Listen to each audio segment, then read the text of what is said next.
Doo doo. Put that on. Okay.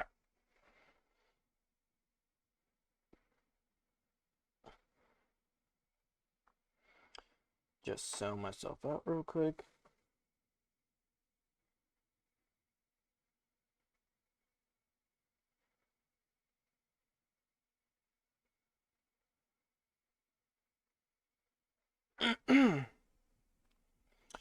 Okay.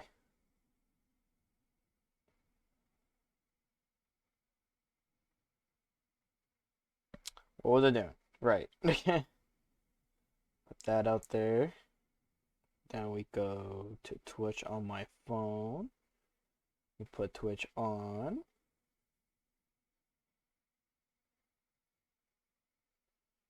There you go. Put that down here. Ooh. Do, do, do, do, do, do, do, do. Fix the camera a bit here. Kind of looks off a bit. There you go. Okay. Let's get this open right now.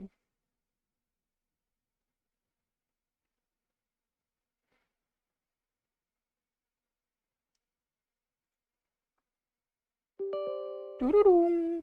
All right. There they are. How fast it opens. Where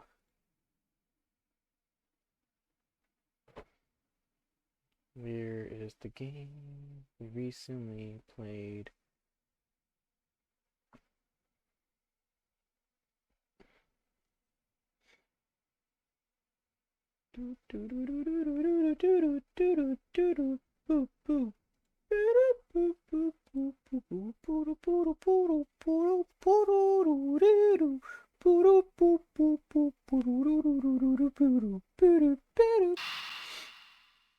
It should be the yeah, it'd be this one. Oh, my controller's not plugged in. Oh, just didn't vibrate for some reason. What the hell?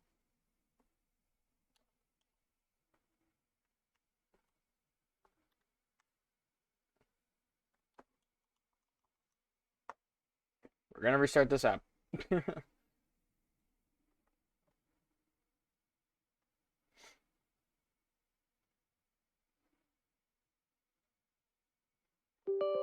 Yes.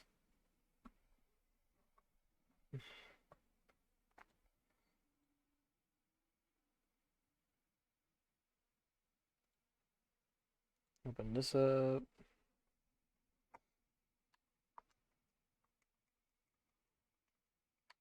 There you go.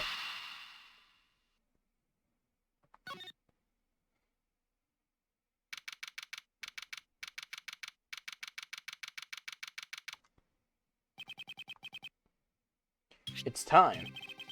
Don't worry, Mr. Edgeworth, I'll be following your every movement with my binoculars. Good to hear. Now make sure you don't lose sight of me. I'm counting on you for backup. You can count on me, sir. After go, the kidnapper is supposed to contact me soon.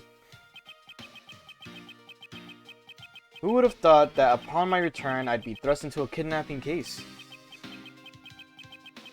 Oh, that sounds louder. That it would be the one who would have to make the ransom drop off. Let's see, I checked that the money is all there, safe inside the suitcase. Now all I have to do is await further instructions from the kidnapper, which I'm expecting to be transferred to my cell phone. Cell phone, what? I wonder who else is around. This is a meeting place after all. He has a suitcase from the fucking other case.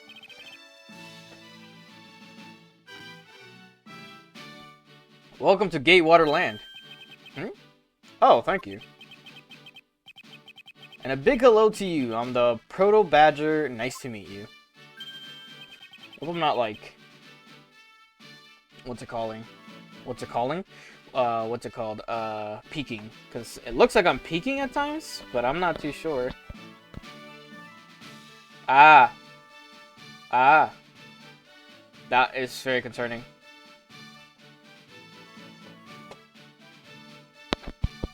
Okay, yeah, it's this mic. I don't know what the fuck is, why is it peeking, but hopefully it's not peeking. Excuse me, Bo, were you perhaps thinking of taking a picture of me? A picture of you? Sorry, but I'm not interested. Oh, that's too bad. Well, I have to, well, have a good day. Hello? Who are you? You're not Ernest Amano. Sounds like the kidnapper is using some sort of voice alteration device. I'm his representative, Miles Edgeworth. Are you a cop? No, I'm a prosecutor.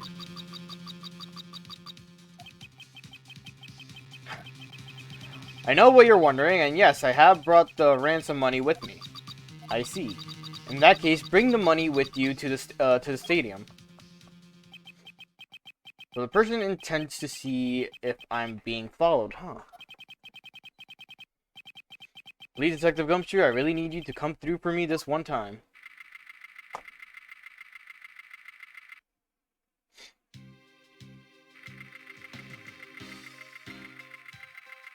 The mic's not being sensitive either. I think it's just being weirdly higher pitch for some reason.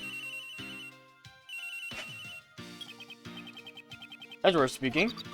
Next, come to the haunted house. Just how long do you intend to have me wander around for? As for me to decide, you don't have much of a choice here, my friend. I suppose not.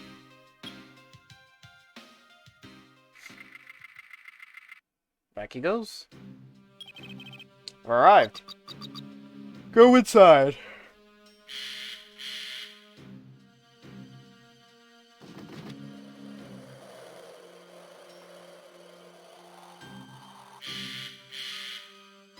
Is that supposed to be like a crow? What is the small place?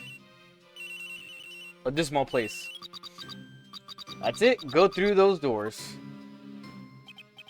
Am I being watched from somewhere?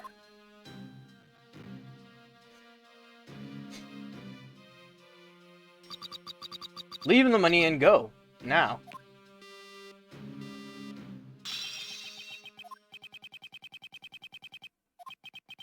I was hoping for an exchange, but maybe I should do as they say for now and not push it.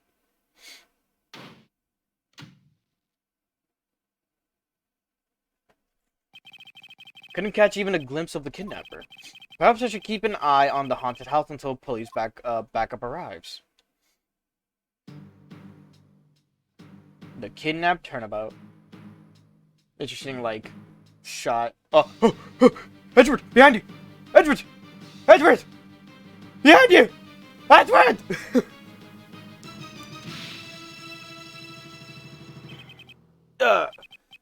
It was a trap!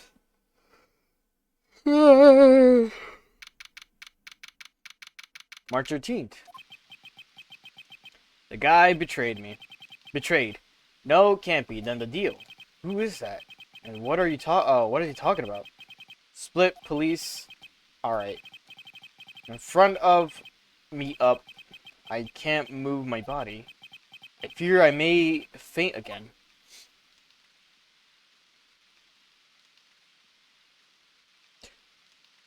The badger's head. Where am I? How long was I out? It wasn't raining like it is now when I made the drop off. This was supposed to be a simple affair. So why have I been taken hostage as well? I can only assume Detective Gumshoe lost sight of me at some point.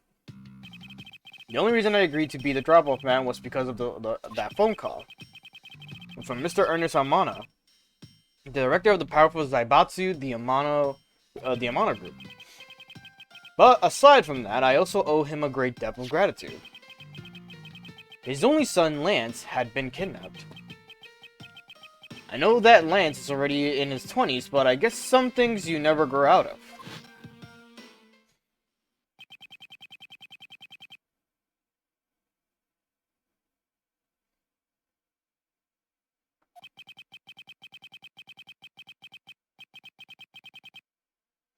can't sit around waiting for someone to come help me. I must escape somehow. Ugh. Aha, was that you making that funny sound? Who's there? And how dare you laugh at a gentleman's plight?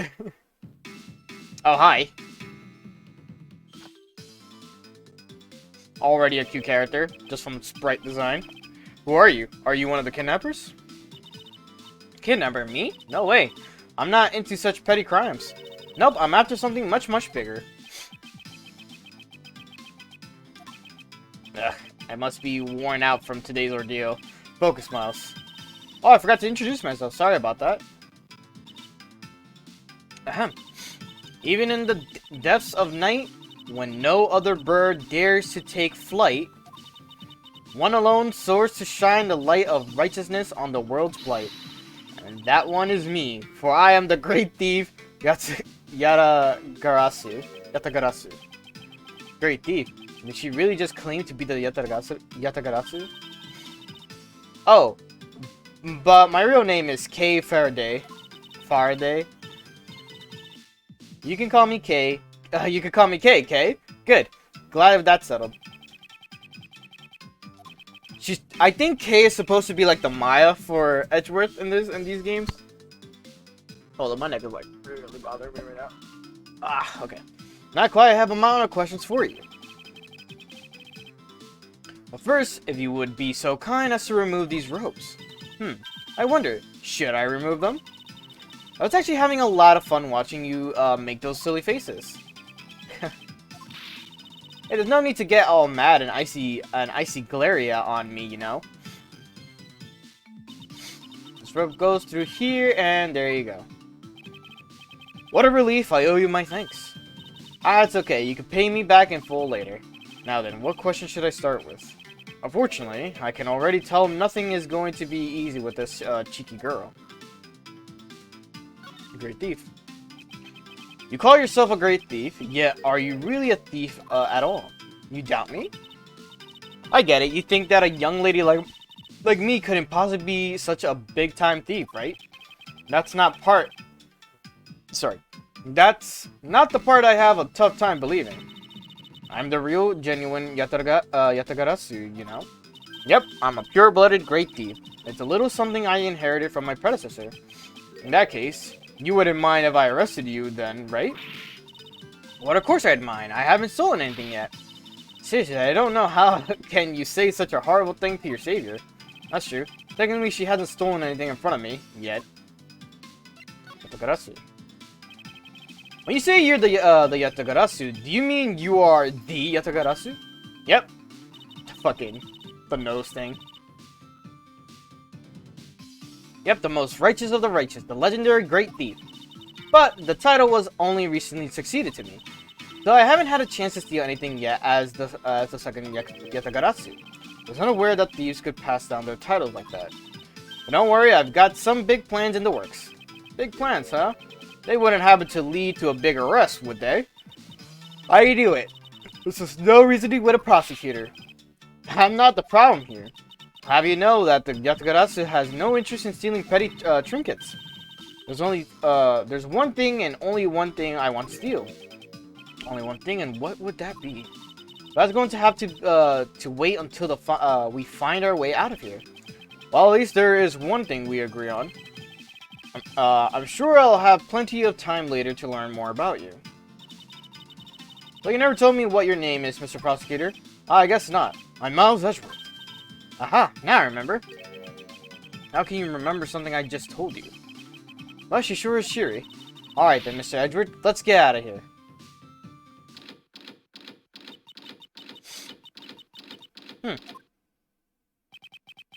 It seems that we are locked in from the other side. What? No way. I don't hear you. What? No way. I don't hear you. La la la la. Okay, you do remember where you came in from, right? The fucking window. Looks like that might be our only way out of this room. Oops, slight miscalculation. I think I had to make an entrance from, but I can't jump that high to make an exit. Suppose we have no choice but to look around and see if we can't find any another way out. isolation room. And this is my phone. Looks like I made it through the ordeal intact. If only there was a way for us to contact someone on the outside. But we do have a way right here. There was a cell phone here the whole time. If I'm right, Detective Gumshoe should have contacted the precinct for backup by now.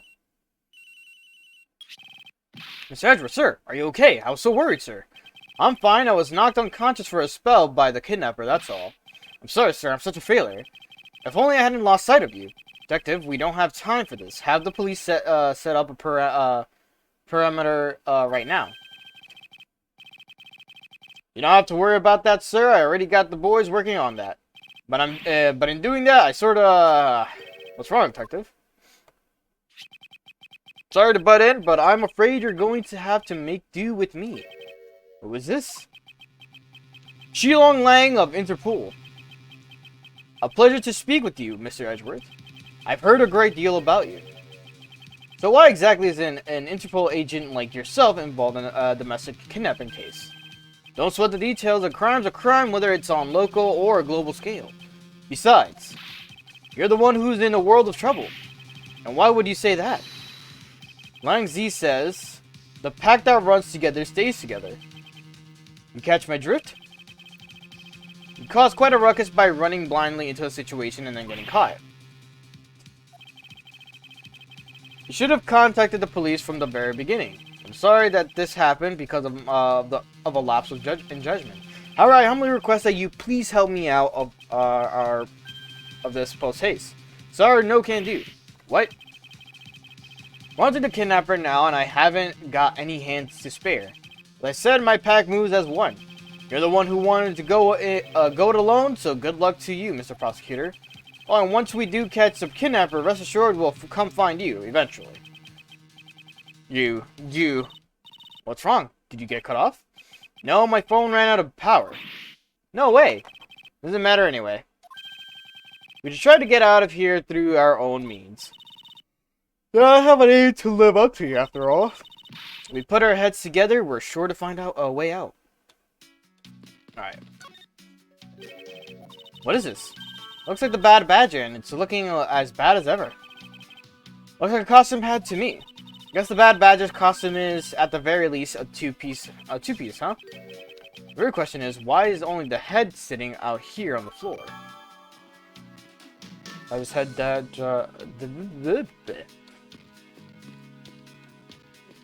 Oh. Holding a Blue Badger photo rally. You didn't know? Plus, it's not just the Blue Badger, it's his whole family, too.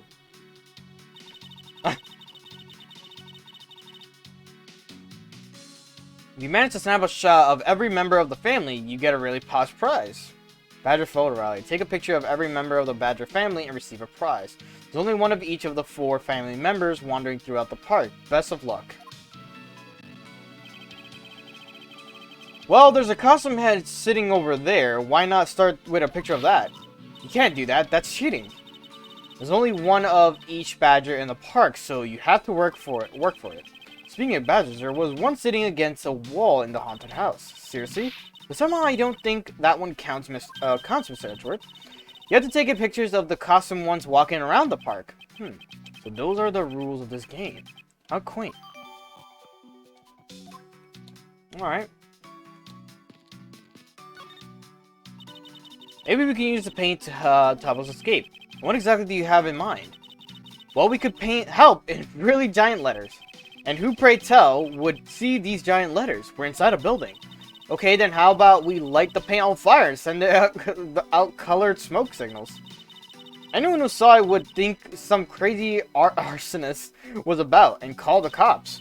Actually, that may not be all that great for me, seeing as I'm a thief and all. Let's try to find something other than this paint to use. Man, why did they have to put the window so high up anyway? How's a thief supposed to make her daring escape? I suppose we could make our way out if we were able to climb on top of these lockers. Haha, that's pretty clever. You'd make a good thief yet, Mr. Edgeworth. Please don't ever place my name and the word thief in the same sentence again. Let's see, I wonder if I can jump and grab on top of the locker here. She's kind of cute. Man, why did they have to make such ginormous lockers anyway? Even if we wanted to use these lockers, we need some sort of foothold.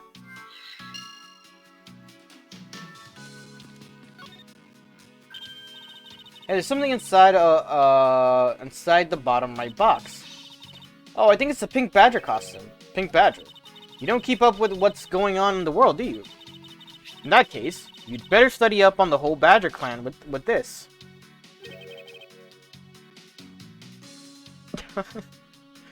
Proto Badger. It's the very first Badger.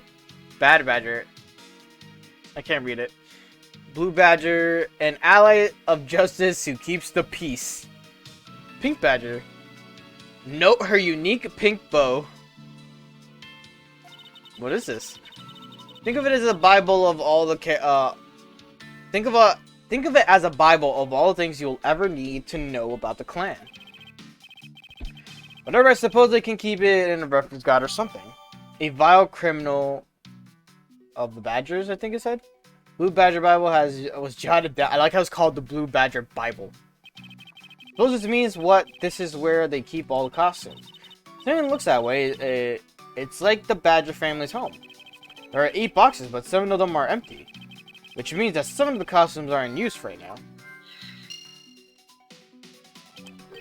But aren't these badgers the mascots of the police force? Well, I heard that the police had a hand in sponsoring this theme park. Probably because the Gatewater group owes the police from all those cases they solved. They have all the power of the state, and they used it to make a theme park? It's not just any theme park. They have a handcuff-shaped, double-looping roller coaster. That's quite enough. I'm feeling woozy from just the thought of such a thing. Won't rest until I've inspected every suspicious nook and cranny. Okay. Suppose this is the Pink Badger. Oh, wait. Hold up. Let me real quick look at the Bible. Can I check the image? There you go. A vile criminal with the gun. Okay, so Bad Badger has the gun, and he's the criminal. Blue Badger is the one that's not the prototype Badger, obviously. And he likes to keep the peace. He also has, like, a thingy around his body. And the prototype Badger is, like, bigger eyes, like, bigger pupils. And has a yellow center body. Alright, cool. And he's more skinnier compared to the other ones. And then Pink Badger just has the pink bow and is pink. Cool. But since it has the same design, doesn't it seem forced to call this one a female? Think so? I mean, just look at how long her eyelashes are. That's the only difference? And the fact that she's pink. Yes, and her lips are red. See? Lipstick. What? She has nothing to say about the giant pink ribbon? Or is that too obvious?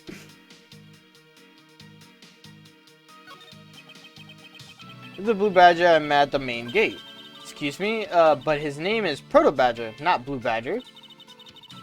He's based off of the very first design created by the local police chief. You know, when you compare the two, the Blue Badger looks a bit cuter. I suppose he is, oh my god, I suppose as he continued to redesign him, the chief managed to make him cuter and cuter. Even if humanity has come a long way when you think about how much we've evolved. Are we comparing a Blue Badger to humans now?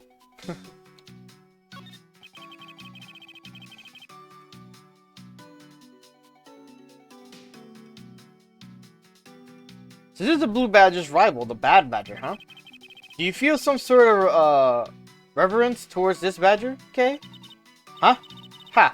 I can't believe you would be so stereotypical when it comes to thieves. Surely you must also think Surely you must also think there are much cooler and cuter ones out there, right? That's it. I decided that thieves and thievery need an image makeover. Good luck with that one. Look, it's a Blue Badger. Suppose even the thing can be popular with women. I can't stand him. What in the... Why is she suddenly beating the Blue Badger's image up? He's got the word badge right in his name. How bad is that for a girl like me? And to think he's out there wandering around the park. I better be careful or he's going to arrest me by the power of his name alone. Somehow doubt that the Blue Badger has the power to arrest anyone. Alright, and this box is kind of like out. This is that Blue Badger I met at the gate. Proto Badger, yeah. Okay, so nothing crazy. Oh, there's a key here. What are we here? Ah! Why do I feel a laser-like stare aimed right at me? Did you want to take a look? Well, don't mind if I do.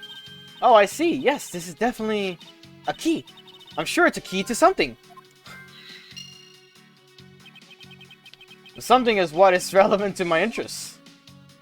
Alright, so we got the key. We looked at every... Oh.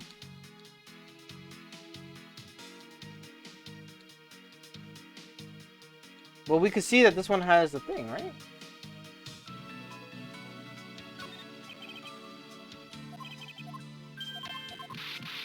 Maybe we read through this already. I guess we can't, like, thoroughly examine the head in it. Alright.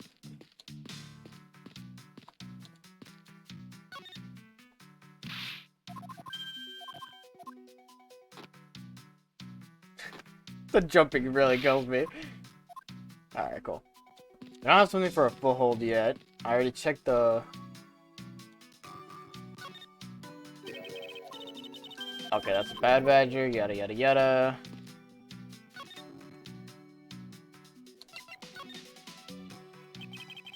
Do you know where the person who kidnapped me went? Well, after they locked you up in here, it sounded like they went into the next room and started talking to someone. I feel like I heard something as well, but it's all a haze in my mind. However, I do recall that the kidnapper was talking with someone. It was just a guess before, but I guess I really am dealing with two kidnappers here. After that, they left. It almost seemed as if they were done with you.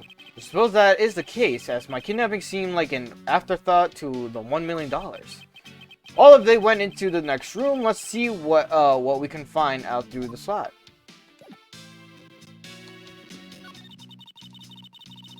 Peering into the room the kidnappers were in from there. I won't rush until I've inspected every suspicious-looking nook and cranny. There's a beam in the next room identical to the one in this room. There's even a hook on it to hold a propped-up floor panel in place. Which reminds me, did you find something useful, Mr. Edgeworth? Perhaps I may have found a very handy hint to how we'll get out of here. Is that what I think it is? Looks like the kidnappers had an escape tunnel prepared just in bleh. That's awesome. They're like a bunch of great thieves themselves. No, they're not, because I highly doubt they made the tunnel themselves. The floor panel was removed and propped up against the beam in a very specific way. I think this building was originally built within with a basement or underground area. There's a door on the opposite side of side that appears to be the same as this one. Which would mean I can probably assume that these two rooms are very similar in structure. I believe I may have just found our ticket out.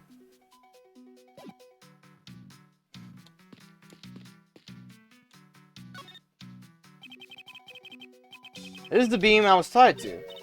What's up? I was wondering if perhaps we can make it over to and out the window if we climb this. Good thinking, and if it's climbing action you need, just leave it to me. Thanks, thanks. This little hook looks like it might make for a good foothold.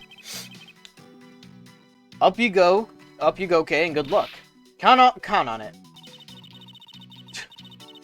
The great thief Yetsugarasu spreads her mighty wings and takes to the skies.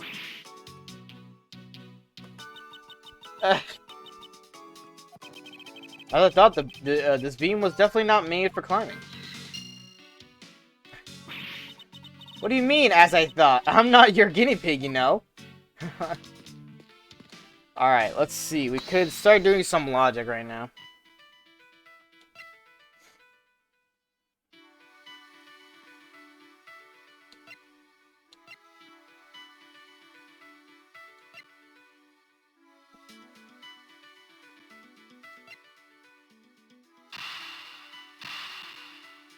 Kind of just winging it.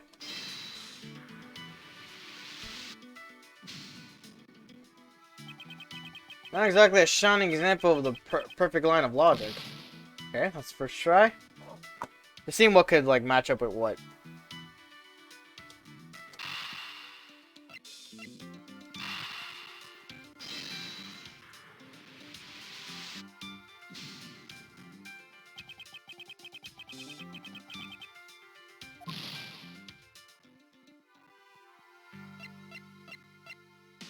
Beam almost tied to. There's a hook on the beam, but it's not enough of a foothold to climb out with.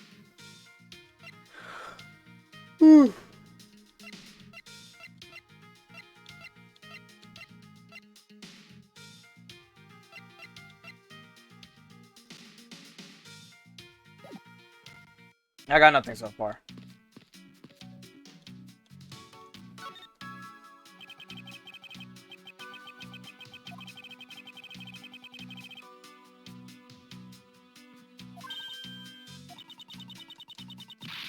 Wait, didn't I just try this? You can climb this thing. Suppose we'll just have to find another way to escape.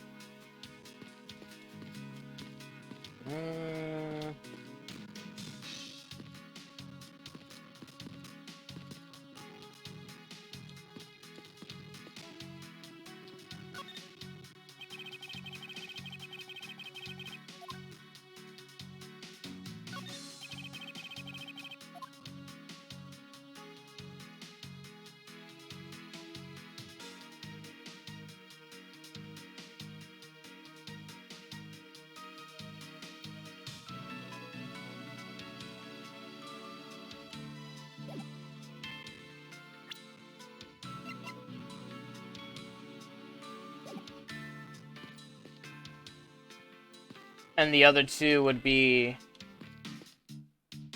the criminals walking around with the proto badger and the blue badger as well.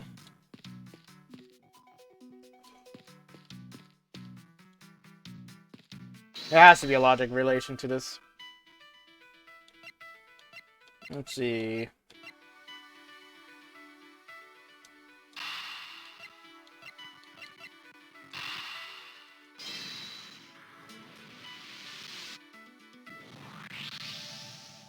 Oh, there you go. This hook on this beam. You know I already tried and there's no way I can jump from this hook to the window. Come on, even you have to admit when something's not just not possible. Oh, I wasn't about to suggest that again. Rather that it's here for a different purpose. Really? Like what? As you saw in the adjacent room, it's clear for keeping the floor panel propped up. Which means that there should be a panel in this room that we can open as well. Oh, I get it. We didn't know its existence all this time because it was being hidden by this tarp. Alright then, let's fold this thing up and see what's underneath. Now this is what I call a treasure. Alright, cool. Remove the badger. Oh, this must be another entrance to the secret hidden basement. So a small treasure. The scent I wish to smell is the sweet fragrance of freedom. Then what are you waiting for? Hurry up and open the hatch. Alright. This thing is locked down tight. Gee, I wonder what I gotta do. Ah, fiddlesticks. So, the key... Put this. I got it! Eureka! I believe you're up, Kay. Huh? Why me? Because we need to use the tiny key that you've taken quite a liking to. Oh, gotcha. Just leave it to me. Of the tense feeling of these moments when you're about to uncover something big. I believe the feeling of freedom would be much more satisfying right about now. Alright, I got the secret door open, and now... Alright, wait! Ah! Are you alright, Kay? I'm fine. The ladder just slipped is all. Thank goodness she's alright. I about had a canary, What? Coronary. Coronary.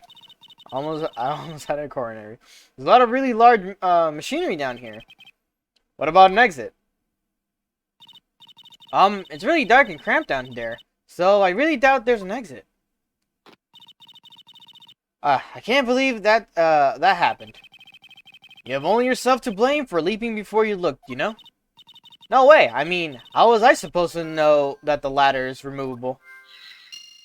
Okay, this is what we're gonna need later. Oh, wait, maybe not. Hold up, can we go down? Finally got the door to the underground area open. Okay, I just wanted to confirm with you and that there wasn't an exit down there. Yeah, it was really cramped and there was a lot of really large machinery. I see. Are you hurt at all? I'm perfectly fine. I was just a little surprised when the ladder suddenly slipped out from under me. Wonder if this ladder can be put to some use. Okay, so this is where the other logic comes in. The underground ladder against the lockers.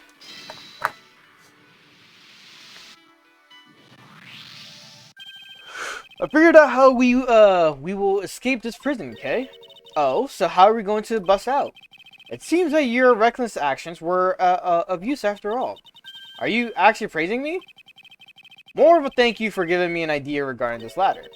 The underground ladder, what about it? This ladder isn't just for those who wish to go down. Oh, I see. If we use this... Yes, I believe it's long enough to reach the top of those lockers. Well then, what are we waiting for? Comprito. Yes. Alright, now we can get out of here. Yes.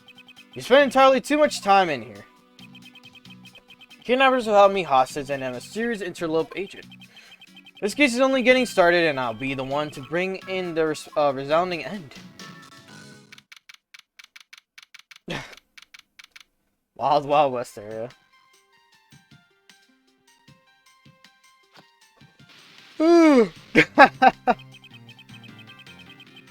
Looks like it stopped raining for now. Yeah, and thank goodness. You have no idea how hard it was raining earlier. Mr. Edgeworth. I'm so glad to see you managed to escape, sir. I was so stressed that I thought my heart was gonna give out. Dr. Gumshoe, may I ask what in the world that is? Oh, that's, Oh. Count off. 1, 2, 3, 4, 5, 6, 7, 8. 98, 99. Shifu, all 99 members are here and accounted for, sir.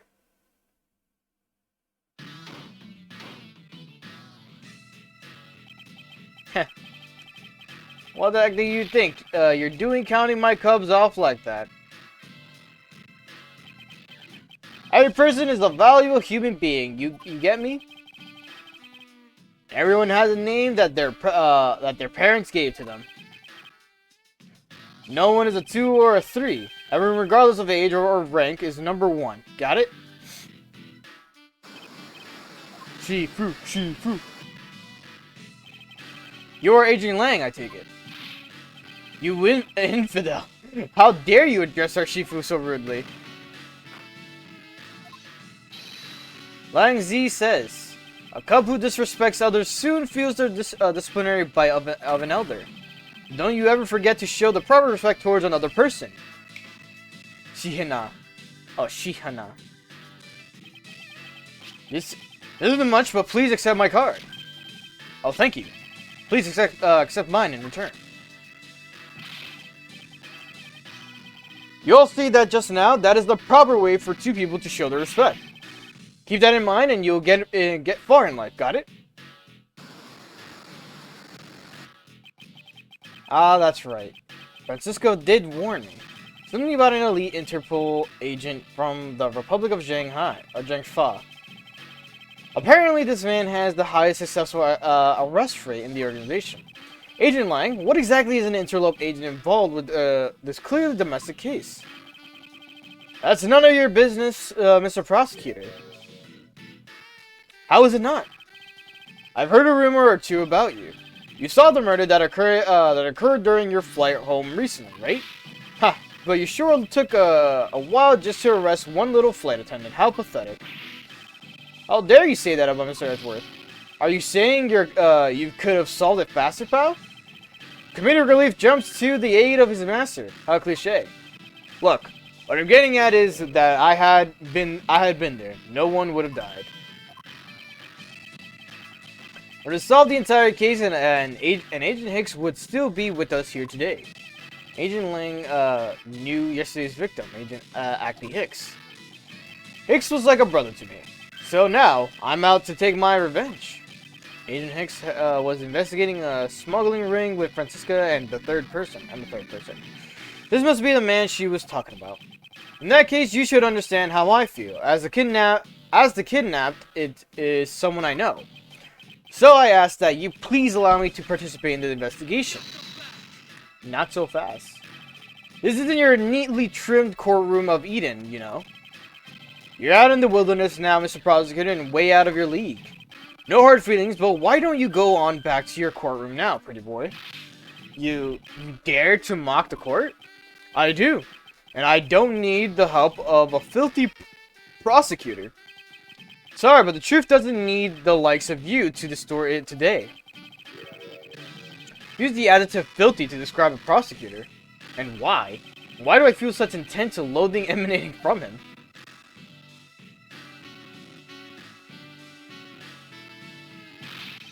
Alright, men. Good job on the parameter around Gatewater Land. Now just find me the kidnapper and bring the punk to me. Dismissed. Sir. Now then, Mr. Prosecutor, you just sit tight here and don't cause any trouble, understood? Wait. Mr. Edgeworth. It's been a while since I last met someone so disagreeable. Why of all places did he show up here? And completely out of the blue at that. I suppose I'll have to ask Detective Gumshoe to fill me in on that.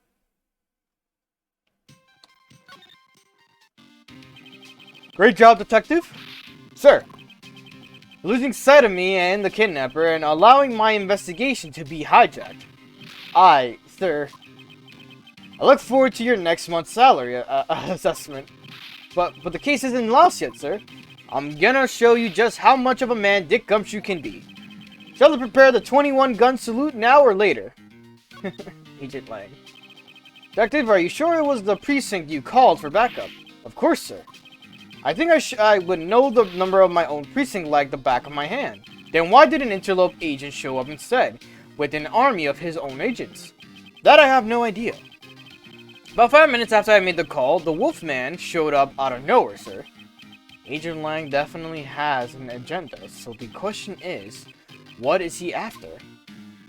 Next up. Miss Edgeworth, I was wondering if I may ask about one thing, sir. Yes, what is it? Who is that? The girl over there, I mean. I'm Mr. Edgeworth's assistant, Kay Faraday. What? Funny, I don't recall making you my assistant, Kay. Yeah, I'm Mr. Edgeworth's assistant. Me. It's been like that since forever. Sorry, but I just stole your supporting role. How can you say something so serious with that giant grin on your face, pal? Mr. Edgeworth, we got a thief on our hands, sir. She stole my role, sir. I'm taking her in, getting her convicted, and making sure she serves out her sentence. Oh, come on. It'll be fun, like musical chairs. You'd better stay fast on your feet. No way. I won't. I will not lose to the spotlight to you, little girl.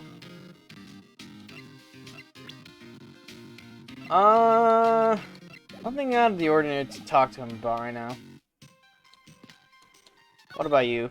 Okay. Man, I can't calmly do any stealing at all with that detective around. I suppose it's not easy when there's this many members of law enforcement in the vicinity. That's alright. It's not like I'm in a hurry to steal just any old thing. Which is it? Do you plan to steal something or not? Quite a mystery, this one. Maybe I should talk with her a bit more. So, what are you going to do about your investigation into the kidnapping?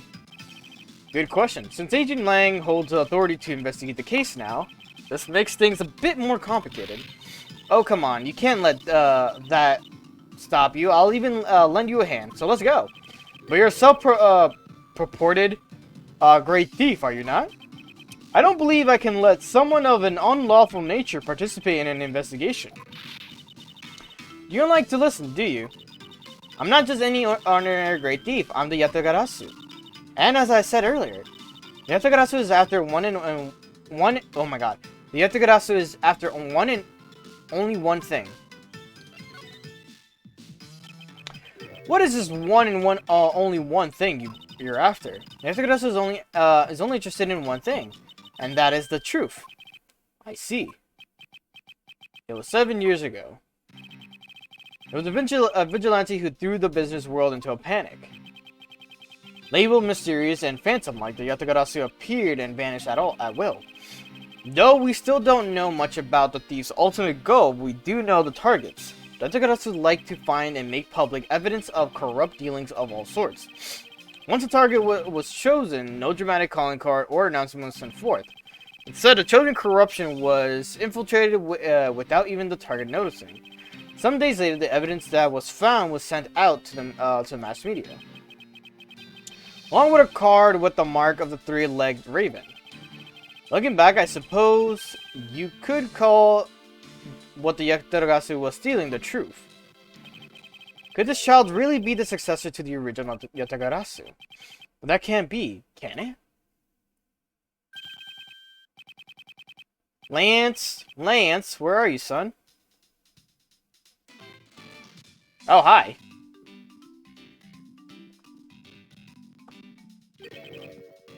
Mr. Amano.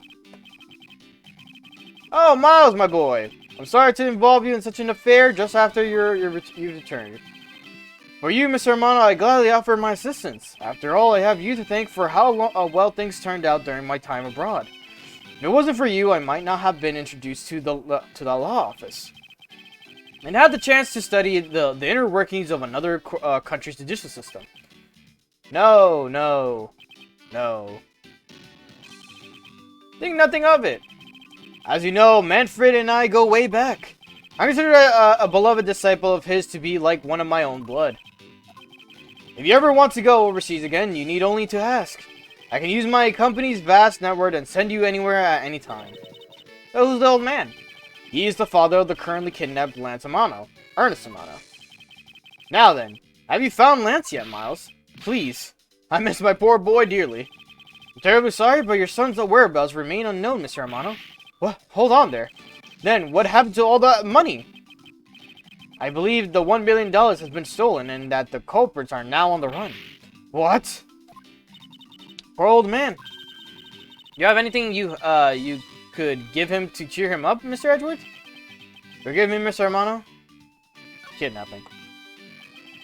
I was wondering if you could please tell me the details of the kidnapping one more time. Oh, it was yesterday. A call came to the house. From the receiver came the sound of my son. Help me, Daddy. Sniff. I know this is tough, but please stay with me here, Mr. Amano. I don't understand. He hasn't called me Daddy in ages. It was incredibly moving. I wish I had recorded him saying that. He definitely should have recorded that conversation. Not for the foolish sentimentalities of an old man. That's Amano. Refresh my memory, what kind of person is Lance again? I'm so tired. It'd be like that sometimes. How will telling you about Lance help you get him back? Surprisingly, a lot can be deduced from a person's relationships and behaviors. This is what I get fucking up my sleep schedule. Honestly, yeah, same. I felt that.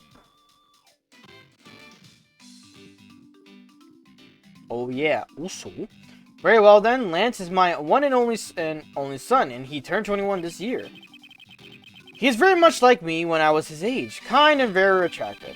I'm sure women simply can't keep their hands off of him.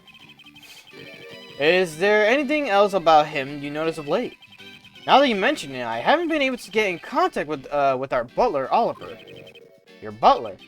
Yes, his name is Oliver Deacon. He's been with our family for years now. He gets along so well with Lance, so I thought maybe he would know where my son is. You got it right the first time. Did you finish Breath of the Wild? Like, I remember I think you told me something about like, yeah, I'm playing Breath of the Wild. I have yet to finish it though. Mr. Romano, could you please tell me a little more about your butler, Mr. Pecan? As a butler, he's outstanding. He even served as Lance's personal private tutor. He took a brief leave recently, but even after it was over, I haven't been able to reach him. We still haven't spoken with him since his leave. What about his family or friends? They said they hadn't seen him. I've tried everything I could think of, Miles. Do you think this could have something to do with Lance's kidnapping? It's possible, but I can't say anything for sure quite yet. I unfortunately finished Breath of the Wild 100%. So you did finish it. Sorry, crazy again for me. Sorry, I'm yawning. It's from the food. At least you could, at least, you know, they're going to play the other game. The next game. So even the person closest to the victim has gone missing. Oliver Decon. Sounds like one name I had better keep in mind. Take the gumshoe. Yes, sir. Let's begin our investigation. Even if that interlope agent holds the authority to head the investigation, we can't allow ourselves to stand idly by, twiddling our thumbs. I'm buying it tomorrow, I hope. Why not buy it today? I'm with you 100%, Mr. Edgeworth, sir.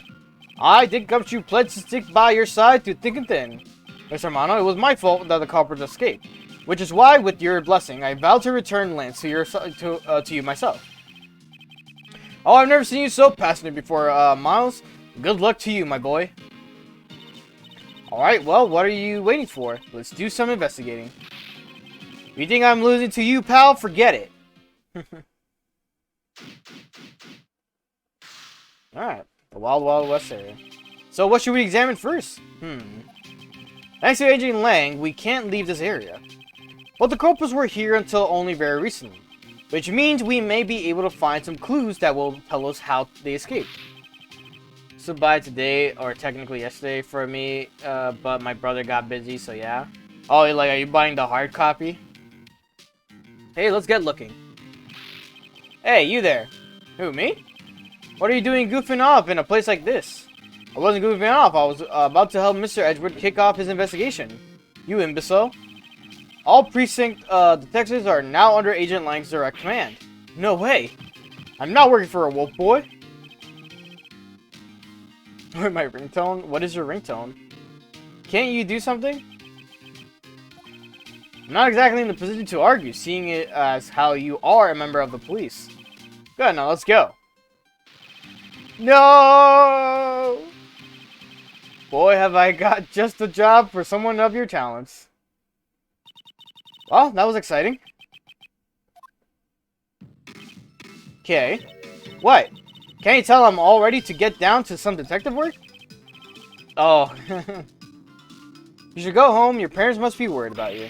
Oh, come on. I finally get to be your assistant and you try to ditch me? I don't recall offering you the position. Why do you have to be so difficult? Besides, it's already too late, you know? Like I said, I've already stolen the position of assistant a while back. Huh. You're the only one assisting then. Asserting that.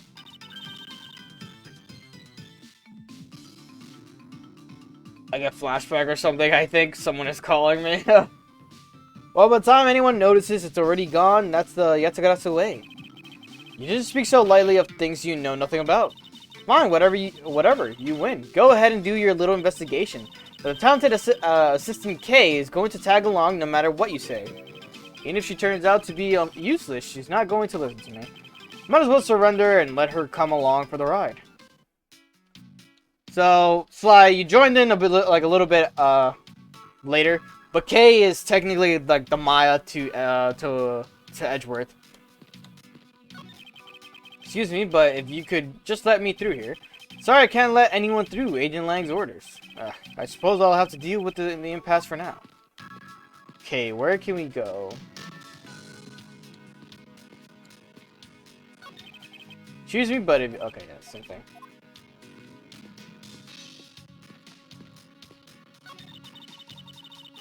These were real. I wonder what you could put in them. Water would be the obvious answer. But if you store water in a barrel under the blazing hot sun, wouldn't it go bad? People of that period probably didn't care about how it tasted. Sorry, but I can't let you get away with making fun of our forefathers. I mean, maybe they really like the strange taste. Look who's making fun of them now. Look, there's a blurb about the cactus here. This cactus is a very gracious gift to Gatewater Land from the local police precinct. Can't believe the police went so far as to even donate a cactus to this place. So, is the police department running a cactus farm on the side? Haha, just kidding. They wouldn't do something so silly. Actually, I have the vague impression I've seen a cactus farm at the precinct before.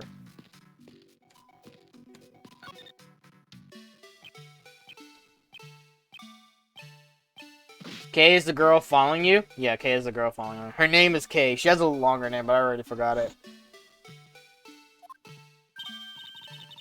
Hey, it's the Blue Badger.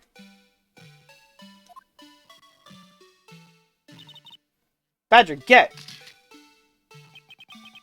I really don't understand why she is so excited over the badger hunt. She's very cute. Kay is very cute. Speaking of badgers, there's a person inside of there. Mr. Badger, I wonder if you might share with me what you saw. I like Kay. He's doing that contorted wiggling dance again.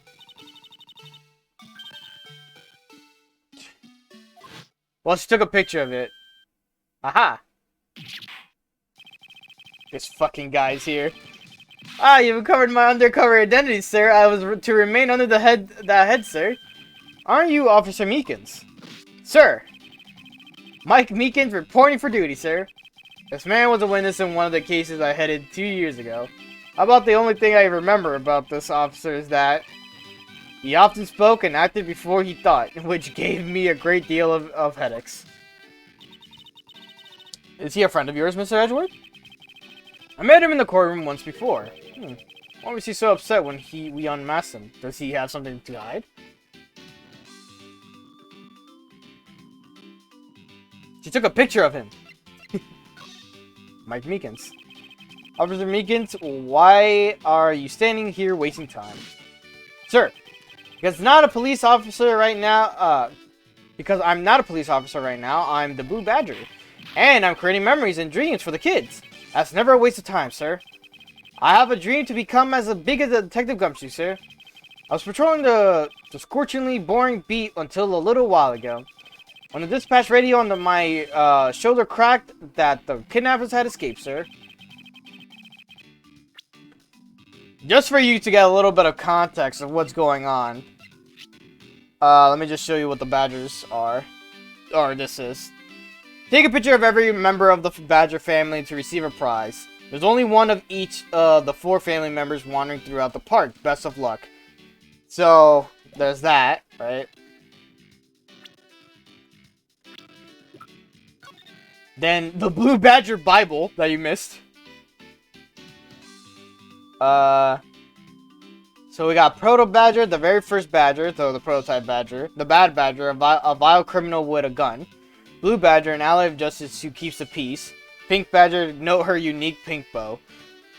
So, you need to take a picture to get like a prize with them or some shit.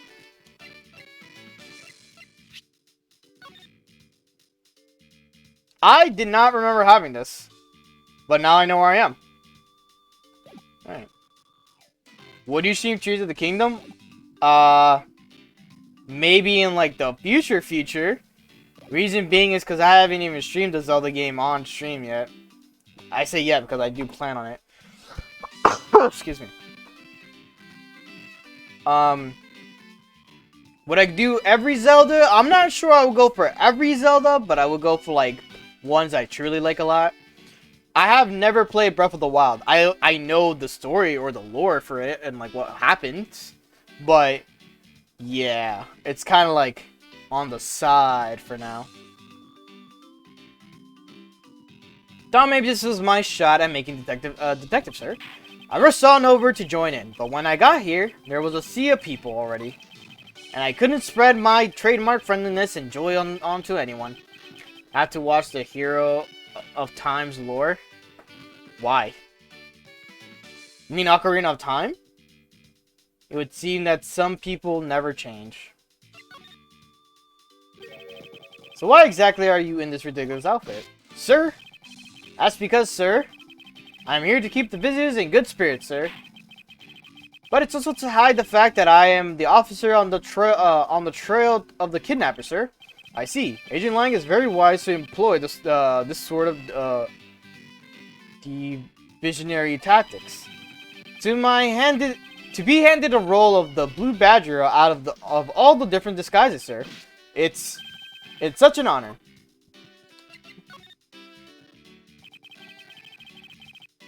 The Skull Knight, who looks like an evil boss. I heard his story was sad, so I want to watch the video about it. No. So here's a theory of, I guess, the Skull Knight, but it's not. I don't know which Skull Knight you're talking about. So there's this Skull Knight. So in Twilight Princess, it's one of the timelines that diverge at this point. For The Legend of Zelda. In Twilight Princess, there's an area or moments where you meet, or not meet, but you train from one of the great swordsmen who, you know, has the same style and stance as Link himself. Link is, I think, I wouldn't say the only person in the whole fucking army or all, like, swordsmen. But he's a left-handed sword wielder, and he has a shield on his right hand. Now, the theory is in Twilight Princess, the one who is training him, or like to teach him like his sword skills, is supposed to be Link from the one that failed to defeat Ganon in Ocarina of Time. And hence why Twilight Princess is in the timeline of the failed timeline of Ganon winning over Link. So I think the timelines are, again, it's supposed to be, trying to remember real quick. The one where Link defeated Ganon and he went back in time to be young Link. Then there's the timeline where he stayed as his older self, but still defeated Ganon. And then there's the timeline where Ganon defeated him. I used to have a picture of the fucking, what's it called? The timeline itself. But it's been a while since I had to look it up. How long have you been standing here, officer? Sir. For about 1 little hour, sir. That's around the time I woke up from being kidnapped unconscious. And I've been here ever since, sir.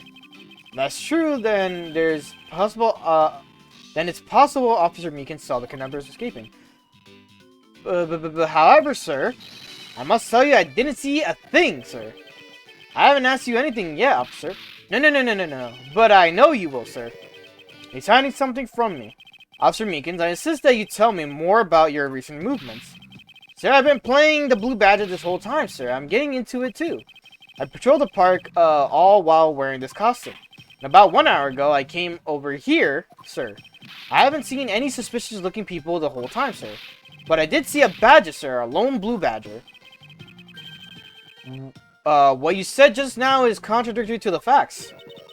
How so, Mr. Edgeworth? This is what Officer Meekins' testimony contradicts.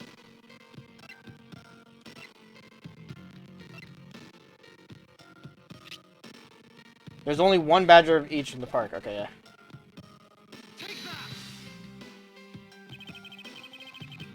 Damn, if it is the Link that failed to defeat Ganon, I gotta be sad for real. It gotta be sad for real. I mean, I'm gonna look it up now on my phone because it's been a while since I looked up the timeline. Legend of Zelda timeline.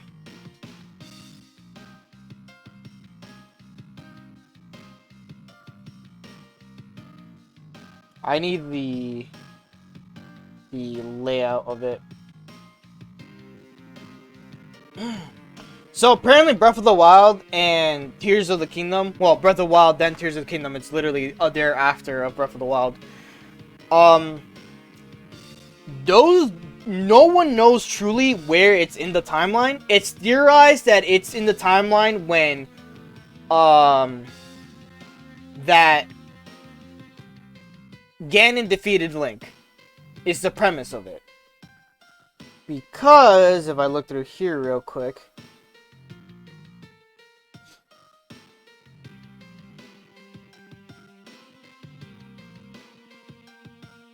Okay, yeah, this is weird. I haven't looked at the timeline in a long time, so I messed up. So, the Twilight Princess is not in the timeline where he lost to Ganon. It's actually in the timeline where he reverted back to being a child after defeating Ganon. So then, because then Majora's Mask, then Twilight Princess, then the Four Sword Adventures. That's pretty much what's showing on my screen right now. But, just give me a second here. Twilight Princess being on here makes it weird. The adult timeline has the Wind Waker, Phantom Hourglass, and Spirit Tracks, which kind of track to what it was. So, oh, I know why it's theorized that Breath of the Wild and Tears of the Kingdom, I guess, would be after, is in the Fallen Hero timeline. It's because there's one enemy that all these games have that only show up in this current timeline. And it's the Lino, I think it is. The half, like, centaur beast thing with the fucking shooting arrows. So, because of him, it is theorized that he's in that timeline.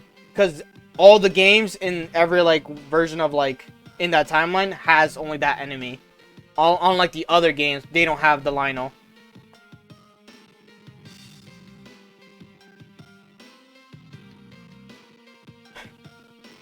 You would never see me play Skyward Sword. Only because I truly hate Skyward Sword for the story and its lore. It's pretty dumb for what it is. Other than that, though, the only thing I could give credit to fucking Skyward Sword would be the factor of fucking whatchamacallit. Oh, fuck, who's the enemy's name? Not the Mize, because the Mize turns into Ganon later down the line. I'm talking about the other dude. The one who's like a fucking... I want to say a mage, but he's like kind of like... Shit, what was his name? I can't remember his name. But he's one of the main enemies, and I liked him a lot to be the enemies. Fee is kind of cool. It's like a talking sword overall. And it becomes the Master Sword down the timelines and shit. And then, you know, you have Link. And then Zelda. What's his name? Groose. Groose is funny. He's a good character in that. Lore-wise, the way how, like, it's supposed to be everything that started Zelda is kind of, like, wild. But it's whatever. But you know what? It's okay. I can't vouch for it, but it's still, you know, something. Anyways, back to the main game we were talking about. Officer Meekins, let's back things up. I'd like to ask you about your last statement. Sir, of course, sir. If that's your wish, Mr. Prosecutor, this little patrolman will wait as long as I'm commanded to wait. You said that you saw a blue badger, correct? And yet, if you take a look at this, what you saw was not supposed to happen.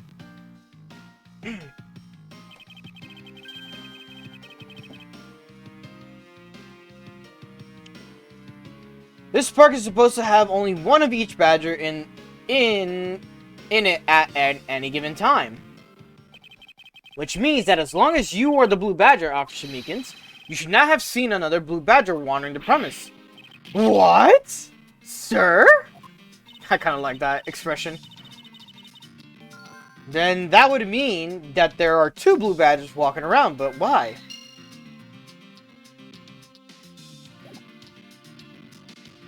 Can I do any logic?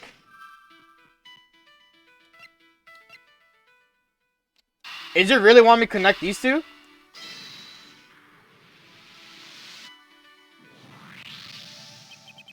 A second blue badger that shouldn't exist. Clearly, the true identity of the person underneath is... Oh, I know. It's the one of the kidnappers, right? The person who wore a costume to get away. Precisely. After all, the costumes that went missing from the storage area are the blue badger and the proto badger and a bad badger. Yes, those three. So there are 3 phony badgers running around in the park somewhere, huh? Well, no, because we have the third one was in there with us.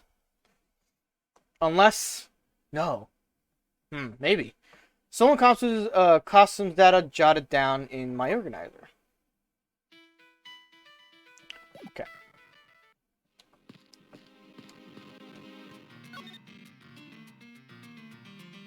Maybe we talk to him about everything.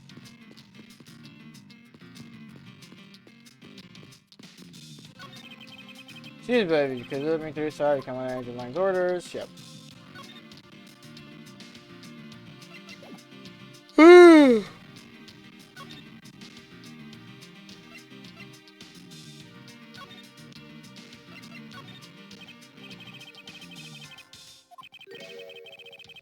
Anything about anything else?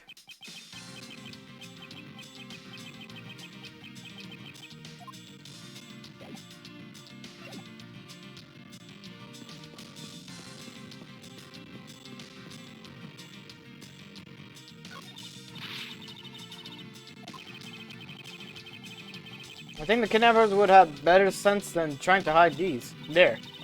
Oh, come on, lighten up, will ya? I was only joking. I don't really think that the criminals would be hiding here right in front of the 2 officers. I certainly hope not.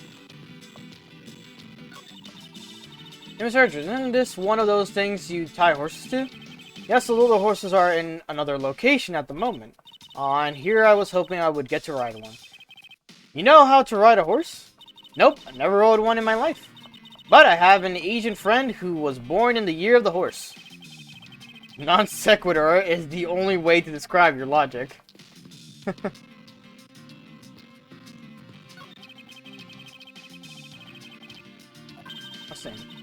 looks so lifelike, don't you think? Are you thinking of wrangling or rather stealing them? If you can coax them out of their shore, come on, I know you can sweet talk them out.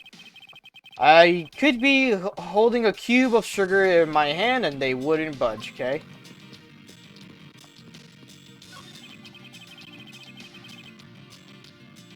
The set of tire tracks are originating from the garage. Aha, so that means a car left in the garage at some time. Correct. But for the car to leave these tracks, it would mean that it left during the passing rain. That's the only explanation as to why these tracks are made of mud. 3 treads. I think we can only safely assume it's a special type of car. Wait, there was footprints over here too, right? Hey, there's a bunch of footprints in the mud over here. I remember hearing rain fall out here while I was being held in there. Yep, it was just passing rain. That's why the ground has already pretty much dried up. I should be thankful. I should be thankful it left us with some nice footprint samples. You know what? I bet if we followed them, we can find out where the kidnappers went. Plus, we'd be able to spot them because of their muddy shoes. I don't think it will be that easy. Why not? Look carefully, there are quite a few different sets here. And we don't know which ones belong to the kidnappers. Oh, that's true. We don't know what kind of shoes they were wearing.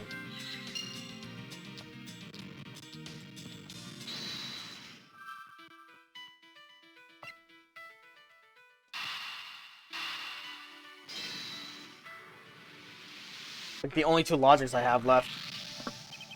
Now that we know that the kidnappers were wearing badger costumes, those footprints from earlier take on a new and very significant meaning. Oh, you mean now we know which tracks belong to the kidnappers, right? Yes.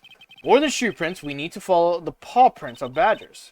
Okay, Mr. Archer, it's time to use those footprints and go badger hunting.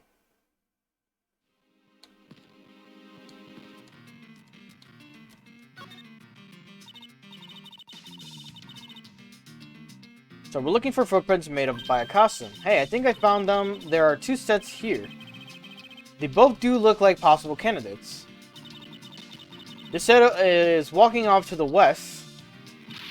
Ah, just stops. I can't make heads or tails if where it's headed from here. Maybe we could assume it's headed towards the stadium. I wonder where the other set leads. This one seems to be headed east. Sorry, I was catching up on webtoons. Also, there's an anime adaptation to for a manhwa that is hella good. So meaning I'm never gonna watch it. Got it. Huh? Look, Mr. Edgeworth, I've got him. I got one of the culprits. No. I'm not a kidnapper, sir. Down, Kay. Clearly those footprints belong to Officer Meekins. But our criminals were each wearing a costume. Aha, maybe they came over to the garage for something. That's what I would suppose, Officer Meekins, if you could step aside for a moment. We need to examine the garage. Sir, Roger Wilco, sir. Let's open the shutter and see what we find. Maybe we'll find a kidnappers hiding inside. Ah! He's dead! What in the... You seem to have stumbled across a dead body. You must be in severe shock to have been the first to find it. Now then, who is this man? It's Oliver! Mr. Amano, are you saying that this man is... Yes, he's my butler.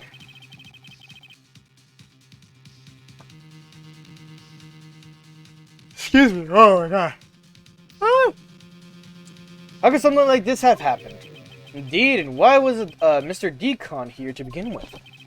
I better investigate this crime scene quickly, before Agent Lang and his men return. The kidnapper's footprints lead right into this garage, and right into a dead body. Is it possible one of the kidnappers is now a murder victim? From my cursory examination, I believe this man died of a fatal bullet wound.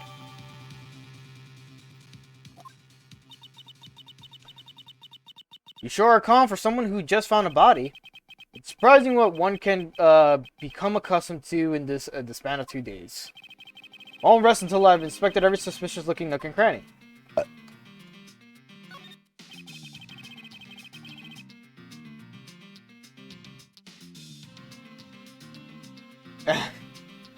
As long as the interlope agent has control of the case, I'm not going to be able to have a real autopsy done on the victim. I'm no doctor, but let's see what I can piece together myself. There are 2 gunshot wounds, one in his abdomen, and one in the shoulder. So that means he was shot twice. No, I don't think so. I don't think the abdominal one is an entry wound, and the one near his shoulder is the exit wound. Nice. I knew you could figure it out. Comes with experience, and I've seen my share of crime scenes. Speaking of experience, this crime scene seems a bit too clean for a murder. Where the bullet went clean through. I should make a note of this oddity. Oddity?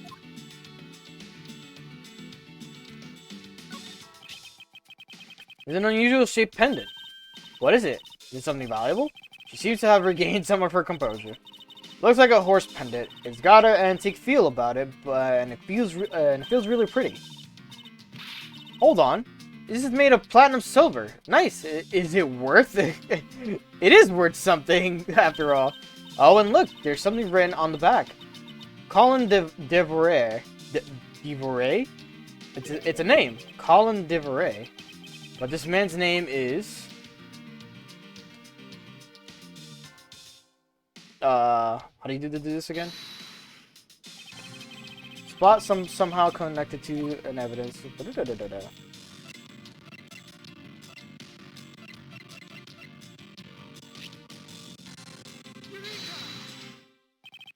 There's something not right about the name on this pendant. The victim is Amano. The victim is the Amano family butler, and his name is Oliver Decon. But the name on the pendant is Colin Devoret. I wonder what's up with that. I don't know, but I think we've hit upon an important piece of information.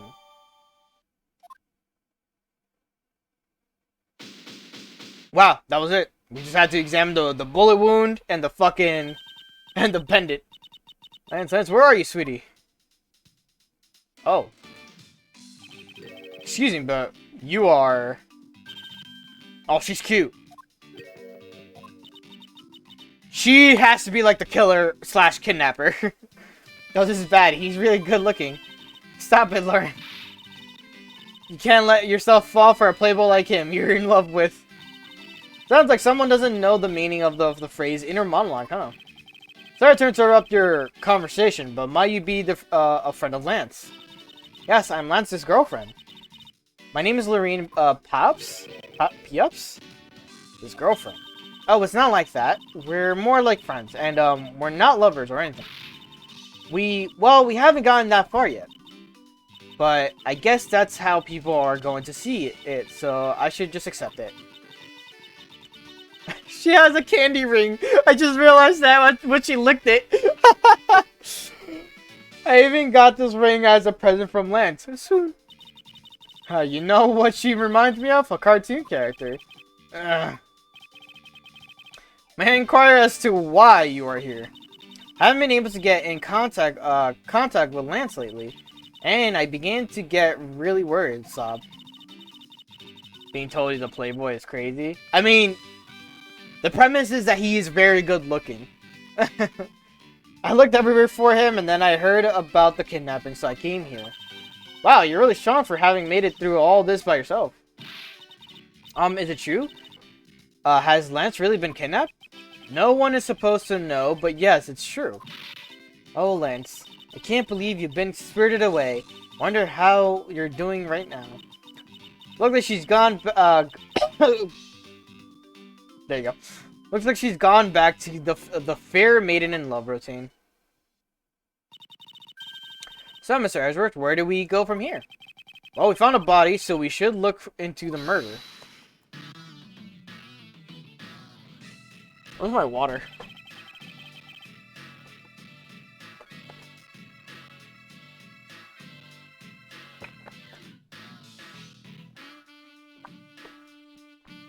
Good water.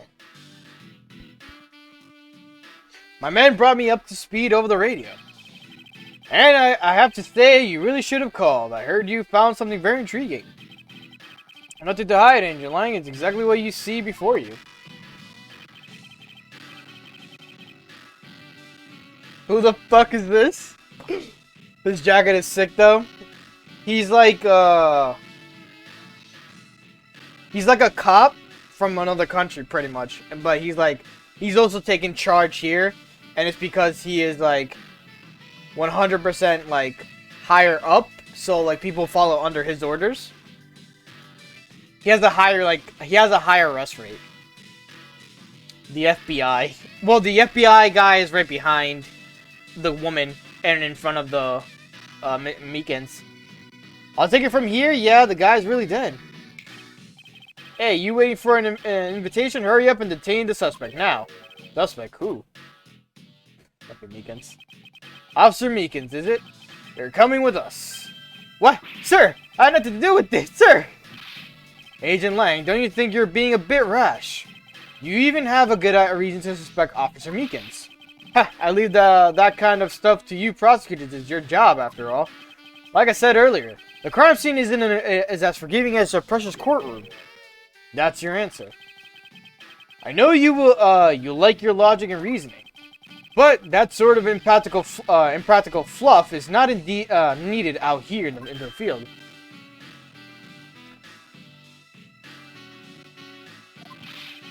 All you have to do is arrest suspicious person after suspicious person. That's how. Excuse me. That's how you eliminate crime from the streets. But that's also precisely how you unnecessarily arrest innocent people by mistake. Innocent people. Nonsense. There's no such thing as an innocent person. We've all got a blemish or two in our hearts. That's tyranny. I won't allow such a thing to go on unchecked before my eyes. Too bad you don't call the shots around here. Lang is cool. But he's like that strict cop type shit. He's on his cop shit where it's like he would arrest someone just because they're doing something that he doesn't like. As I have sworn to uphold the laws of this land, I cannot allow you to take this man in. That you would arrest a man on false charges without even conducting an investigation. Have you no honor as a member of the law enforcement? The fuck, his jacket is so cool.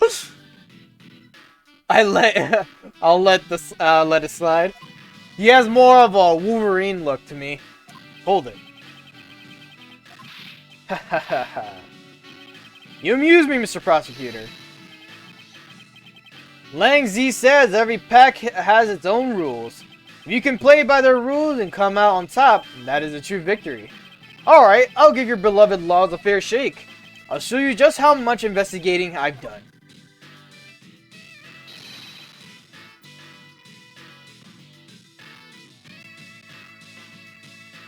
Canon in this universe. Though my line is my line of logic. Through my line of logic. Shilong Lang's logic. Seen a lot of bodies like the one being carted off in my time. I can say he was shot in a single glance, but even you figured that much out, right? When your current gun, with your current gun laws, it's not exactly easy to get your hands on a gun. Not unless you're a member of a law enforcement like Officer Meekins, isn't that right? That is your reasoning. Solid as a rock. It's based on the philosophy of detainment. What's this philosophy of detainment? Ha, you don't know? In that case, pay attention, girlie. In my country, the criminals have a saying, beware of the wolf. That's what I literally said, that he looks more like Wolverine. Why the wolf? Because in my language, Lang means wolf, and you don't mess with me or my pack. And as for the detainment philosophy, its father is my honorable ancestor, Lang Z. You think I'd have heard of him and his teachings if he's that famous?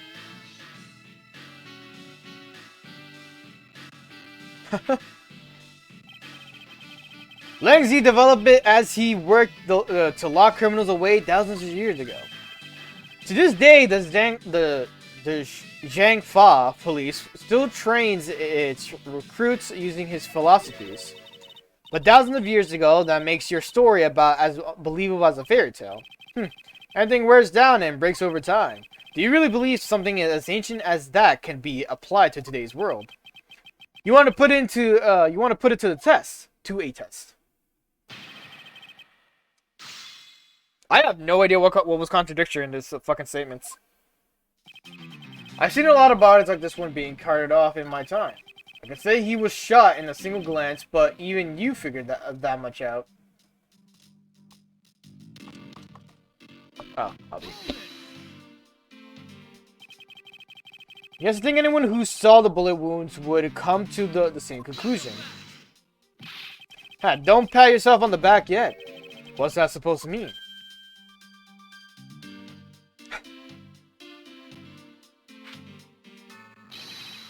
Lang Z says, search where the water is deepest.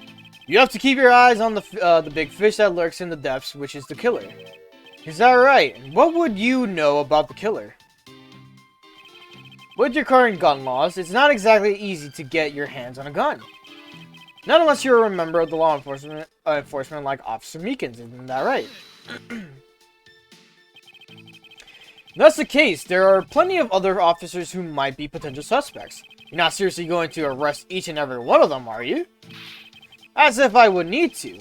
I've already looked into everyone else here. Oh? Other than Officer Meekins, I know no one else's weapon has been fired. How did you check every single person's weapon in such a short span of time? That's because each and every one of the subordinates is extremely capable. It didn't take more than a few minutes to conduct an entire investigation. Power of sheer numbers. Well, you have yet to check Officer Mika's weapon, correct? That's for, thanks for reminding me. Hey, you, show me your gun. Oh! What's wrong? Why does it look, he looks like so sickly pale all of a sudden? Gun.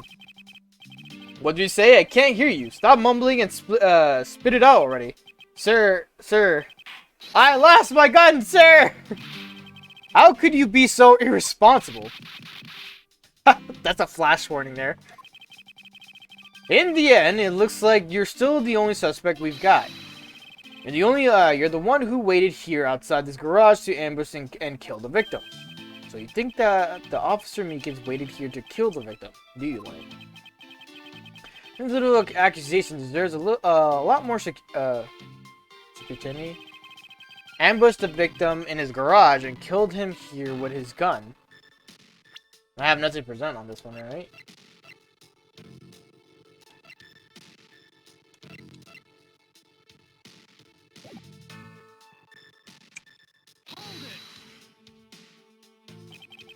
You mean to tell me that the murder occurred here, in his garage? From the fact that the suspect was found almost next to where the body was found, I'd say it's pretty obvious that this is the crime scene. Lang Z says, a criminal always returns to the scene of a crime. Hey, finally a quote even I've heard of before. Furthermore, Lang Z says... I love that he's like... Scroll. Successful investigations are the result of multiple returns in the crime scene. Looks like neither detectives nor criminals have changed their ways over the millenniums. So this is the kind of a conclusion the philosophy of the tame can lead you to. I don't get it, Mr. Edgeworth. Why are you putting yourself on the line for Mr. Meekins? Not that I particularly care about what happens to Officer Meekins. What? However, I can't simply stand by while Agent Lang ignores our country's laws. Shilong Lang. Just what sort of investigator are you? Alright, so we've seen through all of these. What is the contradictory here? Not unless you're a member of the law enforcement like Officer Meekins here. Officer Meekins ambushed the victim in this garage and... I mean...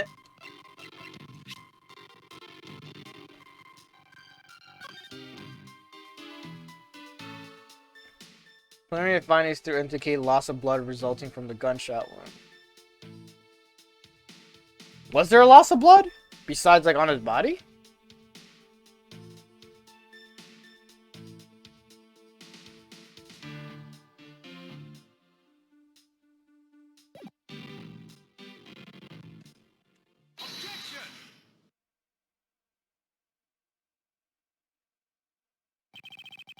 Fortunately for you, Agent Lang, that is simply not possible. What do you mean? You've seen the crime scene for yourself. And while you were looking, did you not think to yourself that it was a little too clean? Okay, there you go. Yeah. So, you did notice that there was too little blood. You still wish to claim that Officer Meekins committed the murder here. Because this isn't the crime scene, and if it was your men who led you to think it was, then I suggest you leave this case to the local police to set the record straight. Ugh. Not bad. I see your logic can be just as sound as mine. In that case, let me ask you this: don't you think it's weird that it's weird that officer was hanging out around here in the first place? Weird? How so? Hey, you. Your squad's not even supposed to be in this area, right? What were you doing neglecting your duties and loafing around here? Don't you dare give me some lame excuse like I found myself taking a walk. But sir, I really did take a walk, sir. You're a disgrace. How dare you take your pack obligations so lightly? Officer Meekins is looking extra meek. Is he hiding something? Mr. Ezra, please, sir. Save me the way you did earlier, please, sir. Officer Meekins, please give us a detailed account of what happened. Sir, not you too. Meekins testimony. Hold on, I'm gonna get some water.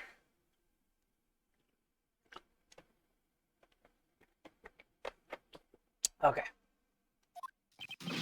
It's true, sir. I wasn't assigned to this area, sir. I was told to check every square inch of the main gate area, sir. I also went looking for the kidnappers while selling dreams in the Blue Badger mobile, sir. But I got completely caught up in my role, selling dreams to the children, sir. Before I knew it, I found myself here in this area, sir. What is this Blue Badger mobile? It's a movie store on wheels that sells sweet dreams and merchandise, sir. So the Blue Badger Mobile is just a roaming souvenir shop. Okay. Sir, I swear I was chasing the kidnappers down while I was being a good dream merchant, I think. He seems rather worked up, even more than his usual hyperactive self. He sure seems sure of what he's saying. You try to calm down and lower your voice to a more reasonable level, officer. Sir. Roger, sir. You can set somebody. Alright. So from what I at least read, one contradiction just pops out. I wasn't assigned to this area, sir. I was told to check every square inch of the main gate area. Describe for me how you conducted your investigation. Yes, sir. Well, first, I made sure there were no suspicious-looking people in the area, sir. But the only people that seemed to gather around me were little girls, sir. Well, what did you expect when you're dressed like a blue badger? I thought I had no choice at that point, sir. So, I also went looking for the kidnappers while selling dreams and the blue badger mobile. But I got completely caught up in my role selling dreams for the children, sir. You completely forgot to look for the kidnappers. No, sir. Of course not, sir. I would never do something like that, sir.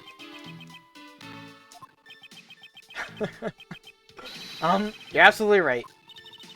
Wow, you're good at the forcing people to confess thing, Mr. Edgeworth. To be frank, I'm just a little man, sir.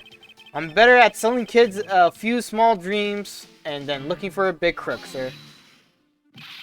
Enough wallowing in your own self-pity. Let's return to your testimony. Yes, sir. Before I knew it, I found myself here in this area. How did you wind up all the way over here? I was in the middle of a sea of kids, sir. But one of the kids decided to challenge me to a fight, sir. I had to run away from the child's painful dropkicks, and before I knew it, the good old dropkick, I dished out my fair share of those when I was a kid. It was always the best when you felt one really connect with your opponent. In any case, you wound up here for a reason completely unrelated to the investigation. That's all I need for his testimony. That's not something you should be admitting to with your head held high, officer. Sounds like he simply forgot about his real job and became the Blue Badger. Hopefully I'll have to read his story. I have a feeling he'll need some prodding before he'll spill the beans.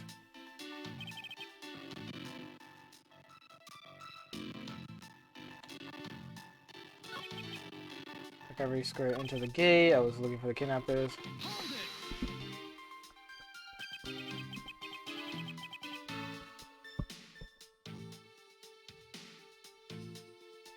Meekins. What exactly do you mean selling dreams? Sir, the Blue Badger Mobile is where dreams are collected. What? Sweetness like you've never known except in dreams, ma'am. Like innocence drops. And bitterness found only in nightmares. Ma'am, like guilty jawbreakers. Selling those as I push the Blue Badger Mobile along is my sworn duty, ma'am.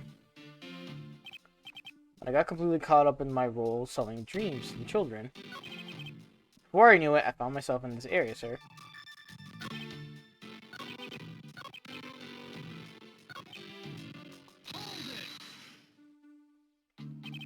Alright, then where were you assigned to? I was assigned to the main gate, sir. Must mean the area with the bridge at the outrageous fountain. Then why are you here in the Wild Wild West? It's because of a very deep reason, man.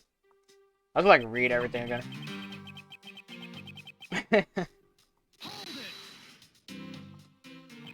Describe for me how you conducted your investigation. The only people that seem to gather around me, the little girls, Blue Badger, yeah.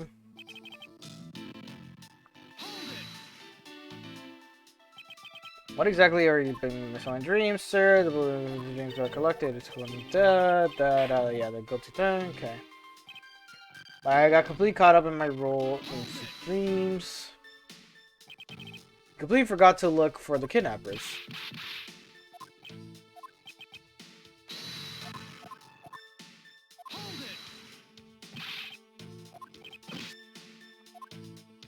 Something here is contradictory to something else. Before I knew it, I found myself in the area.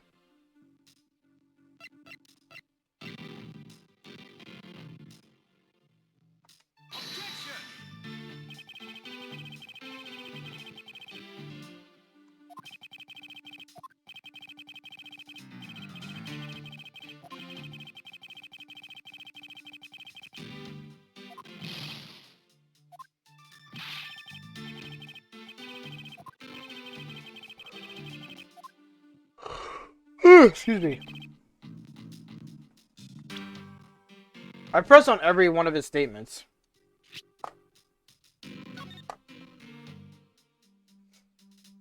He traveled from the main gate to the Wild Wild West area, right? Pretty close to each other, so it wouldn't make sense. That's fine in his testimony.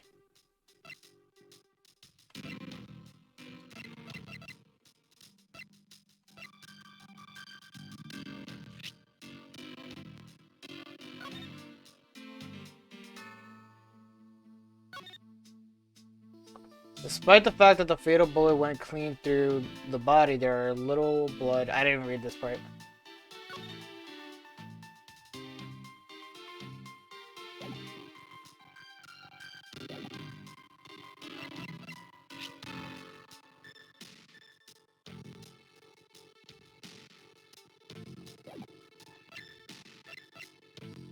I'm not sure what's contradictory here.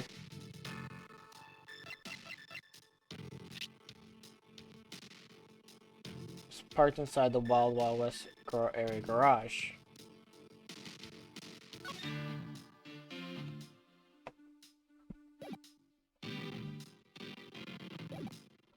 On myself here, sir.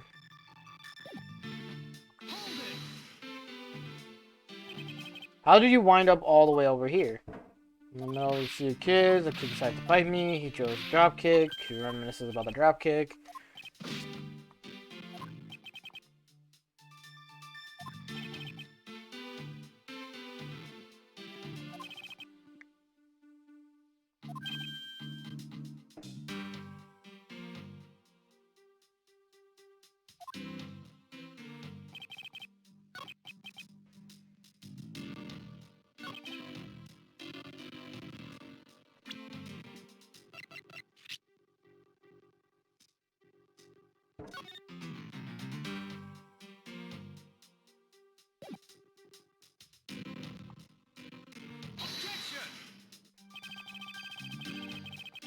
I'm wrong. The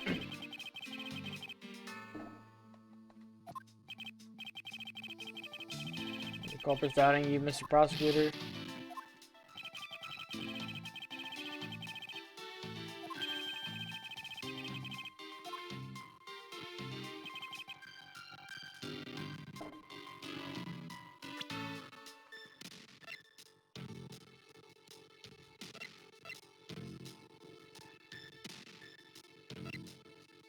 What is...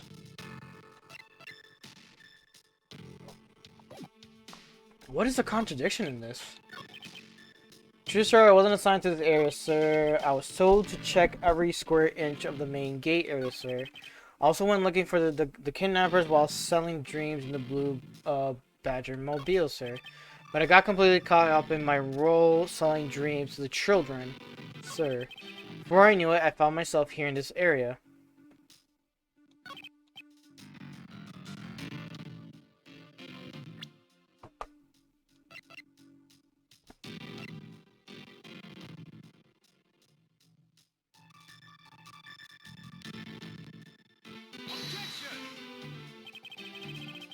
Nah. I'm just fucking going in circles right now. The contradiction you speak of, Mr. Prosecutor. Something wrong with the way I'm approaching this.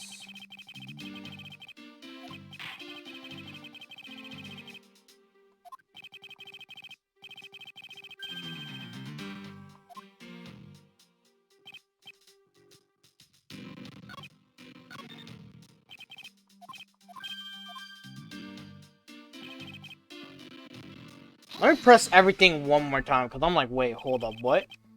Where were you assigned to? I was assigned to the main gate, sir. You must mean the area with the bridge and the outrageous fountain. In the Wild West area. That's because it's because of a very deep reason, man. I was told to check every square inch of the main gate area, sir.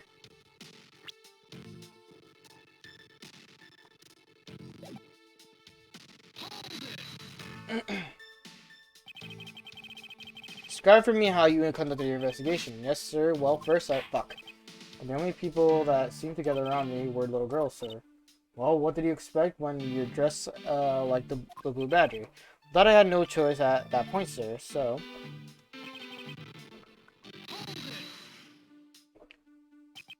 What exactly do you mean by selling dreams? Sir, the Blue Badger mobile where dreams are collected. To me, it's like you've never known except in dreams, ma'am, like innocent drops. Push the Blue Badger mobile along to sworn duties. I got completely caught up in my role selling dreams to the children, sir. You completely forgot to look for the kidnappers.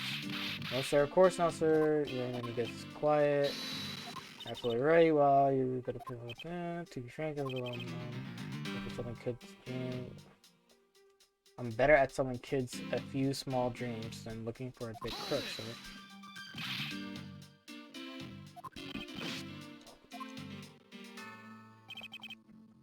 Where is this, like, contradictory?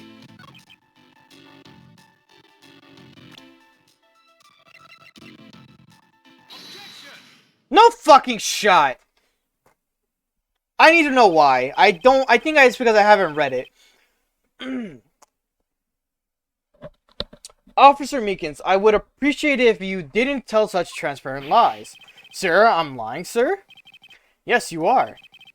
If you were really out there selling dreams with the Blue Badger mobile until recently, then what is it doing here inside the garage?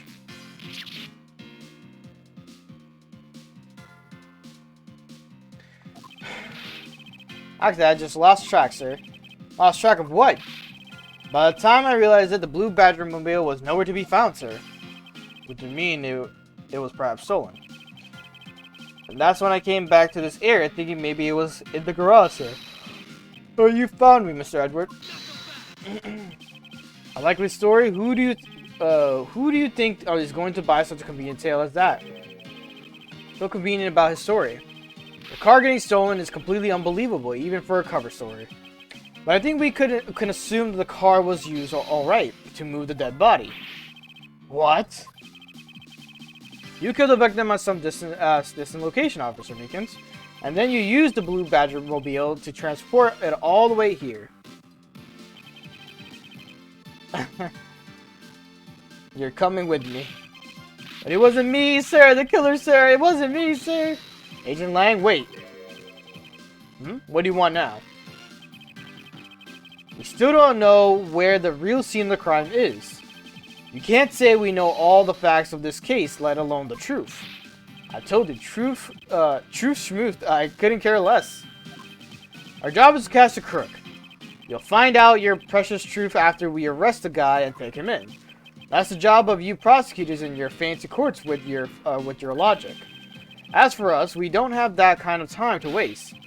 You brutish buffoon. Then you need to leave. What?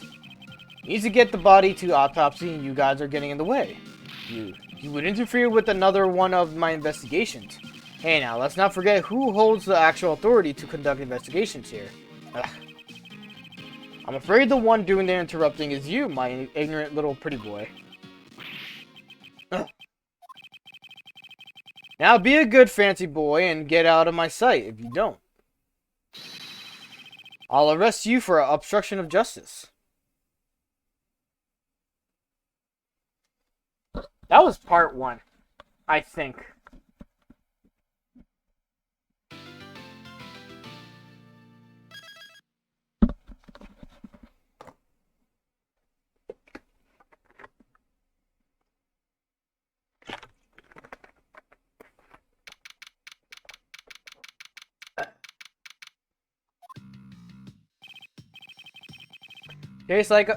Chased out like a pair of Peasants? It's Edgeworth. Yes, Kay. There's something even thieves should never steal. Do you know what that is? You really shouldn't steal anything, however, I'll bite. What shouldn't a thief steal?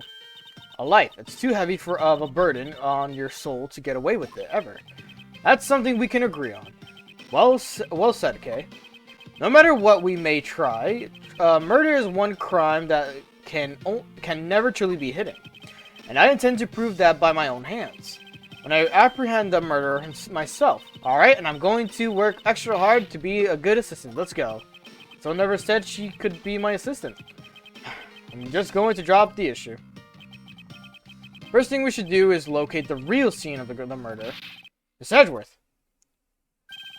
Take the gumshoe. Miss Edgeworth. The stadium. Hurry, sir. There's supposed to be a hush-hush, but they found a witness at the stadium. A witness? You. What did we tell you about leaving your assigned post? Ah, the jig is up. Miss Edgeworth, remember that I'm always rooting for you, so go get him, sir. The detectives sure look like they're enjoying themselves. Not all fun and games, Kay. Now then, let's head to the stadium and meet the witness.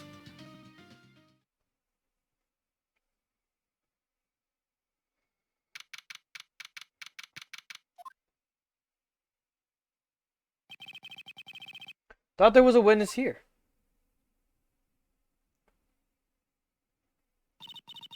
Yeah, I don't see anyone. Miss Edgeworth. Oh shit! It's fucking what's her name? From fucking the extra episode on the first Phoenix game. Long time no see. You are Miss Emma Sky, yeah, correct?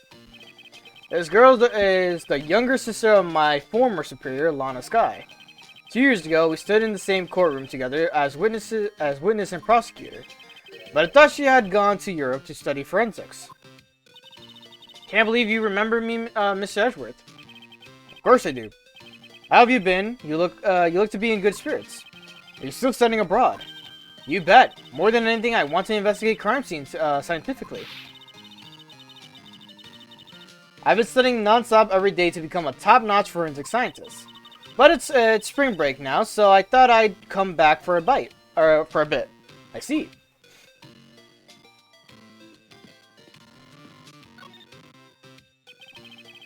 Almost didn't recognize you. You've really grown in these past few years. Please don't tease me, Mr. Edgeworth. I know I still have a long way to go. She does look like she's older. When I want to be a super forensic scientist someday, you'll see. I think she had that badge from her old outfit, too. You seem to know Mr. Edgeworth really well. Are you two acquaintances? Oh, I forgot to introduce myself. I'm Emma Sky. Nice to meet you. I'm studying abroad now to be a forensic scientist. How about you? Oh, it's a great dream. My name's Kay Faraday, and I'm training to become an unstoppable great thief. A great thief? Don't think too hard on it, Emma. It's not worth the trouble. In any case, we have much to catch up on. You bet we do. I think Emma is also Apollo's, like, sidekick. Like, she's like the Mai to Apollo. So we're gonna see her again. So, why are you here, Emma? Well, I just happened to decide to come back home for spring break. And then I heard that you'd come back too, so I raced on over here. I'd really wanted to welcome you back at the airport, but I had just missed you. And how exactly did you know I was here? Through my power of science. Naturally, never underestimate the science can do for you. I used these to track your footprints, and I followed them straight to you. This set is the greatest. It's so wonderfully scientific. You sprayed this chemical on the ground, and when you shine the special light on it, zing! The footprints light up like the electrified noble gas in a glass tube. It's almost like magic, scientifically speaking. She looks like she's playing on a DS. Forensic science has never seemed more ominous to me than at this very moment. Emma, I'd like to ask you about what you witnessed. Huh? What are you talking about? Are you not the witness Detective Gumshoe told us about? Well, I did get a call from Detective Gumshoe earlier. He was practically yelling at me. Mr. Edgeworth needs your scientific doohickeys right now, pal, he said. What was that man thinking? Or rather, not thinking. So let me guess, there's been a murder, right? Yes, unfortunately. There's a sudden glint in her eyes. But I need to keep my mind focused on the witness now. Where did the person go?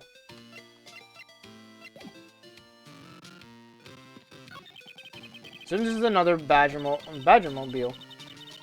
Yeah, but it's a different color than the blue Badgermobile. Yes, this is the retina searing pink model. What's that off in the distance?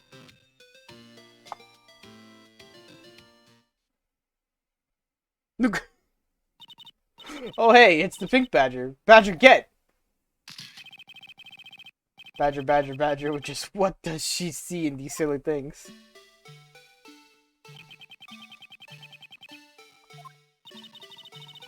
I think the badger has something to say to you, Mr. Edgeworth. Are you by chance the witness I have been searching for? Sorry, but I don't speak badger dance.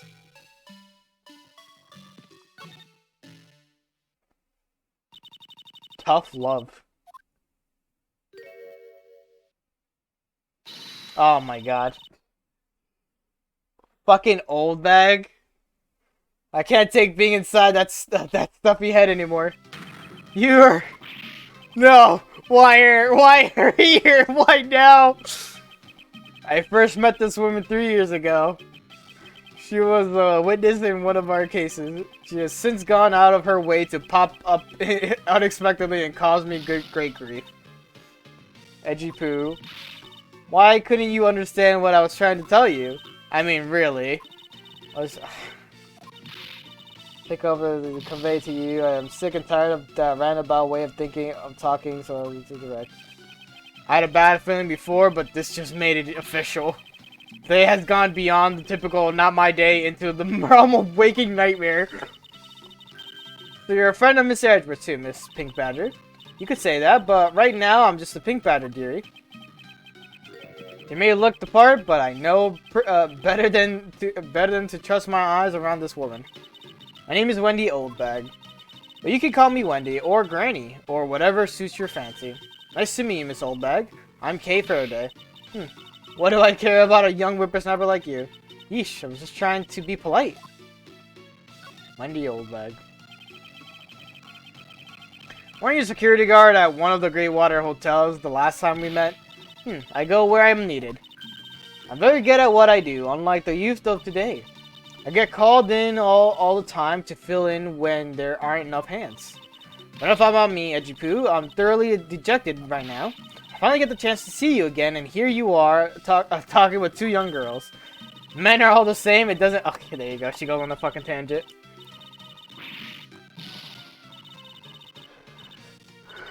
Well, Kay is respectful. She was just saying, I was just trying to be polite. You need to check all sorts of interesting people, Mr. Edgeworth. Kay, please, I'm begging you. By all means, do not provoke her any further. Aren't you forgetting about something, Mr. Edgeworth? This person could be the witness. Honestly, I hope she isn't, but I don't think fate is going to be so kind today. I saw what happened. I even saw the exact moment it happened. How's that?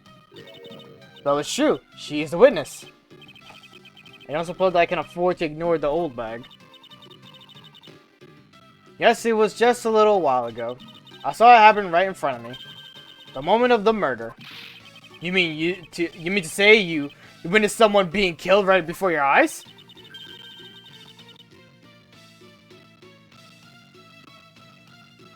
Sounds like a pretty important piece of testimony to me. Oh, we have this going on now too, for fuck's sake. Came to the stand to take a short break. As I was resting, I happened to glance over and I saw 2 men facing each other in that area. Suddenly there was a loud gunshot and the person who was shot fell to the ground. It was a very terrifying experience, let me tell you. Looks like we hit the jackpot, huh, Mr. Edgeworth? Yes, I can't afford to ignore what she has to say. But, dear God, I have to go to trial and error with her. Fortunately. What's that unfortunately you tacked on it at the end is supposed to mean, Edgy Poo? Well, anyway, let's see what we can find out from the little old lady. Kay is so nice. Even though old bag has been kind of mean. Thanks to take a short break.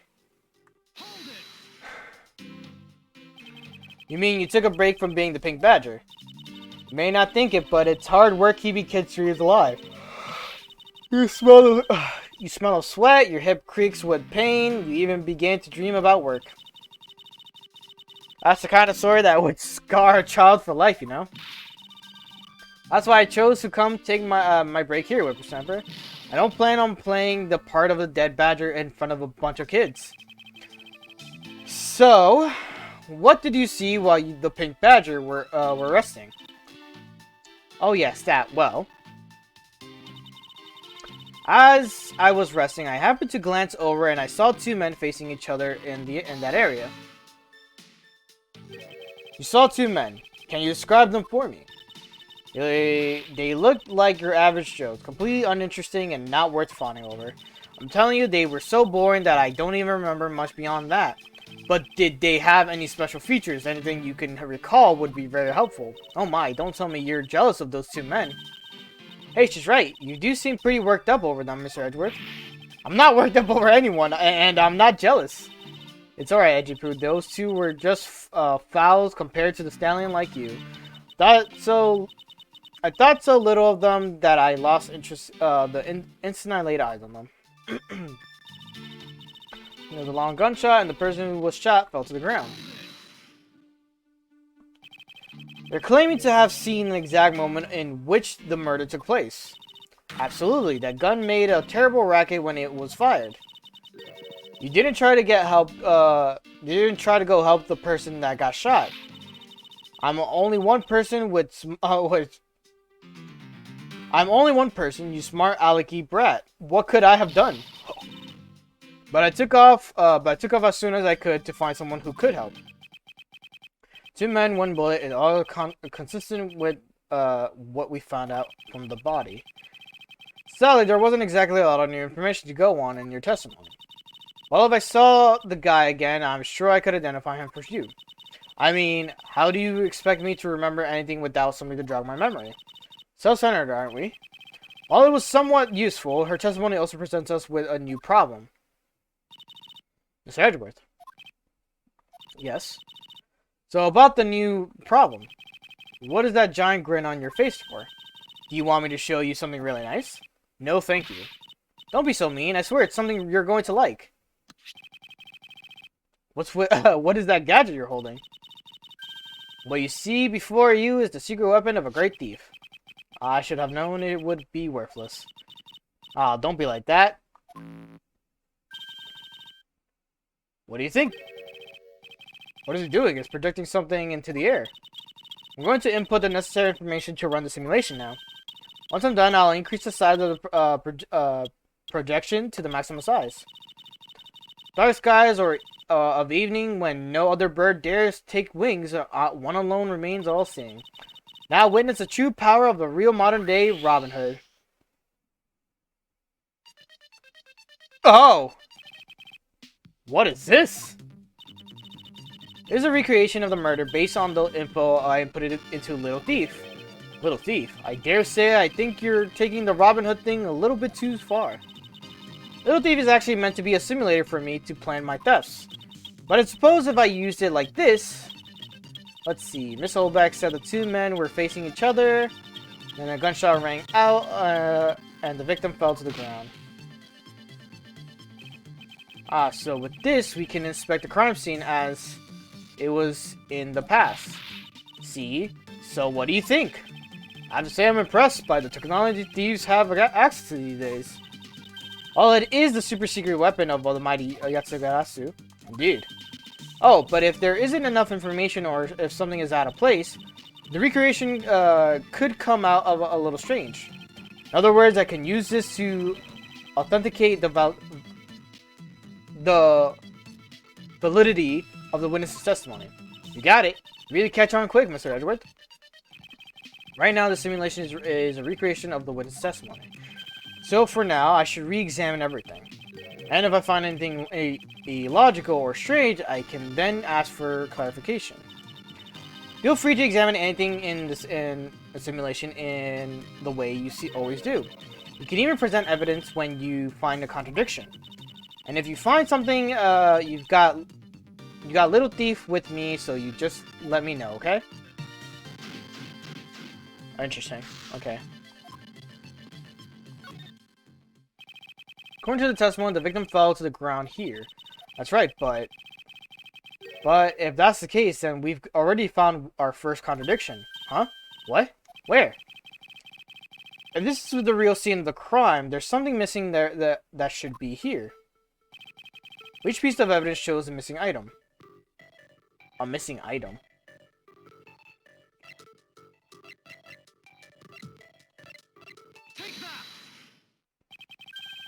This is a contradiction. Is something wrong with my recreation? If this is the real scene of the crime, something specific should be here. You think back, how did we deduce that the other crime scene was not the real one? Oh, I get it. What's missing now? There's no blood on the ground here either, right? Right. The fact that there is no blood here casts doubt on the witness' testimony. Edgeworth, how can you doubt me like that? Are you calling me a liar? I know what I saw, and I saw the victim get shot down. You know, I don't think she's lying, Mr. Edgeworth. To be honest, I can't think of a reason why she would lie to me. In that case, maybe there is another explanation for the distinct lack of blood. Okay, there's that. Silhouette of the killer with his gun at the ready. Okay, is it not possible to recreate the face of the killer? Well, I can't exactly input what we don't know into Little Thief. She has a point. Isn't another contradiction of the factor that the way he was shot?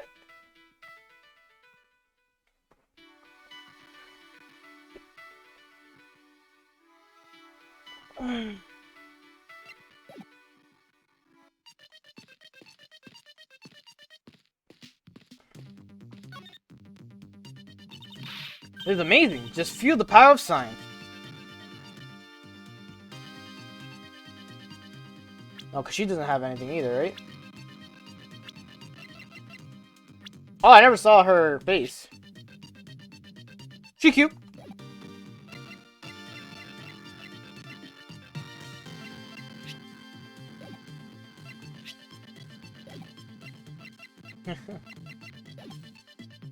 Alright.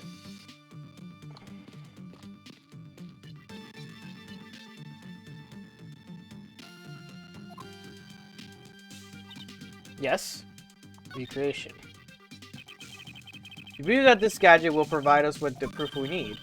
Yeah, of course. Pretty neat, huh? By inputting info like this, it can recreate the crime scene exactly as it was. Although Little Thief was originally intended to be a training sim for heist. Training sim for theory. I don't believe I can turn a deaf ear to that, okay? But it's for practice. Practice. It's not like I've actually stolen anything yet. Besides, we're in the middle of an investigation, so stop nitpicking. Even if it's just practice, I can't exactly endorse the act of stealing. Although, admittedly, this device is rather useful in an investigation. Using Little Thief. So how am I supposed to use this to aid my investigation? Oh, that's right. I guess I should explain how to use it, huh? Objects outlined in yellow are things that are not present in our time, but were in the past. Things outlined in a dotted line are things that exist now, but didn't in the past. I see. You can examine and interact with replicated people and objects as you normally do. You can even present evidence whenever you find an inconsistency. Oh, but be sure to point out mistakes in the recreation with evidence too. Very well, let's continue with the investigation. If there's something you don't get about Little Thief, feel free to ask me about it. Okay. So have I... You're going to steal anything, we'll keep it off the line. Okay, yeah.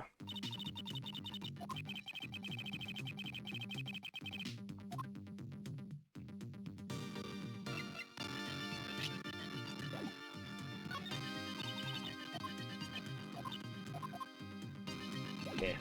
I don't know if I'm supposed to present it to her, or...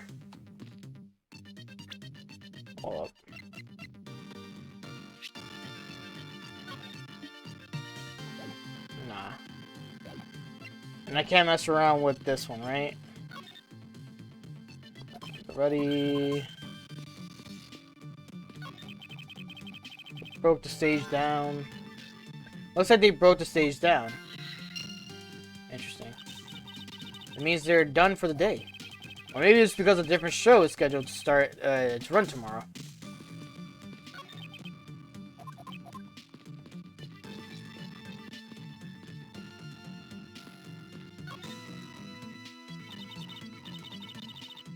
What is this, some sort of new attraction?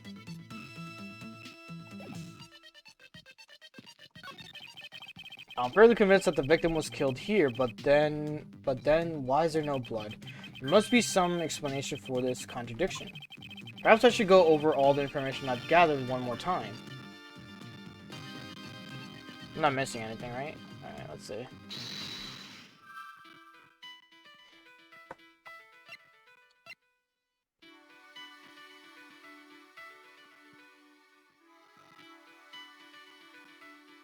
Maybe these two things are connected?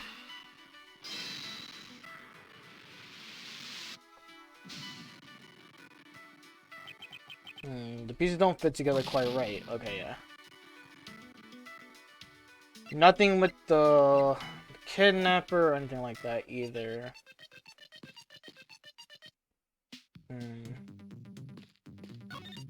She has no new information, right?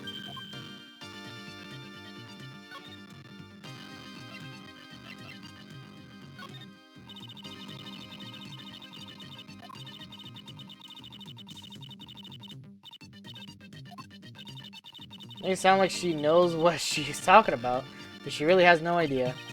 Admittedly, I am slightly confused by what she just rattled off. Alright.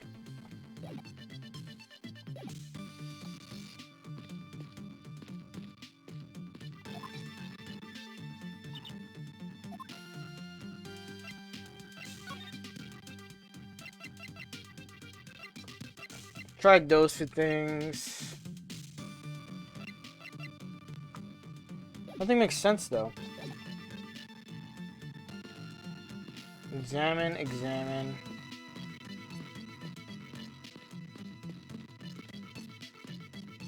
Examine the body.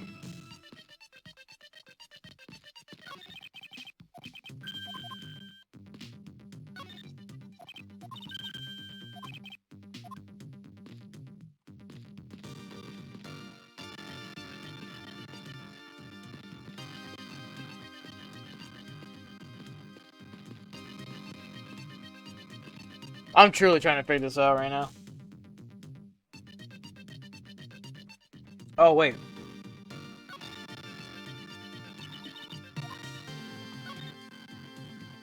Let's see if, You know, the Blue Badger, I've had my fill of these things for a lifetime. Thank you for your extra commentary, but all I wanted was for you to take a look. Alright, I guess I can do that, but only because it's you, Edgeworth. What's wrong with this thing? Why is the Blue Badger wearing sunglasses? How could she have not noticed all this time?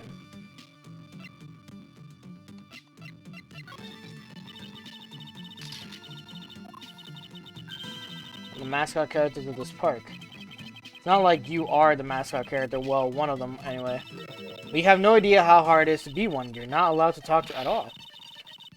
Taking away my ability to talk halves my effectiveness as a human being. I'm not talking, but it seems like it's such an easy thing to do. What do you know, youngin? Just wait until you're my age and then we'll see. Is it possible this loud old lady was once a quiet, fair maiden? Huh, possible. Damn, Edgeworth. Come on, Edgy, show me anything, I'll tell you all about it. Very well, what do you think about this? Nothing special. Am I afraid she'd say so as much? You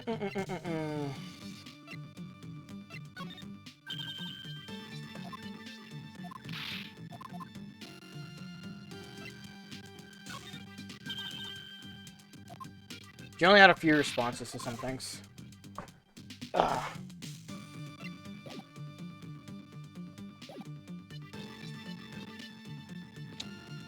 I'm just trying to figure out what the fuck am I missing.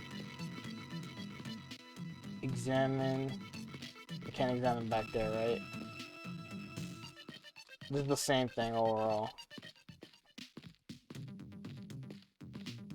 Yeah, it's the same thing. Oh.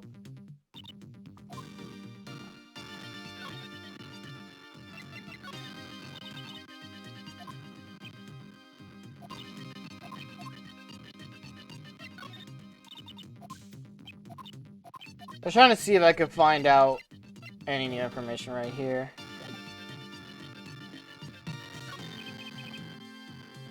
Victim was killed here, but then why is there no blood? There must be some explanation for the contradiction. Perhaps I should go over all of the information I've gathered one more time. Is it really a logic and I just don't understand what?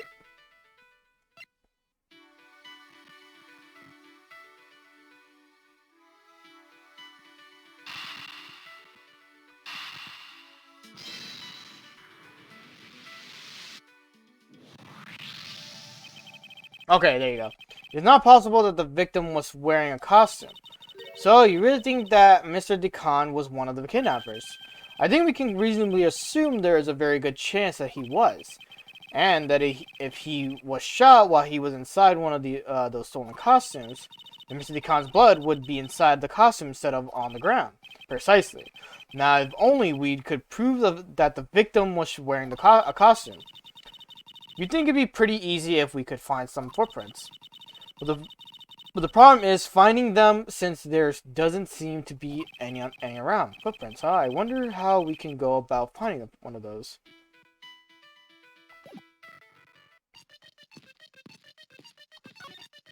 And we talk to Emma. Emma, about that method you were talking about for finding footprints. Ah, finally, my expert knowledge in forensics is needed. Yes, well, can you detect and trace even partial footprints? Leave it to me. My cutting-edge detection kit can find anything. Very well, if you could please analyze the footprints in this area. Okay, stand back now and witness the power of science at work.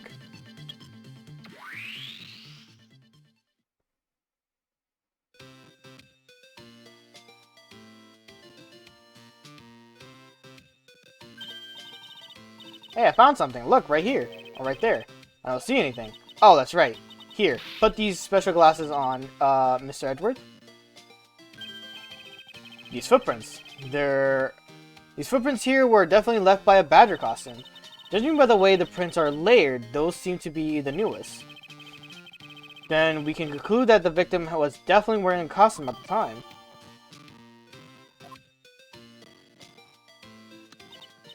Okay, in that case, I'll update Little Thief's simulation parameters. Can't wait to see what we find out from the new info.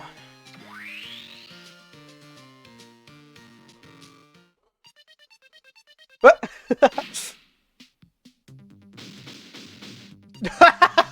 Investigation complete! Just the fucking badger getting shot. So, the victim was wearing a costume when he died. And with that, we should be one step closer to the truth, right? I see the recreation has changed in accordance with the new information. We may be closer, but now something else has caught my attention.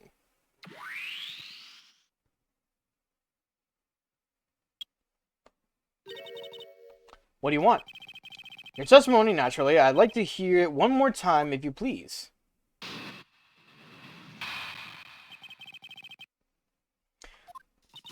I came to the stadium to take a short break. As I was resting, I happened to glance over and saw two men facing each other in that area. Suddenly, there was a loud gunshot, and the person who got shot fell into the ground. It was a very terrifying experience, let me tell you. Okay, so contradict her with the second statement. So that mean that Mr. Oldback's testimony has a contradiction in it? Yes, and I believe our best course of action is to compare it with your recreation. See, I knew Little Thief would be of help. Now, let's see if we can pull more info from Miss Oldback to put into the recreation. For that, we must first find the contradiction in her testimony.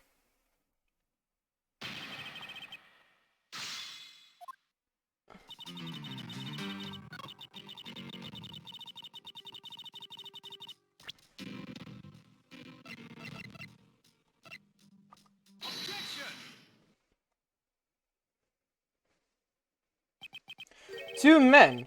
How did you know the gender of the two people involved? Seeing as how the victim was wearing a costume at the time. Furthermore, I have another matter I'd like you to inquire about. I'd very much like to know why you failed to mention the costume in your testimony. Why? I'm beginning to doubt if you really witnessed the murder at all. But I'm telling you, I really did see it. I saw it with my very own eyes. From a seat in the second tier. Second tier? Hey, didn't you say you saw it right in front of you earlier? I was, you know, I was using the phrase in the metaphorical sense. I see our witness still has the screw loose in the metaphorical sense. The cushy seats in the second tier are reserved for hotshots at VIPs. That's exactly why I go there now and again to take a nap. I can't see how you could have gotten a good look from there as it's so high up. Were you able to see even the victim's costume from way up there? While I know I saw two people, but I couldn't really see what they looked like because they were in the stage's shadow. My eyesight isn't what it used to be, you know? Not like when I was... Okay. I honestly hope she does not come back in the next Miles Edgeworth game or any fucking Phoenix Red game. Because, God, Old Bag is annoying. Let's return to our investigation, shall we? Okay. You got it.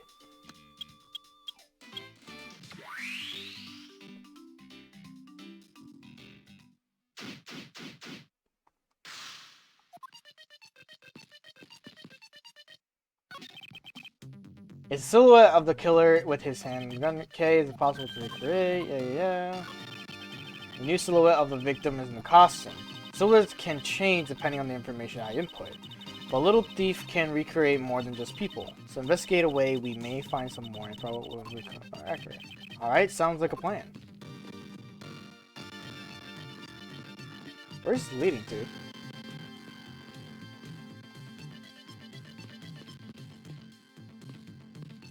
Now we're stuck on a loop again. He's annoying. He just talks too much. She talks so much and she gives like terrible like testimonies because we're always like, alright, what did you see, Old Bag? And then she tells you what she saw, but she goes on a fucking weird tangent about it, and then it's like, woman, you were like across the way, you were either not looking, you were not doing this. It was like, why are you here, really? But just to be a fucking inconvenience. This is amazing. Just feel the power of science. Thanks to you, I'm able to proceed with my investigation once again. Thank you. It was nothing. I'm just glad the science and I could be of service. Pretty amazing how we could see the footprints. So, what's the secret behind that thing? Oh, you want to know? Here. You can read the manual. Aha, very interesting. So if I do this, I could avoid leaving footprints. She can't seriously be trying to use the information to her advantage as a thief. Emma does look older in this compared to her younger self, or her first appearance in Phoenix, right? She saw them in the shadow. Is this another logic dive thing? Stage was packed up in the shadow of the stage. Well, let's try it. I got nothing really to lose, but just health.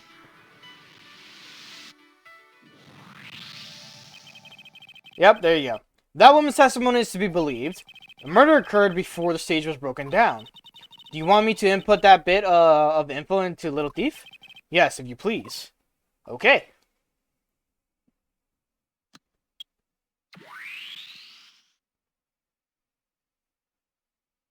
There you go. Something doesn't add up right here. There's a this is clearly a contradiction here. Please stop stealing my lines. Oh, come on. It wasn't that hard to see it coming, even for a layman like me. I suppose in any case, it's not possible for the killer to have stood here in the way, because there was a very real stage set up in this spot at the time. Yeesh, I told you I got it. Do you feel the need to explain everything? Yes, well, in any case, we still need to resolve this unusual situation. Isn't it obvious the killer was on top of the stage, naturally? Right, right, Miss Oldbag? Yes, I remember now, the killer was standing on the top of the stage. See, now let me update the info to the simulation. Maybe it was the other way around, actually.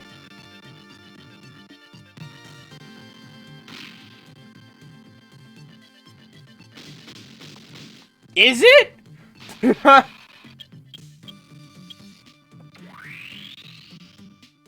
I think it's the other way around. Reason being because he got shot from the bottom of the atom through his right shoulder up. Literally, this is what it states here. Hold up. Cause of death. Preliminary findings indicate loss of blood resulting from the gunshot wound. Entry point. Lower right abdomen. So that's like a little bit below your stomach. No. Around the stomach, but to the right. If you like facing your own body. And then exit point, right shoulder. So it went from the bottom up. Unless he did a fucking bank shot, fucking trick shot, sure, we'll fucking attest to that. But other than that, motherfucker shot him from under. Well, what have we here? A bunch of hooligans running amok, I see. Oh, hey, Lang.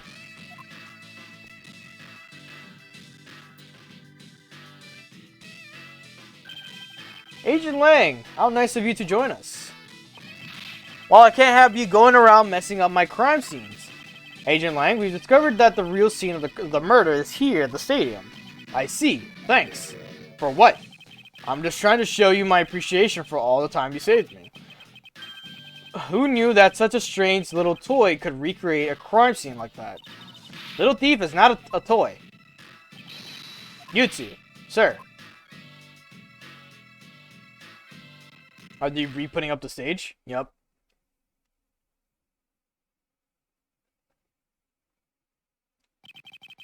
And there you have it. You see? Big boys like me don't need silly toys, little girl. Now this is a recreation. So what? Do you still intend to assert that Officer Meekins is the killer? Of course! Even knowing that the crime took place here doesn't let him off the hook.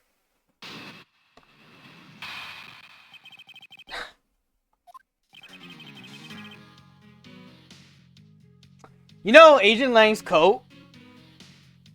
Like, Agent Lang, or Lang himself, right? His design looks like he's the Yakuza character design. It's what's funny to me. This is the real scene of the crime. Officer Meekins lay in wait for the victim on top of the stage. And when the victim finally showed, he shot him from on high. That's the truth your little recreation showed. How far will you go to accuse Officer Meekins of the crime? He's the most likely suspect we've got, especially given the situation with his gun. Well, even he is the killer, at least my recreation was on the mark. You see, thank you for your understanding, my little cowgirl. Crow girl? I almost called her cowgirl. Well, I kind of did.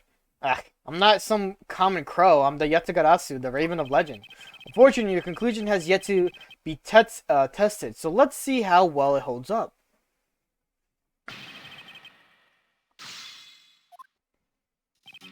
This is the real scene of the crime. Officer Meekins lay in wait for the victim on top of the stage.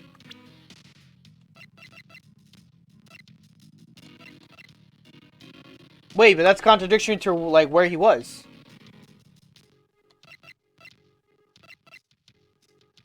First, let's see. He's laid to wait for the victim on top of the stage. Might press that. Lying in wait. How did Officer Meekins even know the victim was going to come here? Simple. He was investigating the kidnappers, right? And while he was doing so, he came to understand the victim, Mr. Deacon's movements. Ha! And why would the good officer want to ambush and kill the kidnapper? You mean his motive? Who knows and who cares?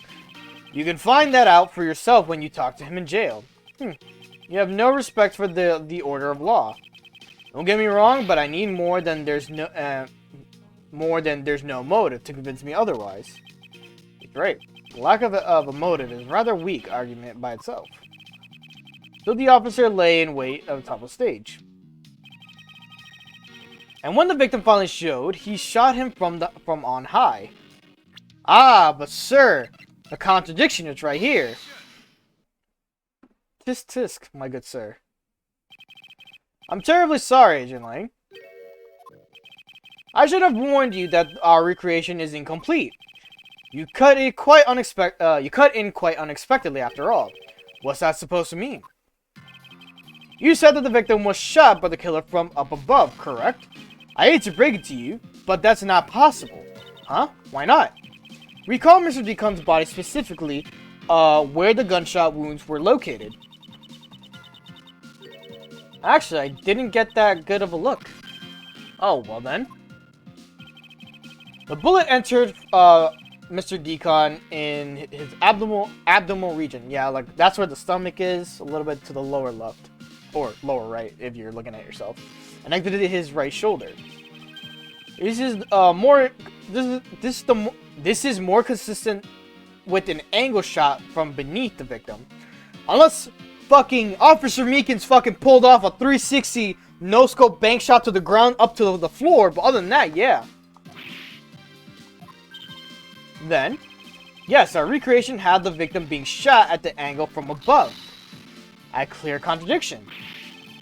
You're discounting your own conclusions. No, this one point is the only flaw. This was a mistaken parameter in our recreation.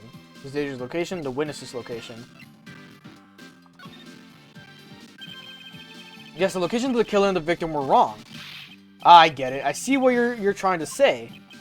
I believe the killer and the victim were standing opposite to what we initially thought. It was the victim who was on top of the stage as he was being shot by the killer.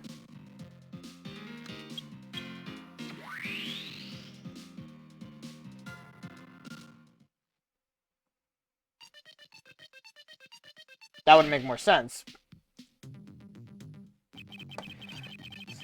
This is what happened. It also explained the positioning of the gunshot wounds. But then, what about the footprints? Since footprints don't lie, we can assume then that the killer also wore a costume. Okay, I'll try using the data instead.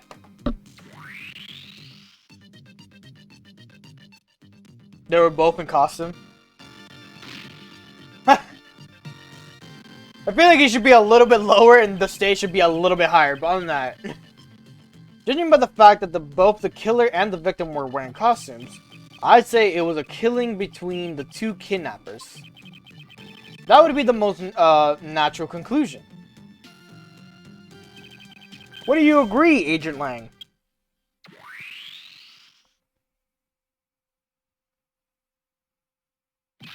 Huh. Well done, Mr. Prosecutor. But that alone doesn't clear Officer Meekins of the crime.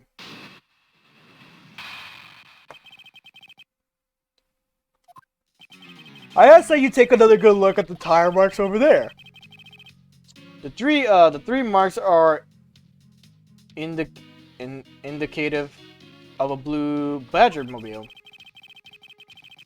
That story, the story Officer Meekins told about the shop on wheels getting stolen was just a lie. He drove the blue Badger mobile here and committed the murder. Then he used the car to move the body to the garage in the Wild Wild West area. You believe he moved the body with the car? That's right. It was Officer Meekins himself who pointed us to the way he did it. 3 tire tread marks are very, very telling. However, is the blue Badger mobile the only thing capable of getting such a pattern? Another bit of proof. I ask that you take another good look at the tire marks over there. 3 marks are indicative of the blue Badger mobile. But I don't have the other Badger mobile. Oh, wait. Hold up. 3 tire marks. I have to agree that the blue Badger mobile has 3 tires. Of course, the only thing in the park that could make those marks is that roving shop. Are you forgetting that there are, in fact, 3 of them?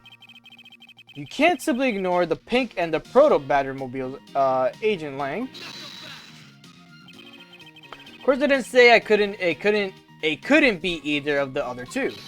But I see no reason to drag them into this just to complicate things. Told about the shop wheels getting stolen. Hold up. I gotta examine this real quick. Because there's two missing. Mobile shop of 3 wheels was parked inside the Wild Wild West. Okay, yeah, but like... was there more? Like, where are the other two right now is the question. The pink one is behind us right now. But where's the other one? I'll present. I don't think it's gonna be true, but whatever, you know? I can't believe it's true. Sorry, Agent Lang, but that's an impossible tale. And why is that? Those tire marks could not have been left by the Officer Meekin's blue Badgermobile. One look at the car it would have told you so. What proves that the blue Badgermobile had never been to the stadium? The wheels? Take a good look at the tires. There's not a single dollop of mud to found on it. If this car had come to the backstage area and left those tire tracks, then the lack of mud on these tires stands out as very peculiar indeed. And how do you explain the tire tracks generally? Tire tracks, genius? I got it. What about Miss Oldback's pink Badgermobile? Don't be ridiculous. I was sleeping the entire time in the second tier seats. Indeed, I believe we can rule her out as someone related to this crime. However, there is yet one more roving store, as I recall. Oh, you mean the Proto Badger? That's right. There was one more parking space inside that garage, and it proves the existence of a Proto Badgermobile. Agent Lang, I suggest you find this Proto Badgermobile. Post haste. There must still be some sort of incriminating evidence in it. Hey, do you hear something? Help. Oh, hi. Help me. Are you alright? What is it? Something looks like we found our kidnapping victim. Where were you all this time? Wild West with kidnappers. He was in the room next to the one I was held in. Ran away using underground and got lost. The kidnappers... What is it? I can't understand what you're trying to say. The kidnappers escaped wearing costumes. Did you see the faces of your kidnappers? No, I didn't see their faces. But two. One was a woman. A woman? Quite an important piece of the testimony. His glasses are so fucking weird. I was like, I thought he had an X mark on his face, like it was a scar type shit. No, his glasses are the X mark, so that's why they're holding on to it. I'm like, what? Hey, what are you guys doing? Stop standing there and get your cops on this already. Look, that is his glasses on the design. What the fuck? Yo, what is his glasses design? I'll even let you guys have what the kid said just now, considered it a gift. Now, are you going to get out of my crime scene, or am I going to have to get rough? Again? You're nothing but a big bully. Come on, Mr. Edgeworth, let's go. Oh, no, not you. You're a very important witness for my case. I'm not about to let you get away with that easily. Don't count on me to testify, because I won't. Not for you. That's right, I won't either. You hear me, you young whisper snapper? Hey, calm down. There's no need for all this hostility. I just want to take a statement from each of you. I'm not going to rough either of you up. I give you my word. Come now, fair maidens. What do you say? Will you cooperate? Fair maidens? My, you little rascal. You sure know what the way into a woman's heart. Langzi says, the passage of time is but a fleeting moment, and a lady is young forever. Trying to outdo my edgy poo with your fancy schmancy sayings. Let's get this over with so we're clear. I'm only interested in giving you my statement. Sure, just as soon as my Mr. Prosecutor leave us be. Mr. Edgeworth.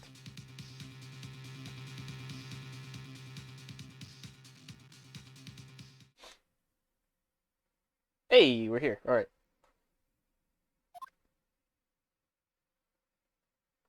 Did we get sent back here and I just don't remember? Looks like we got the boot again. With land safe, the focus of the investigation will shift solely onto the murder. You mean the infighting between the kidnappers? Yes, and also the identity of the remaining kidnapper. Miles, my boy. Tell me it's true. Tell me what we've really found. Tell me that you've really found my boy. Yes, Mr. Amano, we found him earlier in the stadium. Then my little Lance is unhurt. He's not exactly the picture of perfect health, but his life is not in danger. Yeah, he's being questioned right now by Agent Lang. Poor Lance, it must have been so horrible for him. Locked up like a sob.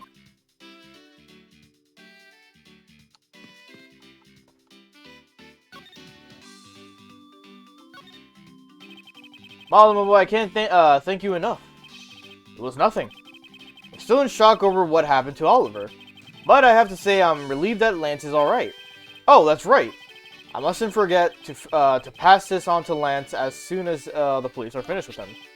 A letter? Oh, the way Lance is being chased after by women reminds me of someone I know. I almost can't believe he received yet another love letter. Love letter, you know? Here, take a look for yourself. This is a breach of confidentiality. This is kind of a creepy looking letter. My dear Lance Amano, may I come see you again? I'll be lurking, it's all good. Your beloved... Who? It's a very simple love letter. Viola. Oh, hey, let me see. That's really weird. It's from a loan company, Tender Lender. Looks more like a collection bill to me.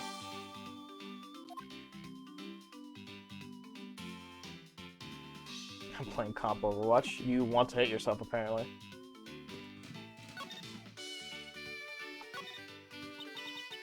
He loves me not. He loves me not. Not? Aw, that's 12th one.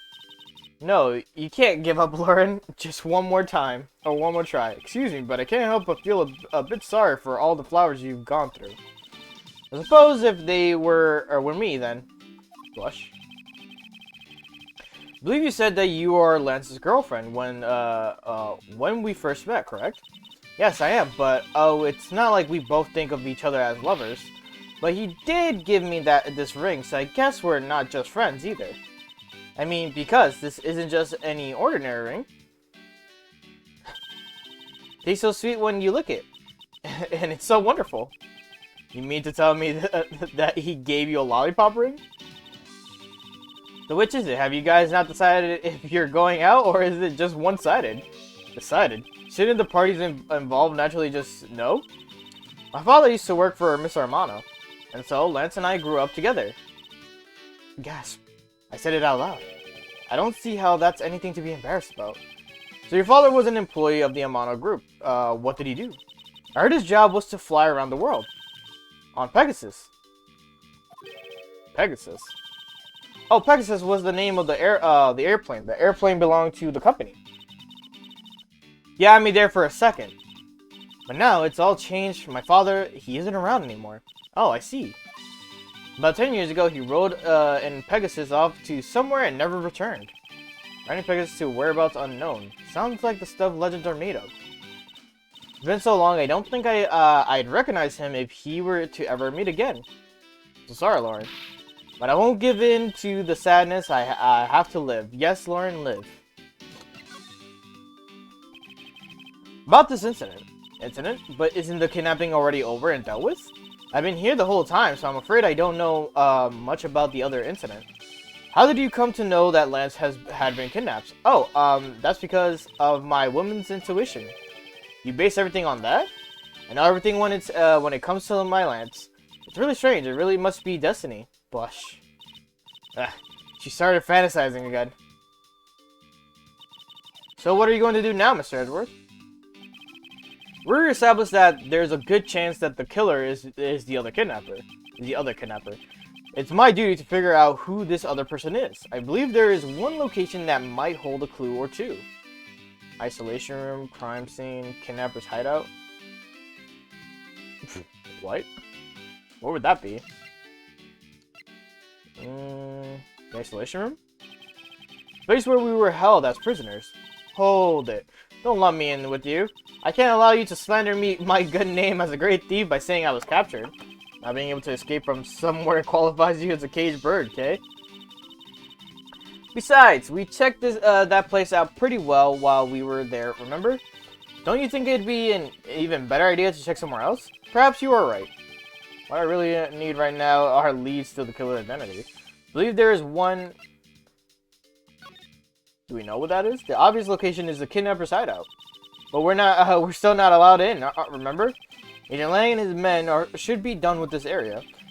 In that case, there is no harm in asking that officer over there to let us in. Which one, the left one or the top one?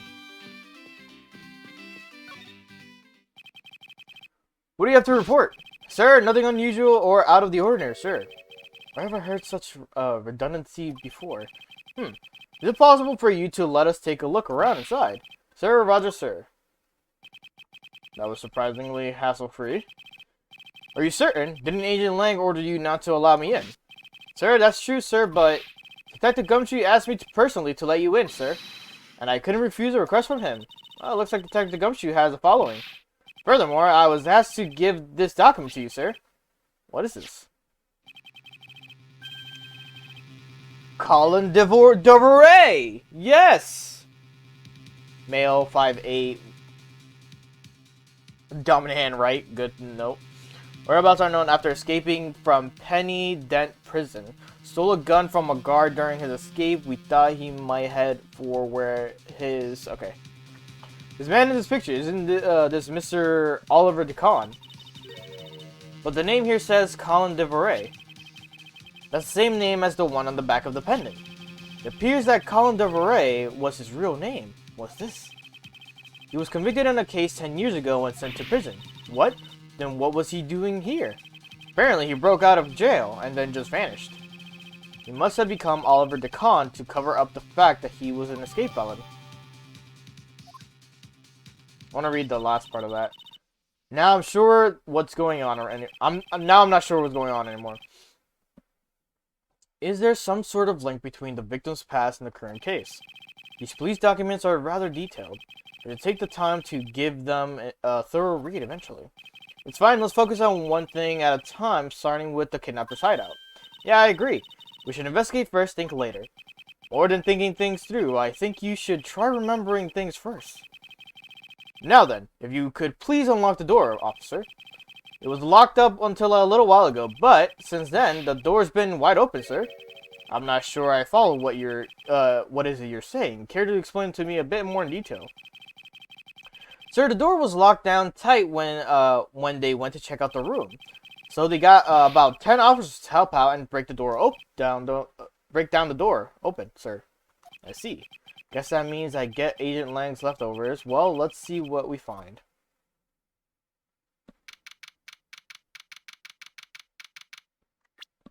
Hold up, I want to see that one document. Alright. We thought he might head to where he... Wait, what? Stole a gun from a guard during his escape. We thought he might head for where his wife and sole daughter are, but despite our surveillance, he has yet to show up. Okay.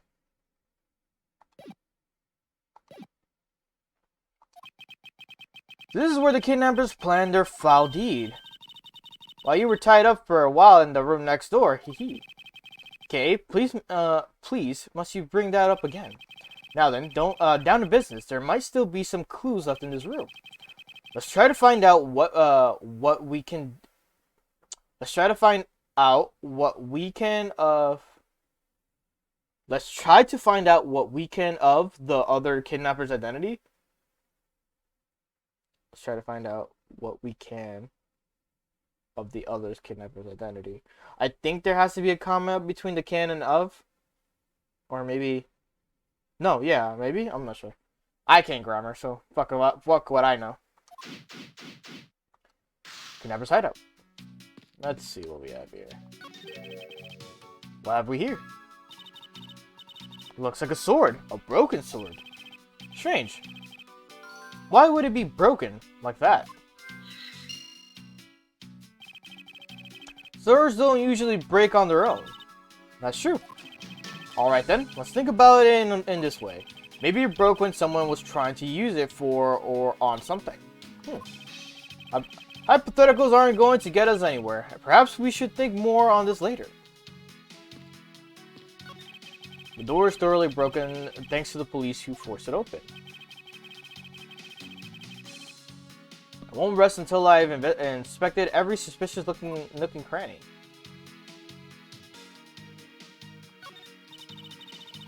A doorknob handle thingy is looking pretty beat up.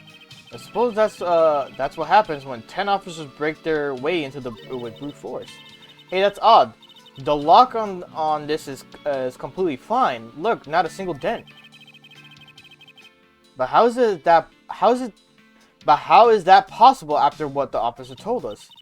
Yeah, if the lock had been in use when the door was busted down, then the lock itself should be completely wrecked. So the lock on the door leading to the outside is undamaged, but how can that be?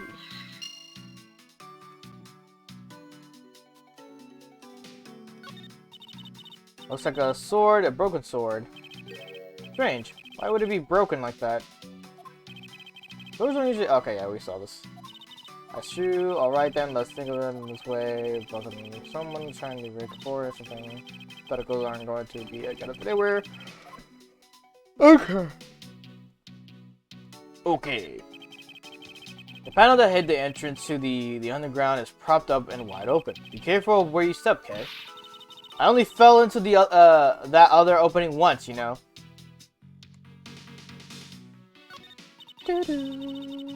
Oh, they have barrels like these just outside. Yes, and well, I know I already asked you when we were out there, but if these were real, what would you put in them? Then an accepting gleam in her eyes that I'm about to dash.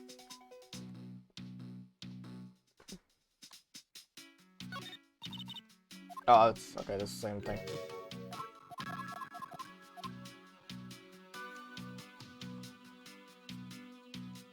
Can I use logic here?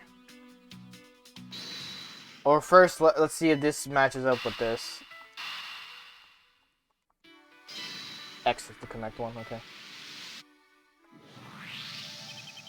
It's a bit strange that the police had to force their way into an unlocked room. One look at the pristine door lock, and anyone can see that it was not in use at the time. But the policeman outside said that it took 10 men to get it open. A door that was locked tight despite it being not locked at all. It can only be because of this. Oh, you mean... Yes, it was just... Yes, it was used to jam the door here. Here, take a look at the door handle. You see how the handle is completely destroyed? Like, utterly fucked up. That's how the sword broke. Yep, that's how the sword broke. Alright, well that logic sense has gone out the way. That's the barrels. What's this? This must be where they dispose of old and worn out costumes. That's so sad. It would seem that they throw their costumes away in pieces.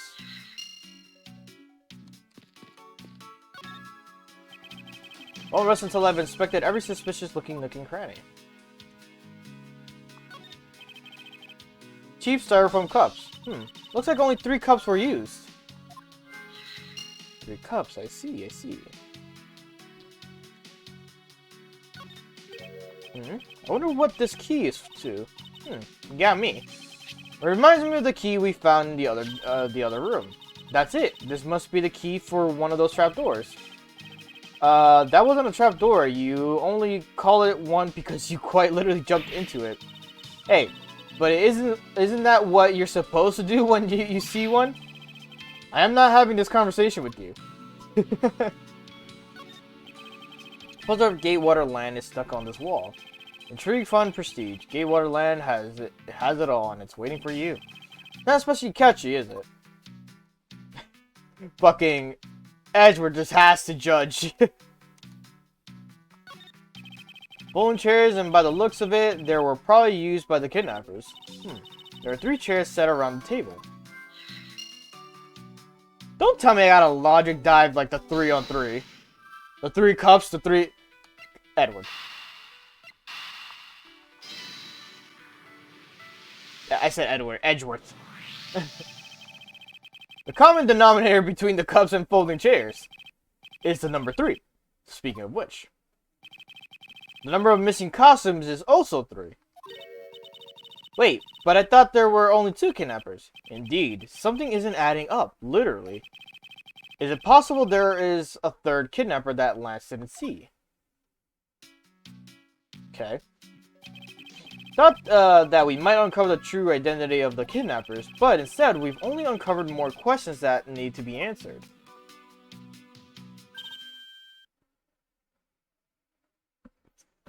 I don't know how to feel about this personally. Ah! What is that? What is it? Well, Mr. Edgeworth, am I correct? What are you doing suddenly popping out of the secret entrance like that? This is an underground passage used by staff members, sir. We badgers also make use of it in our duties.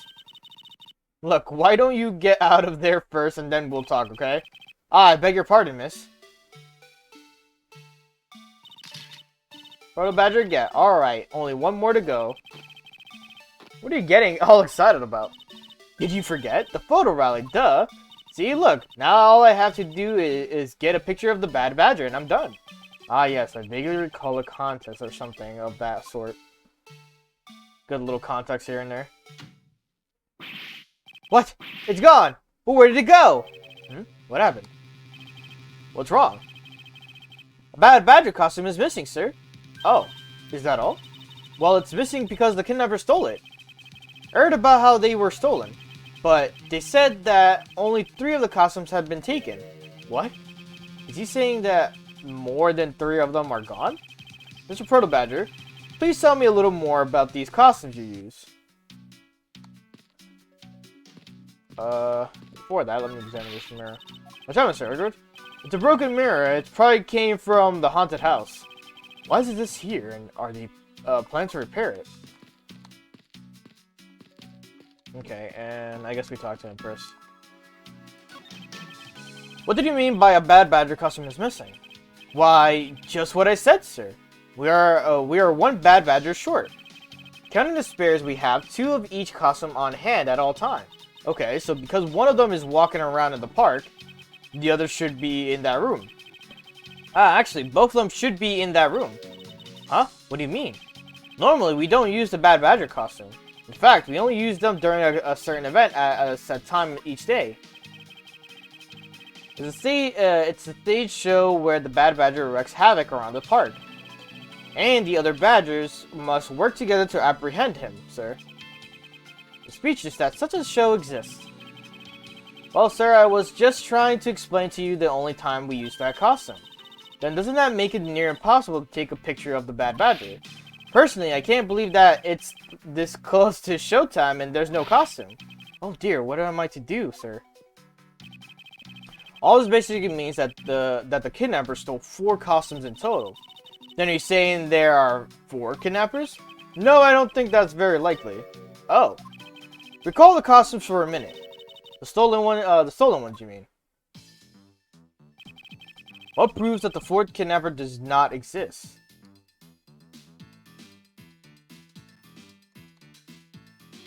This? You had 4 people, and you had wanted to steal a 4th costume. Wouldn't you naturally go for the full set and steal a Pink Badger costume instead? Yeah, that makes sense. And yet the kidnappers decided to steal another Bad Badger. I believe the culprits needed 2 Bad Badger costumes, but the question is why? Interesting. I was wondering if you don't mind. Mr. Proto Badger, how did you know my name? You're pretty famous, sir. I would think that most people would know who you are. Famous? Me? Absolutely. Sir, you're always very active in the community, I hear. Wow, I didn't know you were such a celebrity, Mr. Edgeworth. I feel like I've met this person before. Maybe it's just my imagination. I think he's supposed to be the bellboy from the Gatewater Hotel.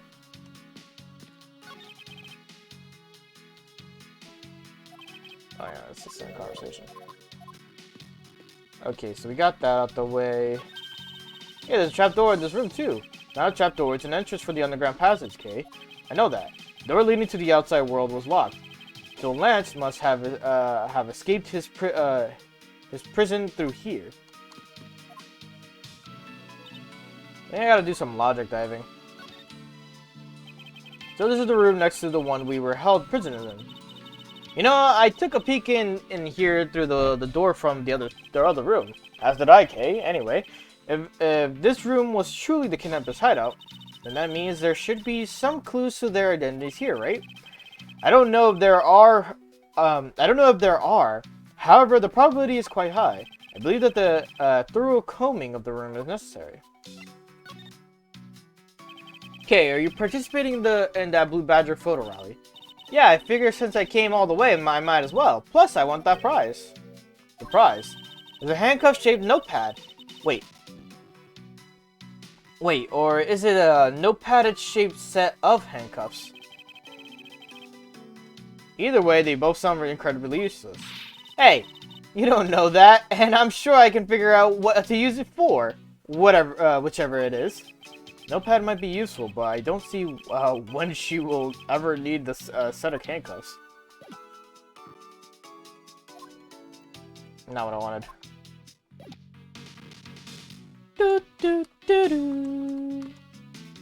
Let's see if I can do some logic diving in this. Unaccounted for badger costume pieces. I mean, they're the only two things I have, so let's see if that actually works out. The second bad badger costume. I believe it may be closer at hand than we think. What do you mean? The costume in the trash. Wouldn't you say that it's wearing some very telltale pants? Hey, you're right. Let's get it out of there and take a look. As I suspected, it's the bad badger costume. Wait a minute. Well, minus the head. I won't rest until I've inspected every suspicious-looking nook and cranny. Let's see here. Wonder why the bad badger costume right hand is torn up like that. Maybe it's a flesh wound from the fight with the blue badger. I always knew the blue badger was one ferocious beast. I somehow doubt that even real badgers are as bloodthirsty as that, okay? So this whole thing is like together, right? Everything's missing from its head. I think, hold up, do I have the head? Yes, I do, okay. Deduce, then this spot's somehow connected to any of the evidence I hold. Yes, this one. Eureka! It is a clear contradiction of the facts. Huh? What are you talking about? Are you going to fill me in or no? Or not? Wait, maybe it's not quite so clear. Even so, it's still a contradiction, right? Or it might not be. You're acting really weird, Mr. Edgeworth. Just tell me if it's a contradiction or not. My apologies. Okay, so it's not that. If only I could envision it in my head. Wait, what?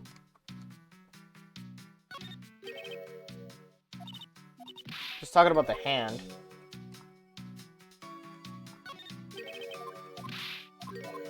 There's nothing else, right? There is something that contradicts, I guess, this, right? Let's see. Victim's costume. Not it.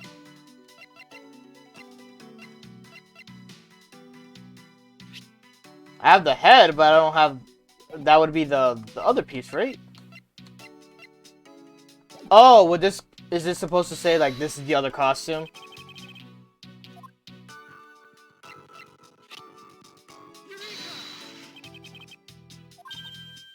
talking about? Are you going to fill me in? Okay, yeah, it's not. Great! I am completely dumb, and I have literally no idea what this is contradicting.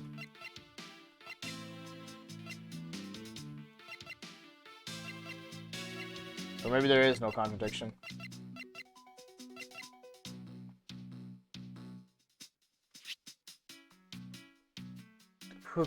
Footprint shaped and the lack of blood. I got nothing.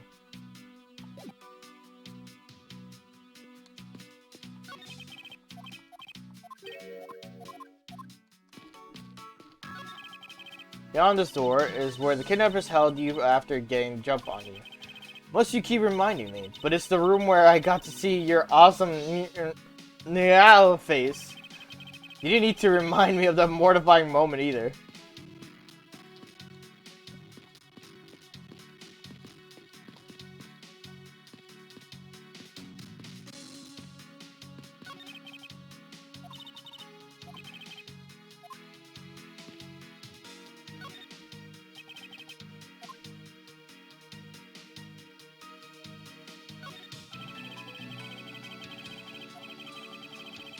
Until by the table probably came from the stack. Like 3 folding chairs on the side. I can't say they were arranged in near layout, so it's nice to have this happen. So I think they were just fine, like a bunch of used chairs ought to be. Beginning to think you must keep the most chaotic room. Hey, don't slander and sigh at me all in one shot. There is a contradiction to this, but I have literally no clue what. Look, its hand is hurt. Oh, okay. Fucking, I didn't examine the hand. Looks more like something was ripped off.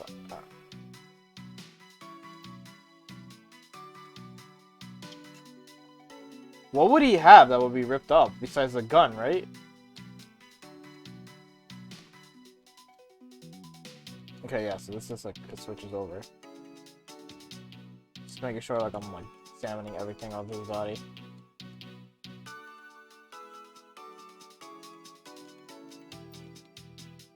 I mean, there has to be something that contradicts what the hand had, right? But what?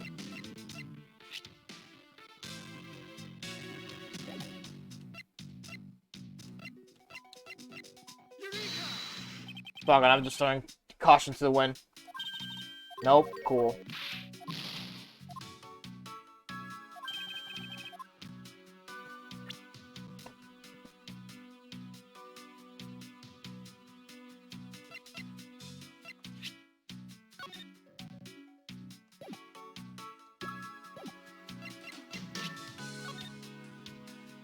Oh, it's gone! I guess you have to do the deduction with this.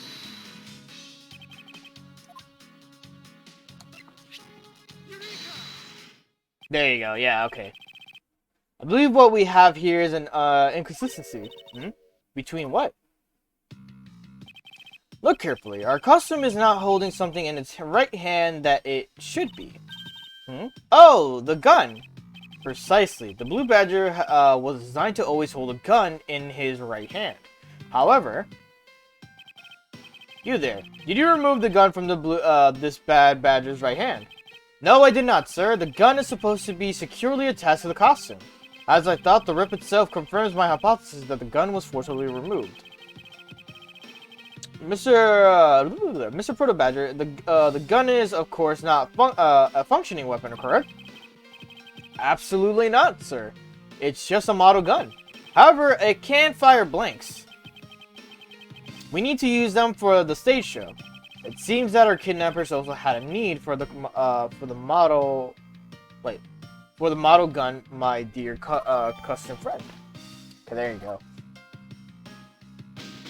Hey, okay. That was like the last thing I required. I'm glad they always give you health at the end, like after you fuck up several times. I think we're about done with this room. So what's next?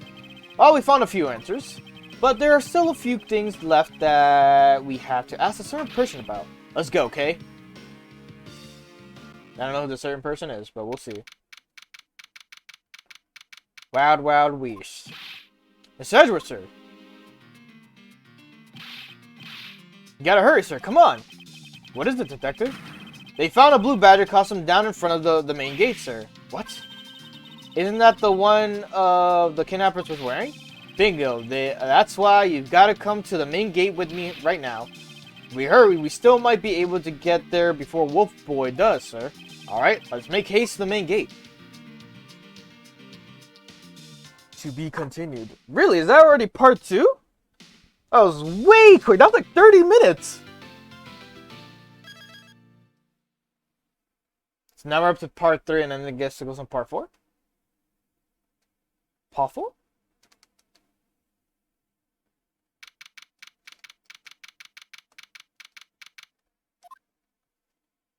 I think it's up to 4 parts.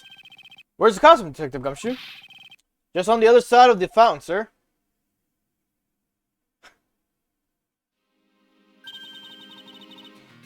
Was it out here in the open all along? No, it was discovered in the tall grass back there. We moved it out here in order to examine it more thoroughly. Then let's get down to it. I won't rest until I inspected every nook and cranny. What do we have here? Oh, it's another pendant. That's 2 treasures in one day. How lucky is that? And hey, this pretty baby's made of platinum silver too. Another pendant on top of the one we found on Mr. Decon. Is it possible that these 2... Hold it right there! What's good, Lang? Hands up, Mr. Prosecutor. You sure know how to cross the line, don't you? A pendant, huh? This is a very decisive piece of evidence. How can you tell? Look here and read off what you see. The lore indeed. Hey, it's a name that's engraved on. That's a name engraved on this. Aha! We have you now, Mrs. Kidnapper. No, you don't understand. Lolly, I can't believe you were one of my kidnappers.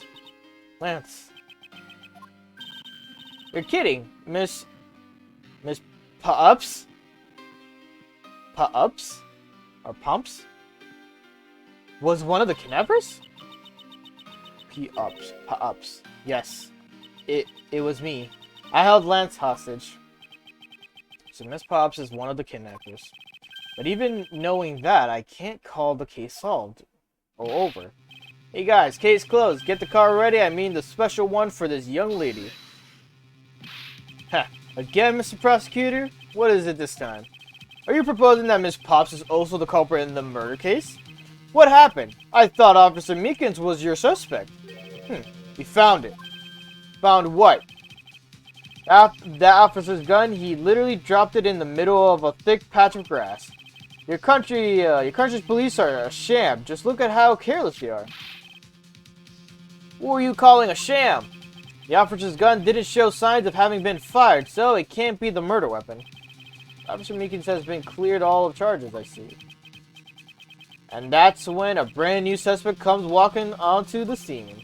The murder only happened because the kidnappers started fighting amongst themselves.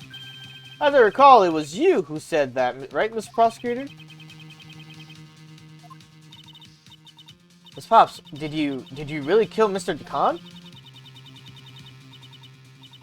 Yes, I killed him. I can't believe it.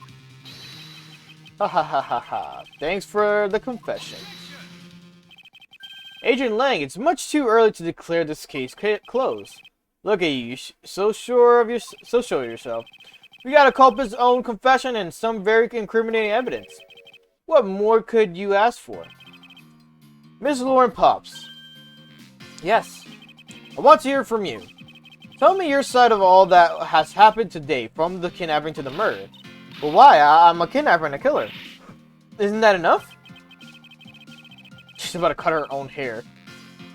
It's fine if you're the one behind everything, but only if that is the truth. Now then, will you tell us the truth? Or is there some reason why you can't? I've had a change of heart. I think I'd enjoy seeing you sulk away as the losing mutt. Alright, you heard me. Let's hear about all the evil deeds you committed today.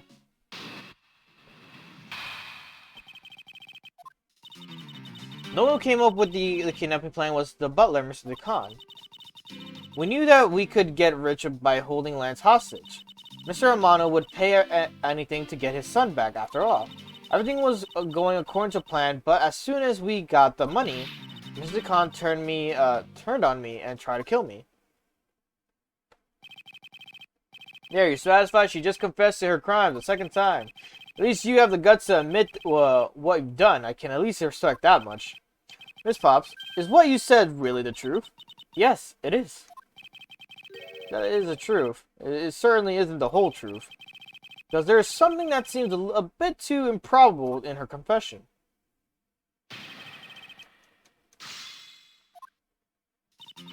One who came up with the kidnapping plan was a butler, Mr. DeCon. How well did you know the victim? I've spoken with him only a few times at Lance's house. A few times, that's it? Yes. They only met a few times. I don't see how they could have trusted each other.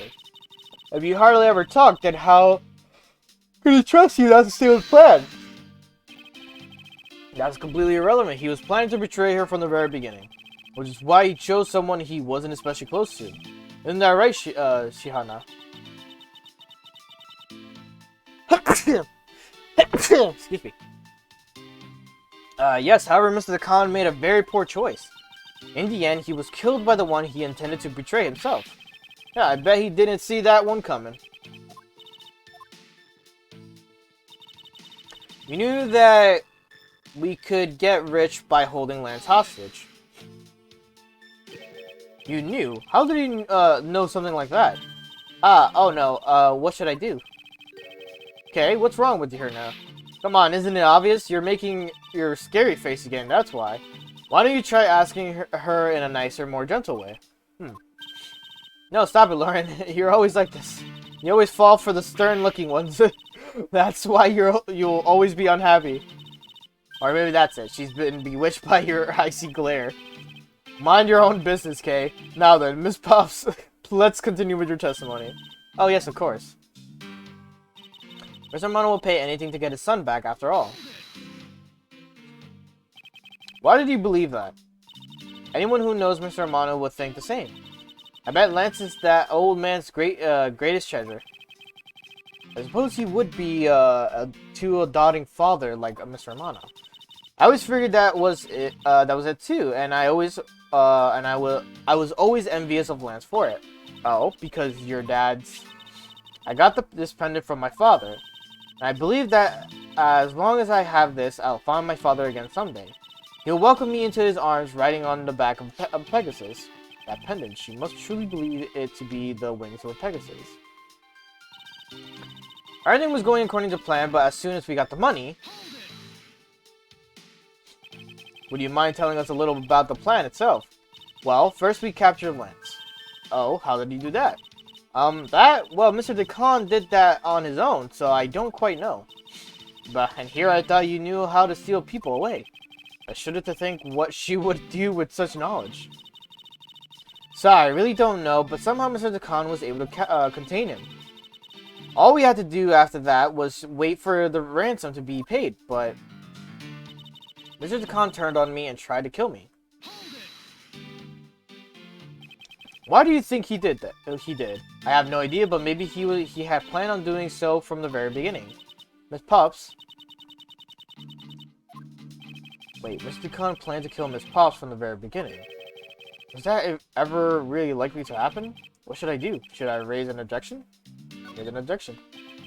I'm sorry, but I don't think what you just claimed is all that likely. Huh? I don't think Mr. DeCon would have ever been capable of killing you. But why?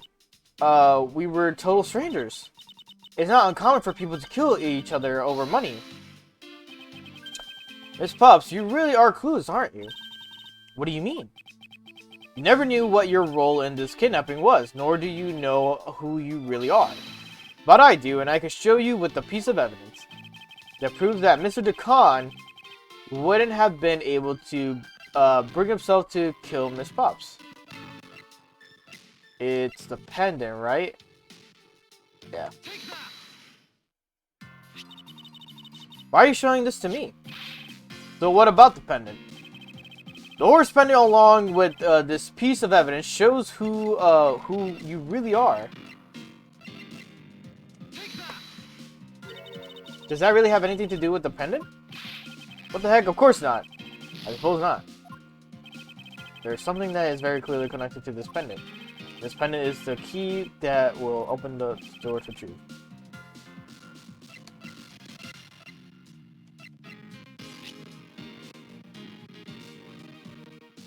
Oh, the wings of the fucking other pendant. These two pendants resemble each other. Wouldn't you agree? Hey, you're right. They're the same color, and they're even made out of the same material. I believe that these two pendants are actually one. Eh? Shall we give it a try? Wow, it's totally a Pegasus. But why? Why does my pendant match up with Mr. DeCon's?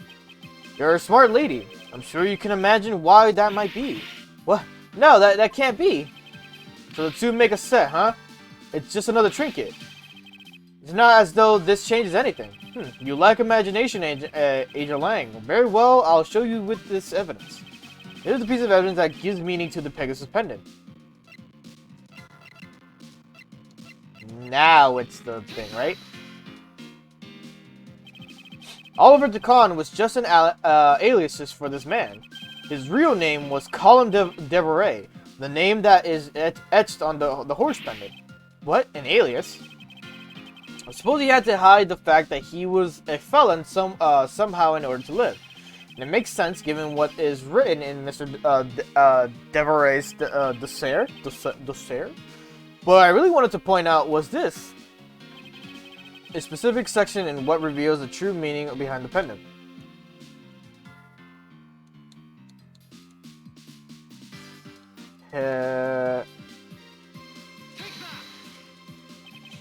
I get to take a look at around this area.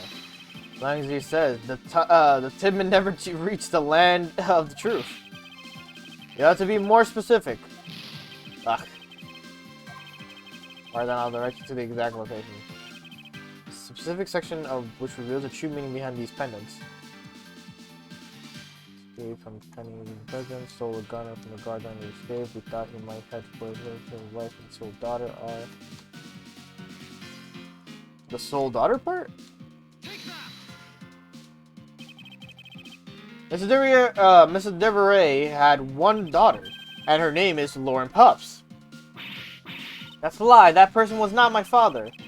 He couldn't come out and tell you he was your father because he was in hiding. However, I believe he was trying to secretly watch over you. Do you still believe that a man like that could kill the daughter he was separated from?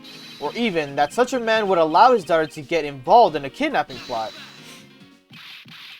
Hahaha. What is so funny, Agent Lang? You're good at making things up in your head and deciding it's the truth, aren't you? What are you trying to say? Your thinking is much too innocent. After all, I've thought of another possibility. And that, is that so? Well, let's hear it. I'll grant you that the two of them are father and daughter. But isn't it possible that they both knew that fact? It was no coincidence that the reunited pair became involved in the House of Amano. And the two of them made good use of their meetings to plan this little kidnapping. Wouldn't you say my scenario is perfectly probable as well? So this is his version of how things might have been. You don't have any proof that either one didn't know of their true relationships, right? You mean they knowingly committed the kidnapping as father and daughter? That's right. As one really rotten family. Is that really what happened? I had better take a long, hard look at the evidence. Isn't there a third person involved in this? Granted you that the two of them are father and daughter, yes. But isn't it possible that they both knew that fact? It's a possibility. It was no coincidence that the reunited pair became involved in the House of Amano, okay? The two of them made good use of their meetings to plan their kidnappings. Plan this little kidnapping. Would you say the scenario is perfectly probable, as well? I believe you're being a bit too overconfident for someone with no evidence. Am I? Because I don't see you presenting any evidence to the contrary. The evidence to counter him, we're stuck at a draw. Agent Lang isn't wrong. His scenario is certainly a probable one. Better hurry up and do something, or Lauren's gonna wind up looking real bad. I know, but first things first is Agent Lang's line of logic, frankly correct. Did the two of them really knowingly commit the crime as father and daughter? Grant you that the two of them... Okay, yeah. You think they knew? Yeah, I don't think only the victim knew. I think the girl realized it as well. They both knew who the other person was, but they had to pretend that they didn't know. Because he was on the lam. You got it. The victim couldn't exactly go around flaunting who he was. Furthermore, it was no coincidence that they... That was no coincidence. One as a butler and one as a friend of the son, you mean? They probably thought that was their best shot. Is that what you honestly believe? Of course. Two of them made a good use of their meetings to plan their little kidnapping. You mean how they plotted to commit the crime as blood relatives? Can you think of a better partner? They're certainly a clever pair. The butler and the girlfriend. No one would ever suspect that they were, in fact, family. Yes, but from the very beginning, they painstakingly practiced those roles well. Wouldn't you say it's a probable scenario? Okay, there's something that counters something here. Let's figure this out real quick.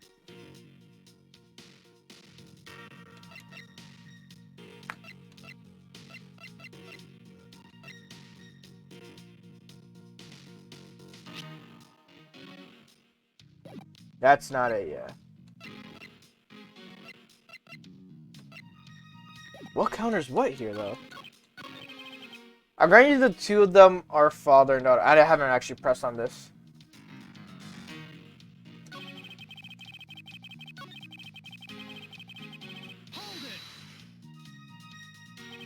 Precisely, and what father would ever willingly kill his own daughter? I've seen a lot of things in my travels, and I can tell you that being related by blood is sometimes proof of nothing. Possible that they both knew the fact.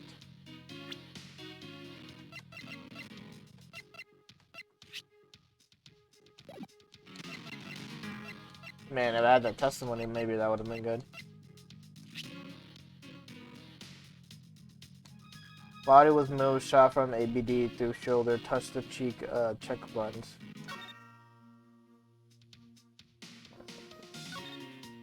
The lack of blood around the body suggests that the victim was killed elsewhere and then moved, which implies some.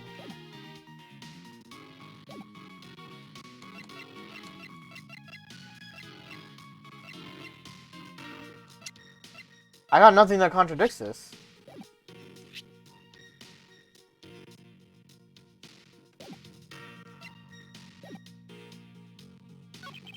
It was no coincidence that the reunited pair became involved in the House of Amano.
Two of them made good use of their meanings to and this little kidnapping.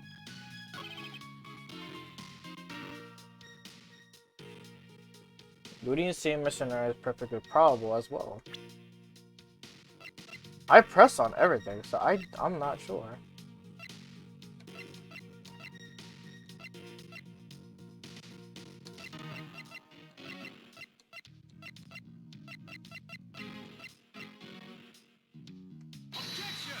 That's wrong.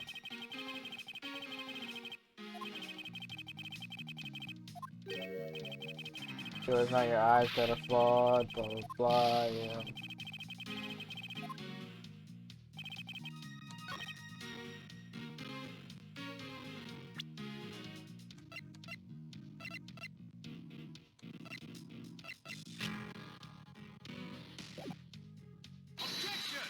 There you go, there you go. Because he said 2, and it was 3 costumes that were stolen. This kidnapping wasn't planned by just 2 people alone. And what kind of proof do you have of that? Quite simple. There were 3 kidnappers. 3? 4 costumes were stolen from Wild Wild West area's back room. We found one of them in the kidnapper's hideout. But as for the other 3, we can assume they were being worn by 3 different people. We also found a set of 3 cups and 3 folding chairs that were used in the hideout. It all clearly points to a 3-man group. And I believe this 3rd person is the real mastermind behind the kidnapping. Who is this mastermind? I present to you the brains behind the kidnapping.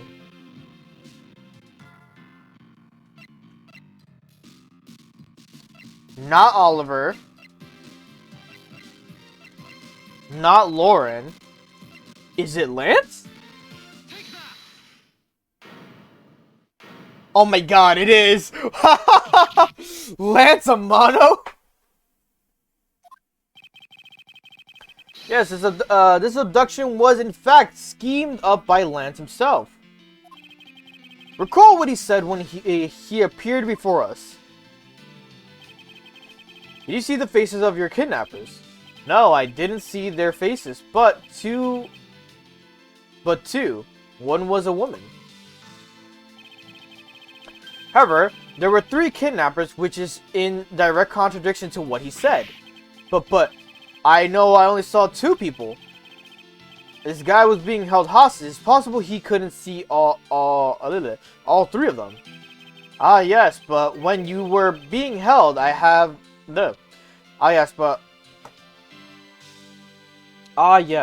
About when you were being held, I have my doubts about what happened. Lance, would you mind telling us what happened while you were being held captive? I really don't remember much anymore, honest. But if I don't tell you at least something, you won't believe me at all, will you? Lance's testimony. I was kidnapped yesterday morning. They had me shut in that room blindfolded the entire time. But the kidnapper suddenly disappeared around the time I heard rain falling outside. My hands were cuffed, but it was a circle block that they left me alone. Made my escape and ran away from the room as fast as I could. Though through the underground passageway, I presume. Are you okay? Sorry, I really didn't want to recall that horrible ordeal, but now you believe me, right? No, not quite yet. How can you not? Why do you look at me like with icy daggers in your eyes? Does he peek? He does peek. Because he's a prosecutor, and because they're all like that. I'll have you know, Agent Lang, a prosecutor's eyes are for discerning the truth. And should they be interpreted to be cruel at times, then so be it. There is a sticking point in Lance's testimony. Let's see what he offers up when I push a little.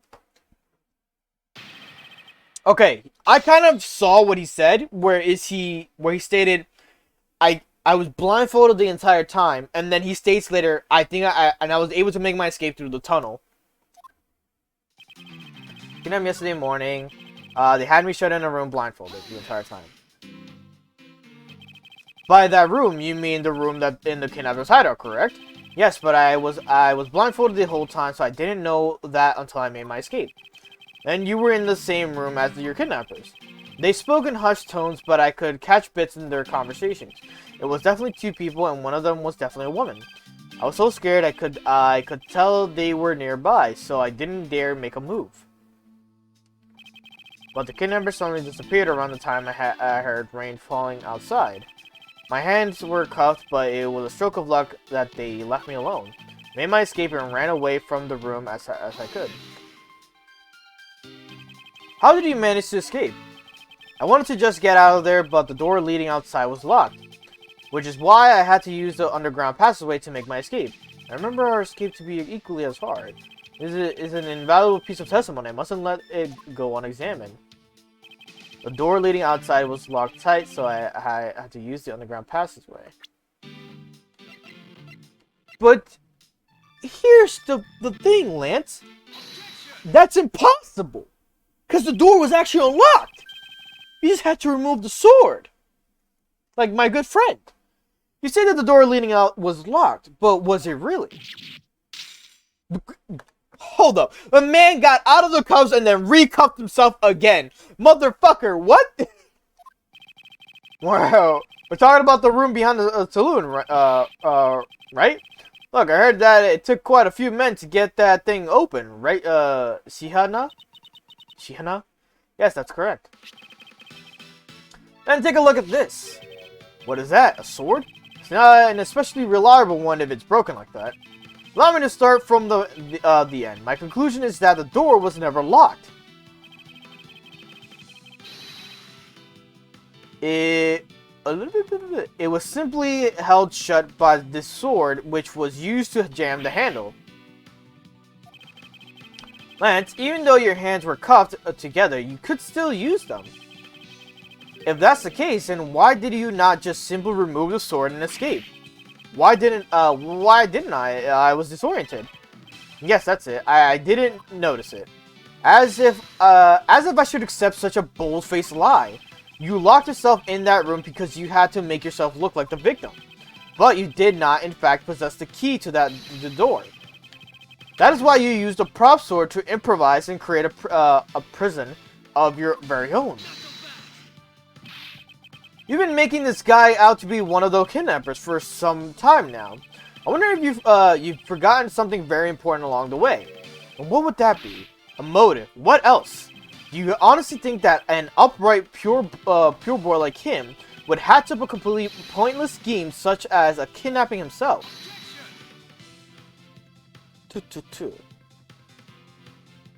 You failed to realize, Lang!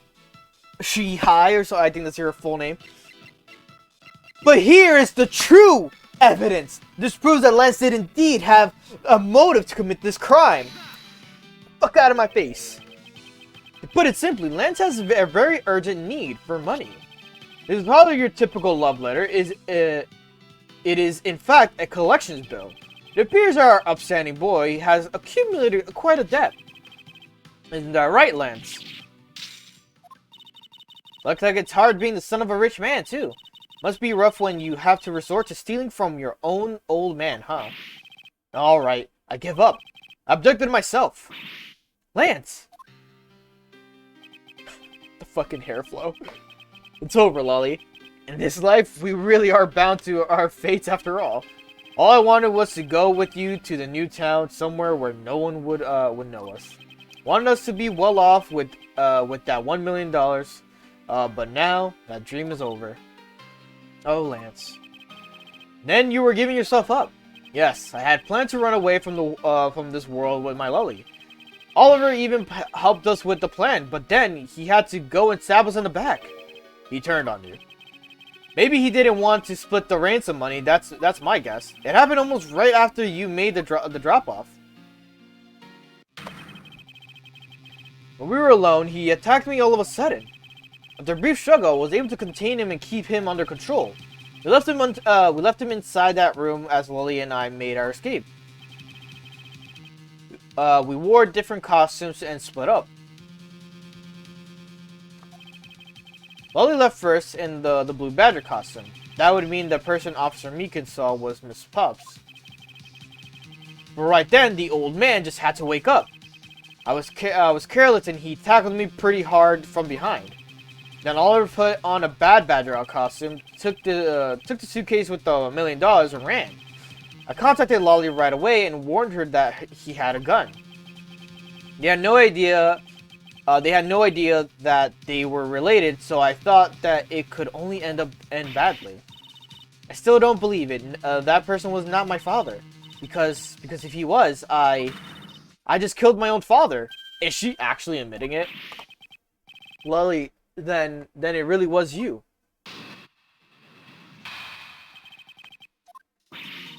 That man was not my father. I mean, because at that stadium, there was a Bad Badger pulling the suitcase with the $1 million in it. But the Badger pointed his gun at me, aiming to shoot me dead. That's why I used the gun I got from Lance. There was a gunshot. The other person crumpled to the ground, and I ran, scared for my life. I think the big picture is finally coming into focus, don't you? Well, forgive me. I didn't think it would turn into something so frightening. If only I could have protected you. So, Miss Pops, she shot her own dad without even knowing who he really was. But what she says is true. Are you saying she's lying? But why would she lie about something like that? What purpose would it serve? You would be surprised how often people lie without even realizing it themselves, Kay. Huh? What's that supposed to mean? What I mean is, listen very carefully to her confession once more, and you'll see. She did say something that was weird. Alright. That man was not my father. I mean, because at the stadium, there was a Bad Badger pulling the suitcase with $1 million in it. But the Badger pointed his gun at me, aiming to shoot me dead. Were you able to clearly see the gun? Yes, I got a very good look at it while it was pointed at me. Oh, Father, why would you try to shoot me? But in order for him to get shot, he would have to be on top of the stadium shit, right? And Lolly would have to be the one below. But it doesn't make sense. You really think a father would shoot his own daughter, Mr. Edgeworth? I don't know. I don't want to believe it myself. But it's true, my father's left arm was raised with a gun in it. Raised, so it was up. Pointed straight at me. I'm about to die, I thought. Miss Pops, please calm down and take a deep breath. And then, would you allow me to please hear that last statement one more time? Yes, of course. But the Badger pointed the gun in his left hand at me. Oh, left hand! Aiming to shoot me dead. Hold up. Hold the fuck up. This is wrong. His dominant hand is right. And it's in his report. I have here a dossier on your father. And according to this, your father was right-handed. Huh? Then, the person pointing a gun at you from the atop the stage was not Mr. Khan. Hold on there, Mr. Prosecutor. I think you need to take a refresher course. Right hand. The Bad Badger has a model gun attached to his right hand, which is why the only hand he could have held the real gun was his left. Isn't it possible that it went down like that? Agent Lang, were you paying any attention to what Miss Pops was saying? Then again, I suppose I can't expect someone who has never set foot in court to catch it. Enough with the smugness. Out with it already. Miss Pops told us earlier. There was a Bad Badger pulling the suitcase with $1 million in it. According to you, the Bad Badger had the gun in his left hand, which would mean that he was pulling the suitcase with his right hand. Is that correct, Miss Pops? Yes, exactly. And I'm sure it was a Bad Badger. It had those huge sunglasses on its face. But if that's the case, even I can see there is a huge contradiction. Yes, Miss Pops claims to have seen the Bad Badger, and yet the Bad Badger has both of his hands full. There's two pieces of information contradict each other, so one must be wrong. It wasn't the Bad Badger. Both hands were not occupied. Both are correct. Yeah. They're both correct. Impossible. That just leaves us with an irreversible contradiction. Pop's entire statement rests on the fact that she saw his sunglasses and beard. But what if that bad badger wasn't wearing pants on his lower half? This proves that there was a way for the bad badger to freely use both of his hands.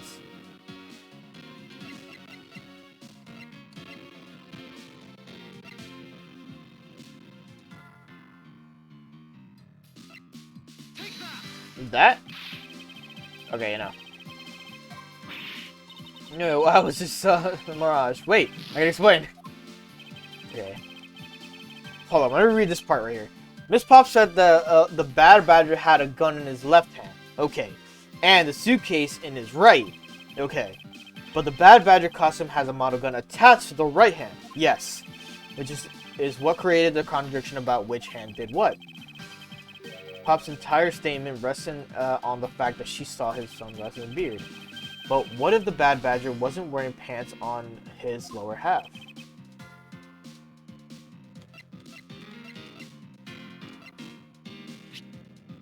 He was likely wearing one due to footprints shaped on the lack of blood. This? Costumes have two parts to them, a head and a body. Oh, I get it now. And the head Miss Pop saw was probably really the head of the bad badger. However, it is not possible that the body was that of an entirely different badger. A different badger? Yes. Or, to put it more bluntly, I believe it was the lower half of this badger. Oh, great. The body.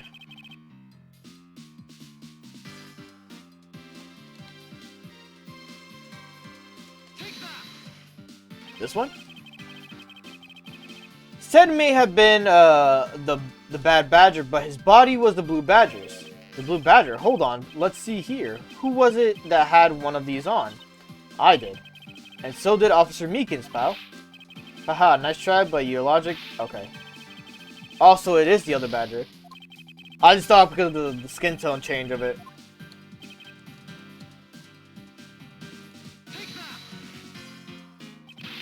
What? The heck is this? The heck is it? It's the proto badger. Yes, and it's simple matter of process of elimination. Miss Pops was wearing the blue badger's costume, so we can eliminate that one. And the pink badger is of the wrong color, which would have been incredibly obvious. All that is left is the proto badger's costume. Miss Pops, who was the one who wore the proto badger costume? That would be Lance. Are you saying that I think you are? That Lance Amano donned the bad badger's head and pretended to be Mr. Decon. On top of which, he plotted to shoot Miss Pops while wearing that hideous thing. The stage that was set up in the stadium was nothing more than that, a setup. Its purpose was to lead Miss Pops into believing she had committed a murder. Stand there is in front of Miss Pops and pretending to be the victim. It was all done so that she would pull the trigger. I have no idea what you're talking about. What exactly would I have had to do, why exactly would I have had to do all that, huh? There's but one reason, Lance Amano. You are the real culprit behind the murder of Mr. Oliver Decon. What? No. That's slander. Take it back. You take it back right now. Just out of curiosity, Lance, which is your dominant hand? I'm left-handed.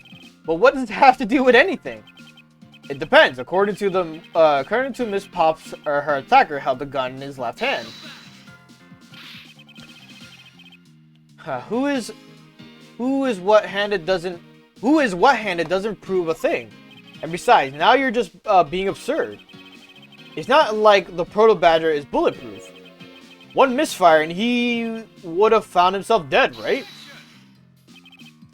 Of course, logically, if he had been shot, he probably wouldn't be here with us. But I believe he had thought of that as well and prepared accordingly. This should be all the evidence you need. Lance made sure that he wouldn't be hit by a bullet.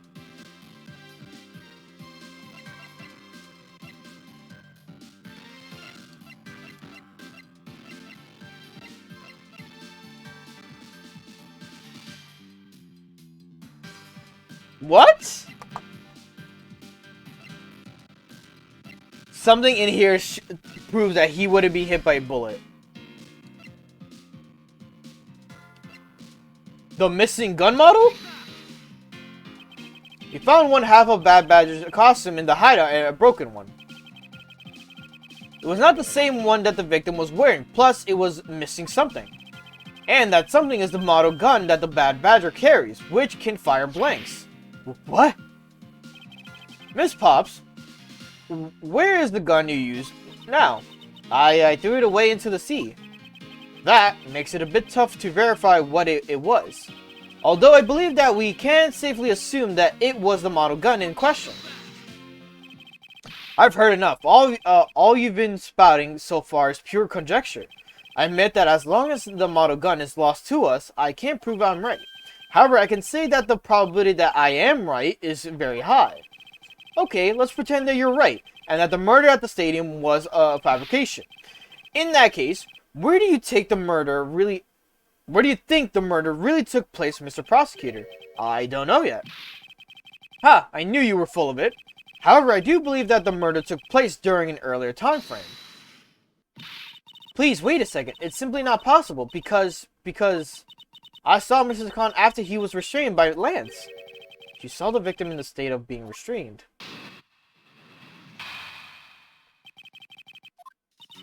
I came back to the hideout long after the other two. By the time Lance had already subdued and restrained Mr. DeCon, he had tied Mr. DeCon securely to the beam in the room next door. After that, the two of us put on our costumes and made our escape. Oh, she's mistaking me. So Mr. Khan must have escaped after the two of you left, right? Thought that I'd attract too much attention if we left together, so I left first. We planned to meet up again at the stadium. But then, as I was walking through the park, I got a call from Lance on the cell phone. Although I managed to escape, it looked like he was waiting until I was alone. He also stole the gun from me at the time. And then the murder happened. Mr. DeCon must have overheard their plan to meet up at the stage. Well, Mr. Prosecutor, Miss Pop saw the victim with her own eyes, which means that the victim was still alive at the time, wouldn't you agree? Why does this sound wrong to me? There must be something amiss about this account. Let's see what happens when I examine it in more detail. It's a thing about the room next door. Came back to the hideout long after the other two, but the Lancer already subdued Mr. Shane. He had tied Mr. DeCon securely to the beam in the room next door. You are sure that it was Mr. DeCon that you saw? Yes, I am certain of what I saw. Did he go into the other room to check? Lance said that it was best if I didn't get too close to him. Lance, he's such a kind soul. Then are you telling me that you did not confirm that it was Mr. DeCon for yourself? I checked through the slit in the door and that separates the two rooms. He had the Bad Badger's head on, so I'm absolutely sure. That just had to be Mr. DeCon. She saw a Bad Badger head. Captive had a Bad Badger's head. Percent, okay. Because that was the one that was next to me. Miss Pops, the person you saw was not Mr. DeCon at all. Huh? The person you actually saw was this person. Fucking me! It was me. Huh? The person I saw was you, Miss Edgeworth? I always thought it was a bit odd. Why would the kidnappers abduct me, even after I had handed over the ransom? Not as though I saw the face of the kidnappers. If I were them, I would have just taken the $1 million and ran. But in the end, there was a point to it all. It was to make me look like Mr. DeCon. And if that was the reason for which I was abducted, then I believe we can assume that the victim was already dead at the time. Well, Lance, am I right? You showed Miss Pops a person, namely me, with a Bad Badger's head on, and then made your costume escape together, or so you pretended. Huh? What do you mean he pretended? Exactly that. I believe Lance watched you escape and then doubled back to the hideout. Tried to come and remove the Bad Badger head from my unconscious self. and to create his fake prison with the prop sword he then escaped via the passageway. Hold your tongue, boy. Don't get caught up in that tidal wave of words coming out of Mr. Prosecutor's mouth. Tidal wave. We heard a lot come out of you, but I've yet to see a shred of evidence. The victim's betrayal and his subsequent detainment. All of that could have happened while you were out cold. That's right. You were out for quite a while, Mr. Prosecutor. Even if that were the case, Miss Pops would have still seen me tied to that beam. I was scared of Mr. Decon, so I didn't go into the next room. So I really have no idea if you were in there or not, Mr. Edgeworth. You see, it would seem that you can't prove it. Ugh. Who said that? Please wait. Mr. Amano. Ho ho ho, Miles, my boy. It looks like you're really giving it your all. And Lance, it's not good to cause trouble for others. Dad. Let's see. You're the one in charge of the investigation, correct? Yeah, that's right. I'm sorry that my son has been nothing but trouble. This probably won't make up for anything, but I have some evidence for you. Oh, do you now? Is that what I think it is? It's the Bad Badger costume the victim was wearing and a gun. I couldn't wait around for the police, so I went in and found these myself. It appears that they were disposed of in the sea. Is there no one in this country who actually obeys the laws? There. Now. Agent Lang, please calm down. What the heck is that scrap of paper? This appears to be a letter from the Chief of Police. Please allow Mr. Amano complete freedom to do as he sees fit, it says. What? The Chief of Police? What the? Just who does he think he is? The person who wields the highest authority in this area? Oh, there. Now. There's no need to be so upset. I'm not a cop from this place, so I'm not bound by the laws of your country. Now. This wasn't meant to strong-arm you into anything. It's just a request. I'm only asking that you please respect the laws of the land. I can't really say no to that. However, returning to the topic at hand, it doesn't matter who found the evidence. Its value remains unchanged. Alright now, let's take a look at the new evidence. Already got the results back. I had a special forensics research lab that I am on good terms with conduct the test. They verified that the blood on the costume belonged to Oliver. As for the gun, the only fingerprints they could find were yours, Lauren. That's the one she threw. You disappoint me, Miles. I can't believe that you would cause my son such stress and heartache. Thank goodness I was able to find the final pieces of evidence. With this, you'll have no reason left to push my poor boy around. That's it. These are the case-making pieces of evidence. Now, I'll be the judge of that. Won't rest until I've inspected every suspicious-looking nook and cranny. Alright, let's see. We got the costume. The bullet hole. It looks kind of burnt around the edges. Wait. Those burn marks were left by the gunpowder. This is a very important fact. Well, why is that? Because it is proof that the victim was shot at point-blank range. Okay. The gun. Could this gun be the actual murder weapon? Well, without it, jot it down. Okay. And then this is the fake one, right? Oh. Oh. Oh, no! What's this? It looks like there's something inside the costume head. Hey, they sparkle. I bet they're really valuable. Sorry, but they're just pieces of a mirror. But why are they in here?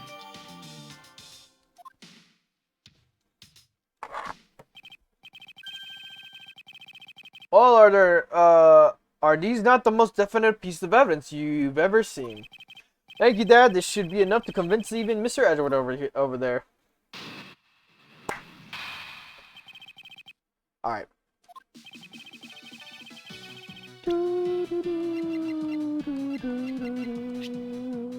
used to kill the Khan was originally stolen from the guard by victim during. Make no mistake, there are fingerprints on the murder's gun, and they prove that it was Lolly who killed Oliver. But Oliver was also after Lolly's life. So, Mr. Edgeworth, even you must see that Lolly was.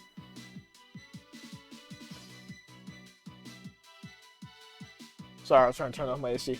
So, Mr. Edgeworth, even you must see that Lolly was only acting in self-defense. The fingerprints on the weapon, huh? Oh no, this isn't helpful at all. Look, Mr. Edgeworth, all I want to do is save Lolly. But in the end, all I can do is watch on as she takes the punishment for her crimes. That may be all you can do, however. I still have a case to solve and a job to do. The job of unraveling your insidious lie. Can I examine the gun, actually? Let's see here.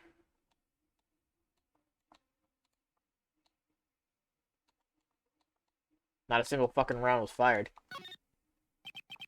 They found Miss Pop's fingerprints on this gun. Can you let me hold it for a sec?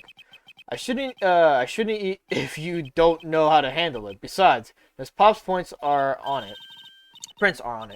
Look, I'm wearing gloves. It'll be okay. I just want to take a look, that's all. It's not like I'm going to run off with it. The only thing I don't return are treasures.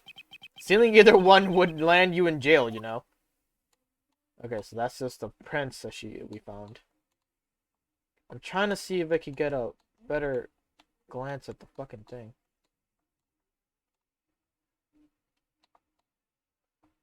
It's just the handle that's giving me, but nothing else.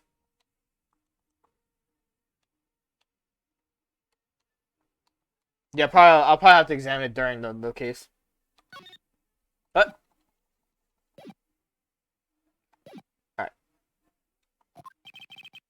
You wound me. Why won't you believe me, even if in the face of all this evidence? Well, first off, Lance, let's first get through it. Make no mistake, there are fingerprints on the murder's gun. Those fingerprints, are you sure they belong to Miss Pops? There's no mistake about it. Though my connection I had the best forensic technique money can buy performed. I find that to be a bit peculiar. What? Are you trying to pick an argument with me? What should I do? Should I raise an objection? Raise an objection. Frankly, I don't believe that Miss Pop's prints should be on that gun to begin with. And the reason why Miss Pop's prints should not be on this gun is...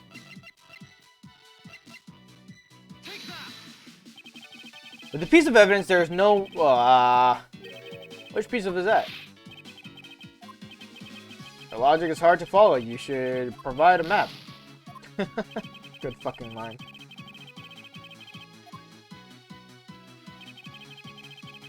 Okay, we'll go into that later. And they proved that it was Lolly who killed Oliver.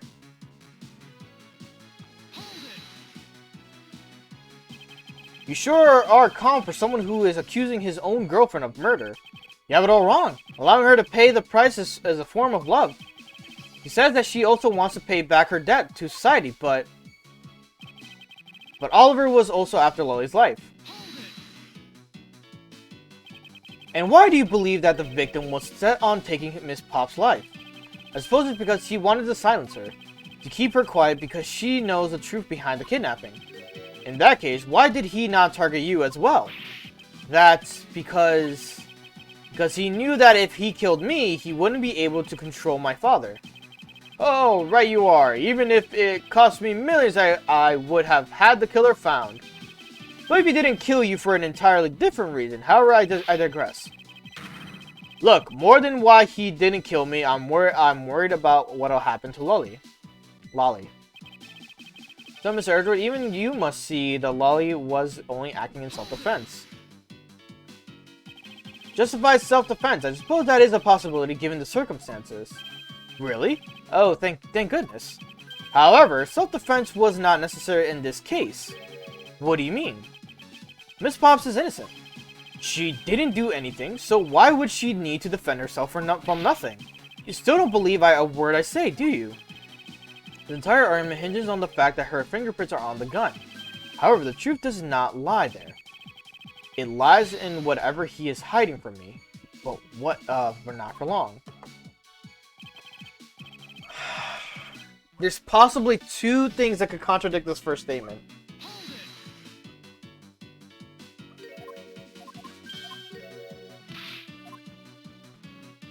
Raise an ejection.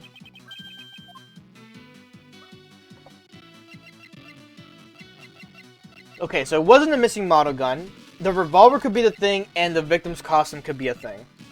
I'm gonna do the revolver first to see anything is within it. This piece of evidence, there is no... Okay, yeah, so it's not the revolver, as noted, so I take a little bit of damage of that. Go back. Present evidence. Oh, no. Go into the press. This is the only thing that makes you go further.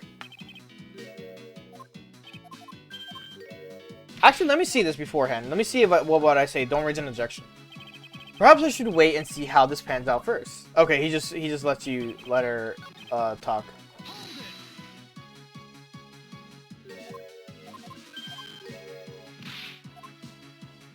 Raise an objection. Okay, if it's not the costume, then I'm out of fucking things to think of. And I have to, like, actually thoroughly look through everything else that I saw. The victim's costume. Okay, yeah, it was the second one. Simply not possible for Miss Pops to have left any prints on the murder weapon. Because while she was at the stadium, Miss Pops was wearing a costume. Huh? But there's been no mistake. We found fingerprints. Well, Miss Pops, do you remember touching the gun at all at any time? Ah, yes. As a matter of fact, I did hold it for a bit back in the hideout. I handed it off to Mr. DeCon when he and Lance left for the haunted house. To retrieve the ransom money, I suppose. And there you have it. That is when Miss Pop's prints found their way onto the gun. Do you understand now, Mr. Amano? The fingerprints do nothing to prove that Miss Pops is the murderer. But you still don't have anything to prove that she isn't the killer, right? You seem very adamant about insisting that your girlfriend is a cold-blooded killer. Oh, Lance. What? No way, I'm incredibly worried about her. But that doesn't change the fact that you don't have any evidence, right? That's where you're wrong. I have the evidence. What? How? The story that Miss Pops killed the victim at the stage in the stadium. The whole affair is simply not true because that was not the real crime scene, but a setup. This proves that the real murder was not committed at the stadium at all.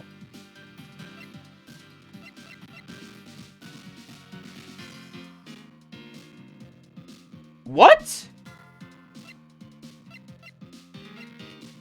This proves that the real murder was not committed at the stadium at all. The missing model gun?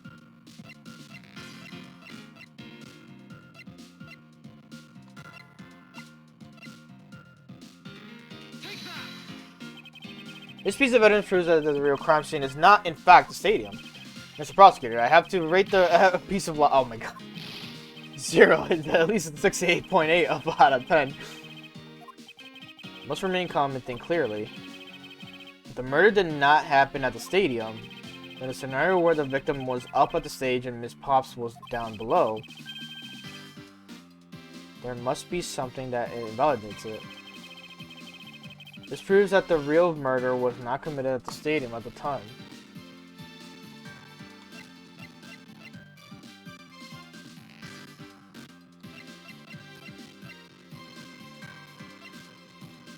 Oh, the glass? No, wrong.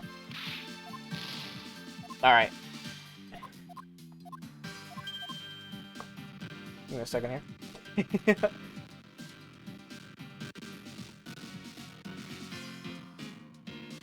Okay.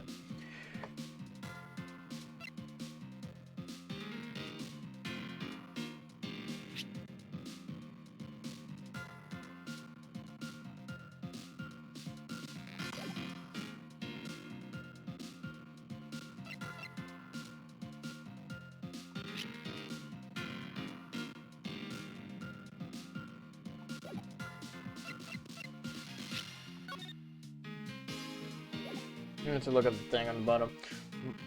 Ship on 3 wheels was parked inside the Walla West area garage.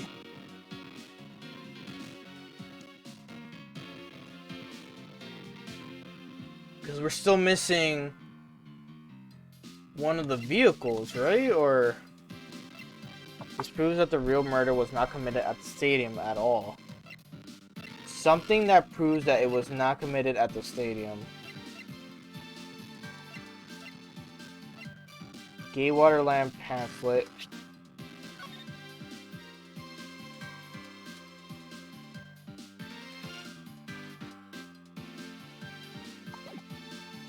I have like truly no idea. And I'm like, what the fuck is it? Alright, that already says it. Yes, I did save state. Shut up.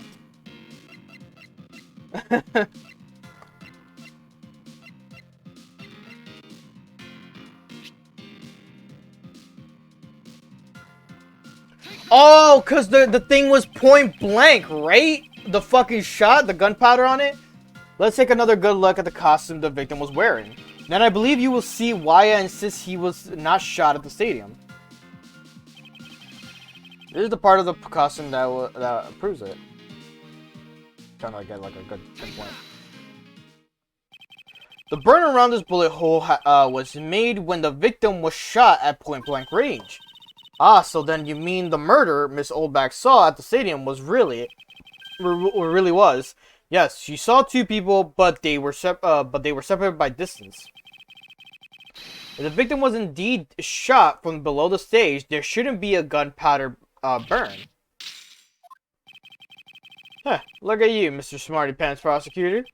Since you seem to know all the answers, why not tell us where the real crime scene is then? That set me up to look like Mr. DeCon back at the hideout. If that's the case, then the murder must have happened prior to that. And the location where Lance and the victim were at just before it was in prison was the hotel, yeah. The haunted house, Matt. I got it. I know the real scene of the murder. The real location in which the Mr. DeCon was killed is here. I think it's not unreasonable to assume that the murder took place at the haunted house. The haunted house. Yes, and I have proof that it is highly likely that the victim was killed here. What proves that the real scene of the crime was the haunted house? The glass! These were inside the costume the victim was wearing. They're fragments of a mirror. A mirror? And what does that have to do with anything? Indeed, you don't exactly expect to find pieces of a mirror inside of a costume. Yeah, that's actually pretty dangerous. However, there is one place I can think of where there is a plethora of mirror fragments, and that is the haunted house. Lance Amano, I propose that you killed Mr. DeCon with the revolver in the haunted house. After that, you stole the Blue Badgermobile to move his body to the Wild Wild West area. The timing of when the Blue Badgermobile was stolen confirms this as a fact. Miles, my boy, say no more! I'm sorry, Mr. Amano, but I cannot do that. Be quiet. Yes, please do something. Stop that boy from speaking any more nonsense. Ernest Amano, correct? I meant you. Now be quiet, Gramps. How dare you? I don't need words. The only thing I require is evidence, decisive evidence. And oh my god. And to call these mirror bits decisive is a bit too presumptuous, Mr. Prosecutor. What? Jihana, wasn't there a mirror in the kidnapper's hideout? Yes, there was a mirror. There. A mirror that's for the haunted house. You see, isn't it possible that the fragments got into the costume there? But Agent Lang, there were no fragments on the floor, so the probability is very low. Probability? Lang Z says, on truth's path, the word probability does not exist. The only thing that does is definitive proof. The question, Mr. Prosecutor, is, do you have the definitive proof you need? Well, Mr. Edgeworth, do you? Do we have solid evidence that proves that the murder took place at the haunted house? The answer is no. See? So since you don't have any, shut up. I don't have the evidence yet, but I'm certain the murder occurred around the time I turned the ransom over. At that time, the only people at the haunted house, besides myself, were Lance and Mr. DeCon. If I can prove that the murder took place at the haunted house, then I can prove Lance's guilt in connection to the murder. What now, Mr. Edgeworth? Agent Lang, I have a special request. Yeah? I'd like to prove to you that the scene of the crime was indeed the haunted house. Why in the world are you asking the werewolf for permission? Because I don't really have a choice if I want to find the truth. Alright, permission granted, but you're not to touch a single thing, got it? That won't be a problem. All that's important to me is that the truth truth be brought to light. It doesn't matter by who or how it's done, as long as it is.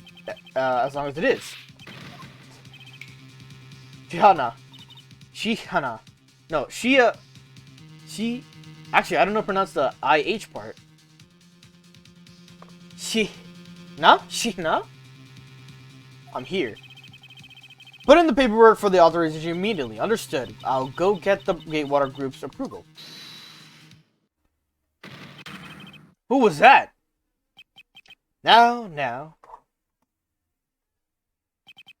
Let's hold on for a second. There is no need to obtain approval. Mr. Amano. Agent Lang, if you would please take a look at this. What is this? Gina. It's the deed to the haunted house. The deed. Read it out loud. Gatewater Land Inc. hereby bequeaths the property known as the haunted house to Mr. Amano for the lump sum of 1 million paid in full in cash. What? Ho ho ho! As you can see, I am now the legal owner of the haunted house. Are you kidding? When did you? I ran into the owner of the park earlier and we have made the deal almost immediately. How quickly things move when you can prepare $1 million in the blink of an eye. That 1 million you paid. Don't tell me it was. Oh, that's right. This disgusting suitcase belongs to you, doesn't it? I don't have any more use for it, so you may have it back now. You used the ransom money? My Lance is a good boy.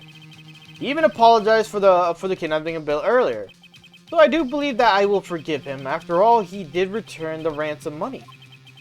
That's the way things are, so if you would please discuss things with me from now on. Discuss? What is there to discuss? Why, permission to enter the haunted house, of course.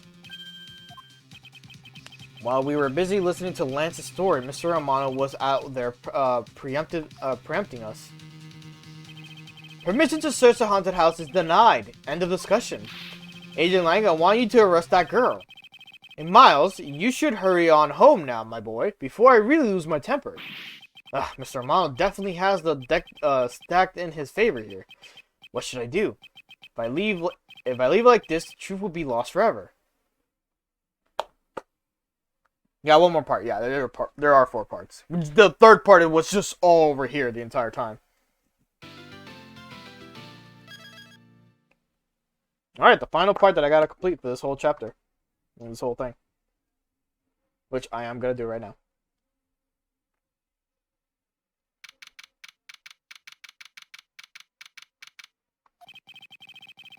If I can't get permission to investigate the crime scene, then the truth will be lost. Hold it. Okay. Mr. Edgeworth, what are you doing spacing out? Have you forgotten?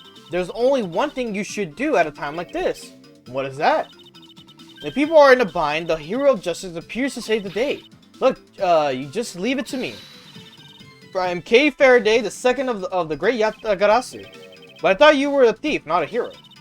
Yatagarasu is noble and is always a thief of justice. That's, of course. We have enough information that can recreate the inside of the haunted house with this. Plus, if we then factor in everyone's testimony, you can recreate exactly what happened when I dropped off the ransom money. I may be able to figure out some new information through this. It's worth a try. Agent Lang? So you want to use your little toy. Be my guest. Okay, hang on. You're all about to witness the true power of the real modern-day Robin Hood. Dr. Gumshoe, is there a copy of the haunted house blueprints among the police's reference documents? Yes, sir. We got her just in case we needed it for the kidnapping case. Alright, I'll input the haunted house data, then. This is a cool concept. What is this? Where are we? It's like we're inside the haunted house. Even if we can't inspect the real location itself, the path to the truth slumbers here. If I can successfully navigate my way using logic, I'll ultimately arrive at the truth. Now then, I believe I am ready to investigate the crime scene. See, we got a loophole. Oh, what should I recreate first? You haven't figured it out yet. Ha, maybe I have and maybe I haven't, but I'm going to make you do all the hard work. Very well. I'd like to inspect the moment in which I was ambushed by my abductor. Two of them were definitely in the place at the time. If I can verify that, I may provide me with a new lead. I had just come out into the hallway after leaving the money inside the dining room. At the time, I saw a badger slumped over on the floor at the end of the hall. Eh?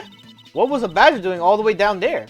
I also thought it was strange. However, I thought that maybe it was simply a mannequin that was set there for the atmosphere. Do you know which badger it was? No, it was too dark to tell. All I saw was a silhouette. In that case, I guess I'll just program a badger silhouette for now. Okay, programming complete.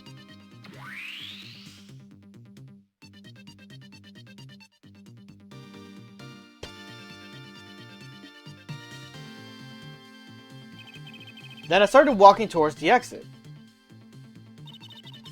And that's when you were struck from behind, right? Yes. But that's odd. The hallway is a dead end. Where did the assailant come from? There is only one location I can think of.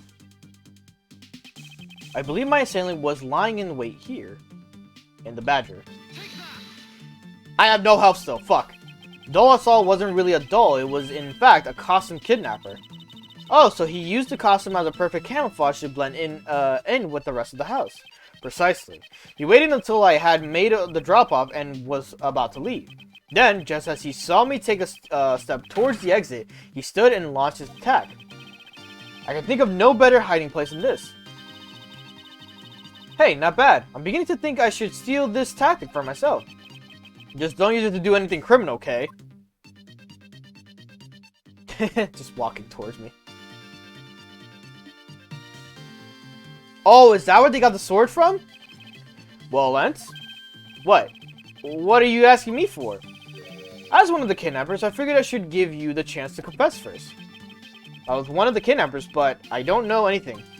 I did come up to the haunted house, but I never set foot inside. I left Oliver in charge of picking up the ransom money. He didn't set foot inside. Is he telling the truth, or is this another lie? Alright, then. You're claiming that it was Mr. DeCon who assaulted me. Yes, I'm sure it was. It was him. Okay, I'm putting the info, new info now. Mr. DeCon was the bad badger, right? Since the bad badger has a gun attached to its right hand, I'll have to change it so the weapon is in its left hand.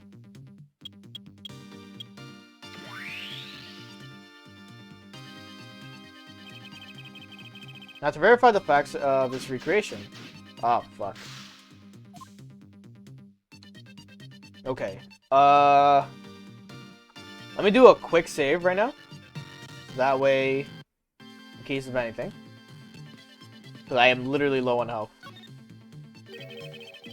You did recreate the weapon. Well, I can't exactly recreate something I know nothing about. So tell me, what were you hit with? The attack came from behind, so I have no idea, but I doubt it was someone's bare hands. Okay, then where were you hit? I was hit on the right side of my head, just above my temple. There was a bit of blood, but it wasn't anything serious. Ouch, sounds painful. Why are you smirking like that when you say it? This is your imagination, now let's see. I wonder if there's anything in the hallway that could have been used as a weapon. I'm looking for something that culprit could have used to hit me with. Oh, was it the sword? Because it's right there. I have it. There was indeed one such object lying here in the hallway. A prop sword. Are you talking about this thing here? Yes, although we did find it at the kidnapper's hideout. Wait, yes, it's possible that the culprit took it with him after using it on you. Using it on me. To leave no evidence behind, right? Correct. It may be worth a more thorough examination yet. Okay, so what test do you want to run on the sword? Does for prints, test for with luminol? The culprit was wearing a costume at the time, so his fingerprint analysis. Let's run a luminol test. It's possible that some of my blood found its way onto it. Agent Lang, may I ask for your cooperation in this matter? Like I have a choice. She. I don't know how to pronounce this part of the name. Sheena. I'm just gonna call her Sheena the entire time. Call the lab boys. Understood. Except for a dab on the left side, it would appear that the blade is spotless. So it must have been the left side of the prop sword that hit you then, right? Left side, so left hand. So, okay, yeah. Okay, I'll update the recreation with this new piece of evidence. You hit me with the damn sword. I love how everyone's just in this room like, what the fuck? I thought the sword was much smaller, I'm not gonna lie. I won't rest until I've inspected every suspicious looking nook and cranny.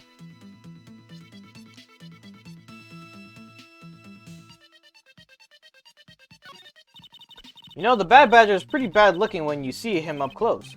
Well, what did you expect from a character named the Bad Badger? And those sunglasses, wearing them in the dark makes him seem extra bad. Now I'm lost. Which meaning of bad does she really mean?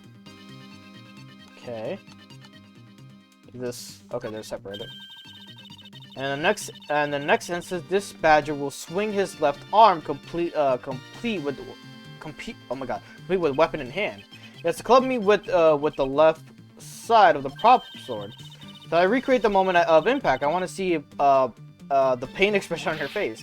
It's just fine the way it is. Wait, maybe not. Is it just my imagination, or is something not quite right? Something to do with the sword. Okay, so this is the whole outfit. No difference here. Just this and this. And there's nothing here. There's only me. It's me. I have to say, it's rather embarrassing to see myself like this.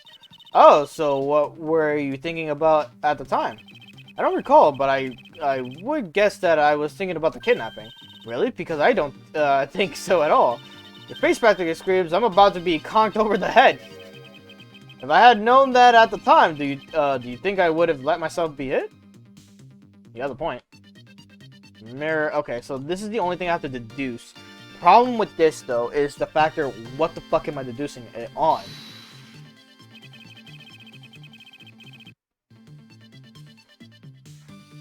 Is this spot somehow connected to anything? Wouldn't it contradict the factor of the right-handed shit again? Well, let's find out. According to this document, the victim was right-handed. Aha, I guess I should change which hand it is holding the weapon then. Hold on, you two. You didn't think I was going to ignore something like that, did you? What are you talking about?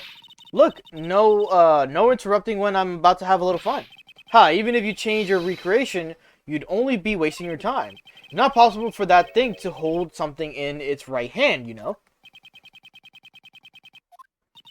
But Mr. Edgeworth's logic is, what's the thing called? The Bad Badger. The Bad Badger. Just take another good look at the right hand. Oh, I forgot the weapon isn't in its right hand because there is already a gun in it. Precisely. You knew that already. Yes, and I also know that the Badger was holding the weapon in his right hand. Huh? Are you aware of what's coming out of your mouth? You just contradicted yourself. I have evidence of course, proof that the culprit held the sword in his right hand. Sounds interesting. Alright then, show me this evidence. The piece of proof that the culprit held the weapon in his right hand.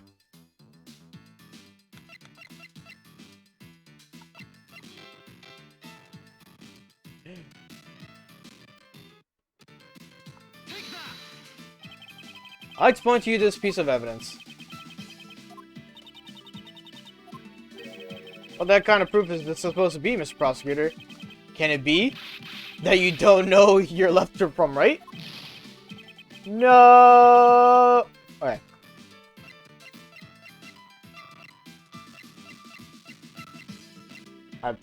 This piece proves that the culprit held the weapon in his right hand when he struck. Oh, the blood on the thing, right? The answer is the weapon itself. Except for a bit on the left side, this prop sword is absolutely spotless. However, if the culprit had to use his left hand, the blood would be on the opposite side. But the replica Bad Badger isn't holding the sword in his right hand. I don't know what's going on anymore. Giving up already. It's simple. If he can't hold a sword in his left or his right hand, then the one who struck me could not have been the Bad Badger. Are you paying attention, Lance? Mr. DeCon could not have been the one who struck me, which leaves only you as our primary suspect. Fine. It was me. I hit you. It appears that you lied to me yet again. But see how quickly they catch up to you, Lance. Wait, isn't Lance left-handed? Ah, yes, but but that's what makes this deception all the more interesting. Use his right hand to make it look like Mr. DeCon had been the one to strike me. If you see, firing a gun with one's non-dominant hand is difficult, but that level of dexterity isn't required to swing a prop sword. Okay, please input the new data. The one who hit me from behind was Lance. Or should I say, the Proto-Badger. You got it. Here I go.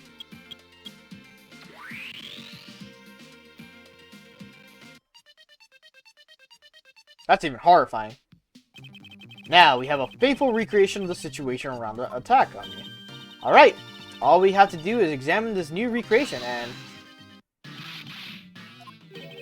And what exactly is so funny, Agent Lang? That amusing little gadget sure packs a punch, right, Shiha? Sheena. Yes, it was all I could do to hold my laughter in. Hey, don't make fun of Little Thief, you mean old werewolf. He and Mr. Edgeworth bring out the best in each other. You've had your little fun, but now it's my turn. I've sat quietly by listening. But the crude conclusions you two keep spewing don't whet this wolf's appetite. There's no guarantee that your toy will always show the real situation at any given time. All it displays is whatever information you put in there, right? When you put it that way, your suppositions are wrong. It's not your fault, so I'm going to let you in on this. There's a trick to this haunted house. And what may that be exactly? A trick beyond what your tiny imagination can produce, Sheena. Here you are. Now then, what you missed, girlie, is written right here in the pamphlet. The 7 Wonders of the Haunted House, the Disappearing Badger. What is this? I say that someone around here is fond of theatrics. And as you can see, they set a doll down at the end of this hallway for that purpose. Basically, the blue badger you saw was just a stupid doll. Okay. How can this be? Guess that throws you, your whole theory around and, oh my god. Guess that throws your whole theory about it being your attacker right out over the window. But that can't be right. Maybe the culprit hid the doll somewhere. And then he laid down and pretended to be the instead. If the criminal couldn't even hide himself in the hallway, how could he hide a giant doll? You get it now? Thanks to your presumptions, your logic started off weak and led you to the completely wrong conclusion. Now get off your high horse, Mr. Edgeworth. Okay, I wonder if you could please input the new information for me. You don't know when to quit, do you? I can't quit, not until I can declare that I found the truth. Agent Lang. For the additional information you have my thanks. There you go again. Well, see if I care. Okay, I'm updating the recreation now.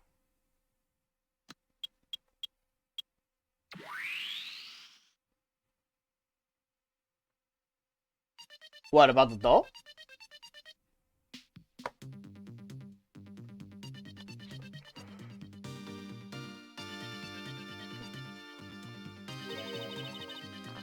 Looks really weird. Look at how it changes from the blue badger into the proto badger all of a sudden. The slumped over badger was just a doll. Where was my attacker hiding? Well, that's what we're going to find out, right? So come on, Mr. Edgeworth, let's go. Yes, let's. Recreation, it can't be right, which means there must be a contradiction somewhere. So this is correct. This is correct. Wait, isn't the mirror kind of, you know, not broken? Take a look around, it almost feels more like a house of mirrors. Indeed, who has ever heard of many mirrors inside of the haunted house before? Well, at least we know this is the real crime scene thanks to the mirror shards. Hey, wait, these shards, there's something different about them. Oh? The ones we found earlier are thicker than the shards from these mirrors on this wall. And look, there's some sort of design on the back of them. The pieces from the costume are certainly different from the other mirrors. What does it mean? Could it be that their other pieces are not pieces of these mirrors?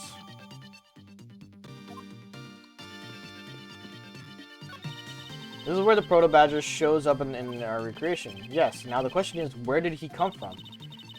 Yeah, but there's no place to hide in our current model. There must be an inconsistency somewhere. You take a look around, it almost feels more like a house of mirrors. Indeed, whoever thought of the shards, they look different. Okay.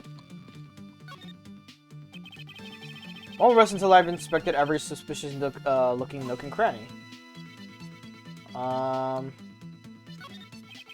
The blue badger is just a doll for us to of the haunted house. I bet the one who killed this blue badger was the bad badger, right? Was the bad badger. According to the blue badger Bible, it says that they are each other's worst enemy. All because one's an ally of justice and the other's a vile criminal with a gun. Perhaps they were just destined to battle each other, much like the Steel Samurai and the evil magistrate. Nothing else, right?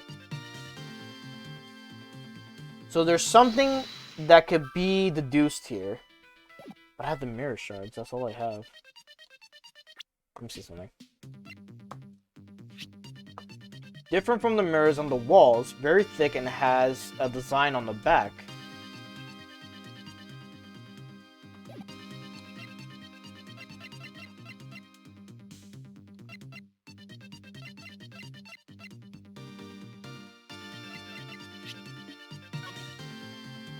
Wrong one.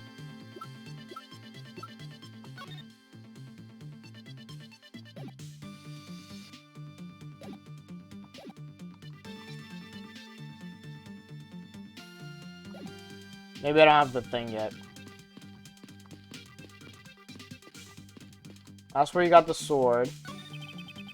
Pieces of a set of armor are on the pile here. Why do you think they almost always have sets of armor inside haunted houses? I suppose this sort of interior design is meant to bring out the sense of abnormality. Why do all your explanations have to be so hard to understand, Mr. Edgeworth? I try explaining again, but this time so that even a thief like me can get it. That may prove to be a most difficult task.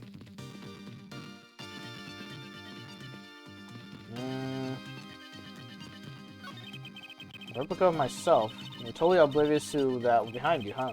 I suppose I am also to blame for what happened to me. It was incredibly dark, which was all the more reason I should have been more alert. I'm about to never be caught by surprise again. You struck me. I suppose I should really say that it is Lance. Oh, are you going to get him back? I need not resort to violence when the lawsuit I plan to bring to court will suffice. Really, because I would totally have decked him right back. If someone steals from me, I steal something from them. If I get hit, I hit them back. If I get paid, I return the money. That's the secret to how a great thief works. Our third statement doesn't seem to be of much benefit to her survival. There has to be something I missed out on, like, examining this. It has to be something deduce related. Fuck. Let's see.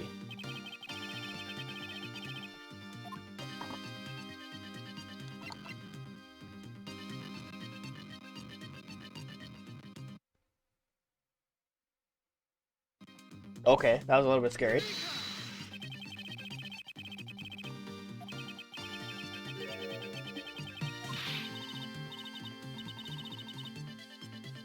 I failed. Greatly. Alright, let's see.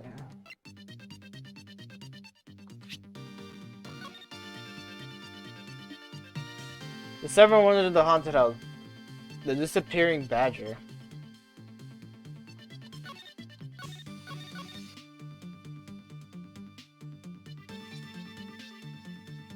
Is he because he's not supposed to be on that wall? No, it's not that. Damn, what the fuck is it?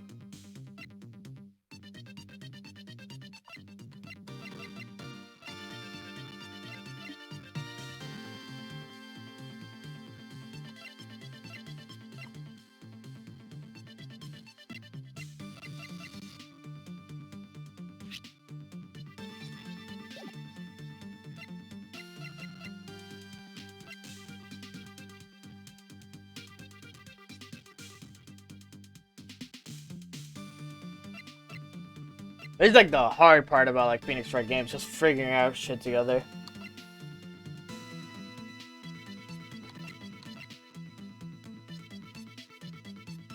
He wouldn't have a gun. The victim costume doesn't have any relation to this. The sword has no relation to this.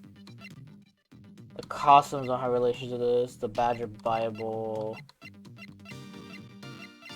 The gateway, the lamp, the pamphlet doesn't have anything. Okay, there you go. Something in that. Hold on a second here. There's something wrong with this blue badger. Huh? Like what? The way the belt is on him is opposite of how it should be. Did you make a mistake? That can't be. I inputted the image data exactly as it is in the pamphlet. So then, why is the blue badger dressed up in reverse?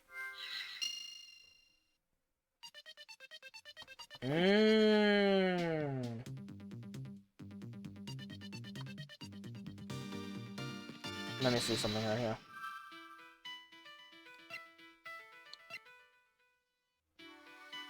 Blue badger in the pamphlet is wearing his belt in the reverse direction.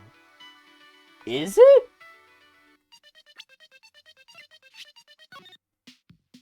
Oh my god, it is. Okay. Let's see. So... does this connect to this? Let's find out! I did not do a quick save. Yes, okay, I did. Okay, do you remember what you said earlier? What I said earlier about what? About how the building might as well have been a house of mirrors. A house of mirrors. Oh, that would explain the reverse or mirror image.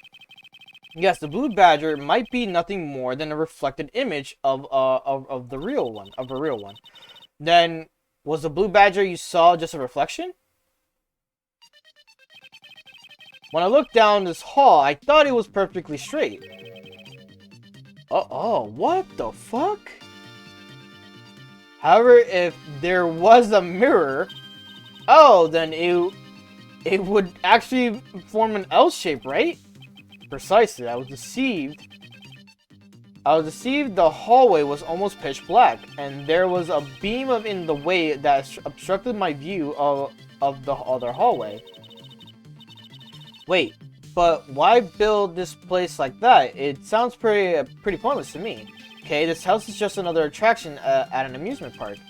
They created a mirror wall for a very specific purpose, one I can point out to you.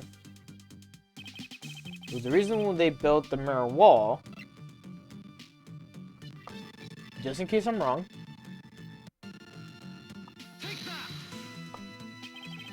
As is written in the pamphlet, the main draw of this attraction. It's the mystery of the disappearing badger. You mean they built the mirror for the trick alone? But you said you saw the badger, so it was definitely still there. That was true. At the time, however, doing this allows someone to make the blue badger disappear in a flash. Move the mirror wall, move the blue badger, dim the lamps.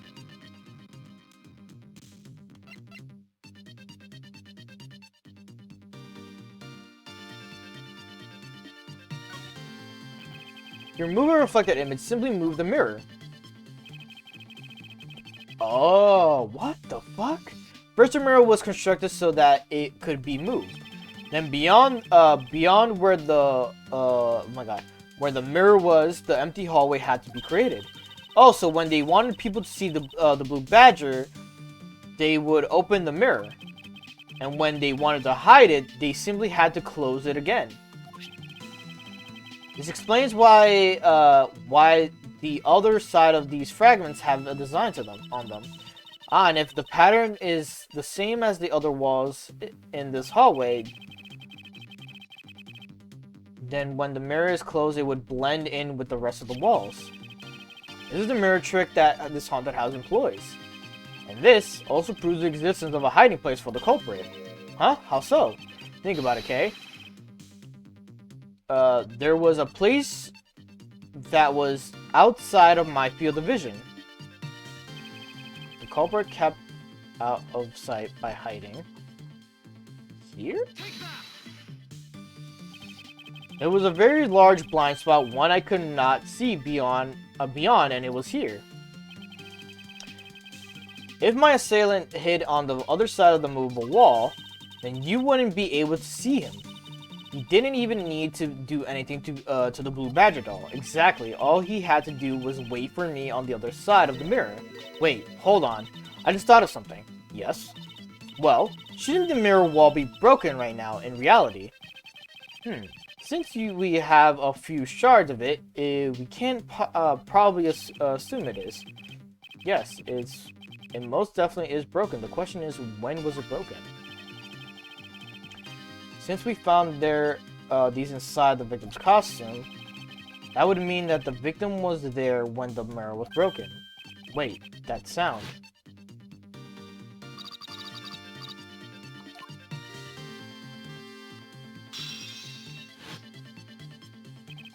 That sound I heard was most definitely the sound of a mirror breaking. Okay, I'll you to input some new information. Ah, don't scare me like that. Sorry, but I need you to recreate something for me. Sure, whatever you need. So what do you need anyway?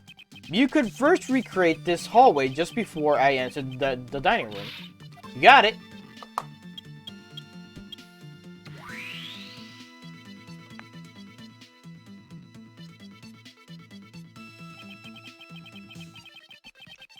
Now this, I believe, this is how it was right before I entered the dining room. Although, at the time, I thought it was but a single straight hallway. That's wild. And then I went inside. It was around then that I heard the sound of a mirror shattering. You heard what? Then? Yes, I believe it was then that the mirror was broken. Okay, so then... when you stepped outside in the hallway again, the mirror wall should no longer exist, Kay. Please recreate that. Got it.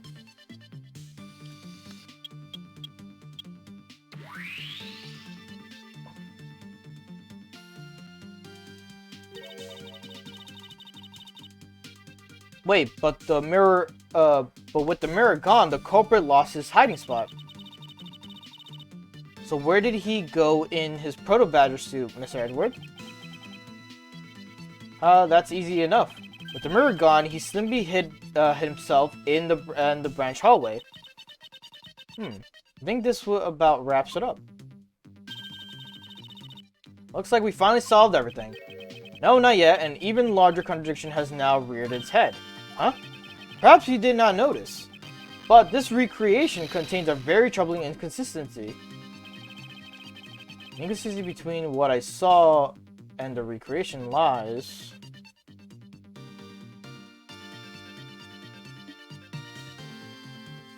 Huh?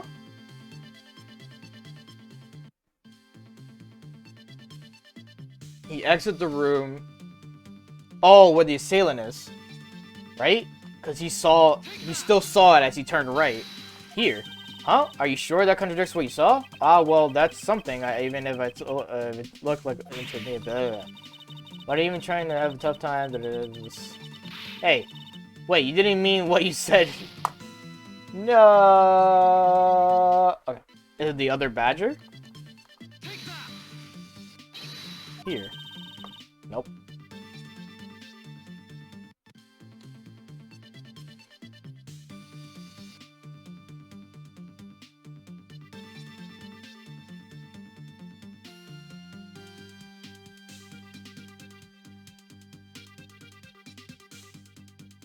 Oh, he's talking about, like, where there was a fucking doll.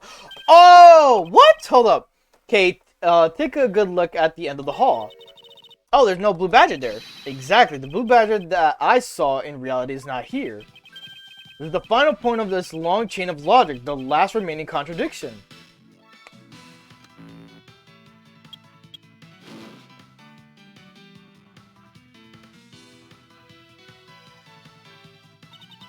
So let me get this straight. When you came out of the dining room, you saw a badger, right? And this is precisely where the final contradiction lies. Something that shouldn't exist was there before me. Who or what do you suppose it was? I believe this is the real identity of our mystery badger.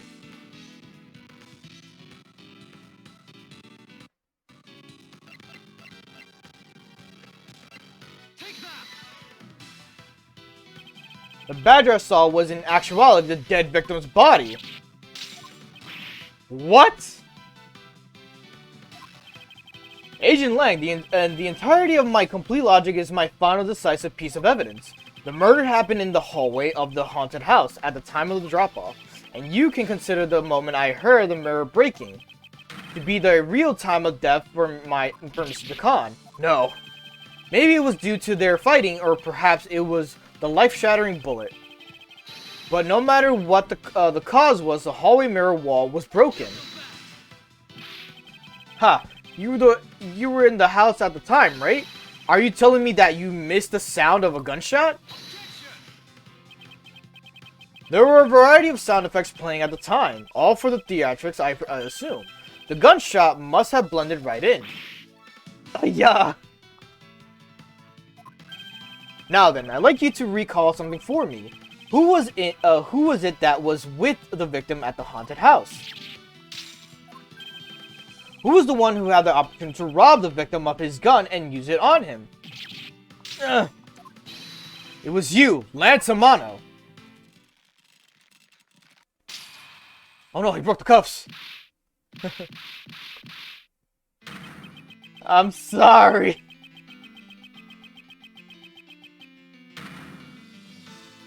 We solved it. We solved it. It's not like I had a choice. Oliver turned on me all of a sudden. He snapped and turned violent right after I hung up with you. He shoved me to the ground and shadowed me.